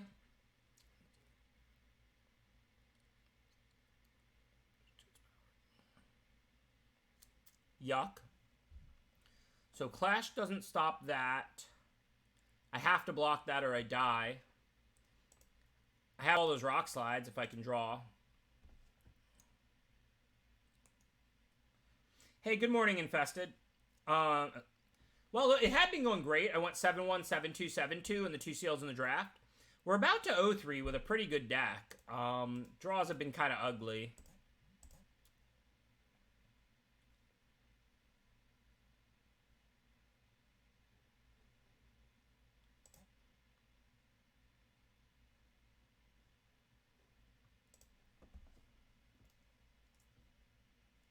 Nah, I'm going to call it a night because tomorrow the drafts are going to be live. We've been on for 8 hours. Tomorrow I'll be right back on at 3 p.m. doing more drafts as per the usual. Sorry, I mean, I would have liked to have played some more games in this one. I mean, if I could keep playing, if I don't get kicked out of this one, I'd play more just to show the deck is good. But, you know, these have just been some pretty awkward draws.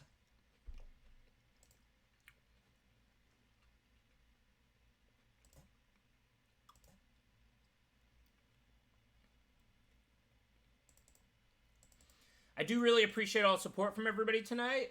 It was cool having a big stream. I know a lot of people subscribed all day, so thank you. Here's the deck. Like I said, don't think at 0-3 because of the deck. Like, the draws were just bad every game, and the curve is good, and the deck's fine. I can't say the deck is great, because, I mean, I didn't get to play Magic, but... 3 p.m. Eastern. All times I ever announce are in Eastern. My current stream schedule is Tuesday, Wednesdays, and Thursdays, starting at 3 p.m. Eastern, usually going till about 8 or 9 p.m., 5-6 hours. Today we went 8 because of the release day.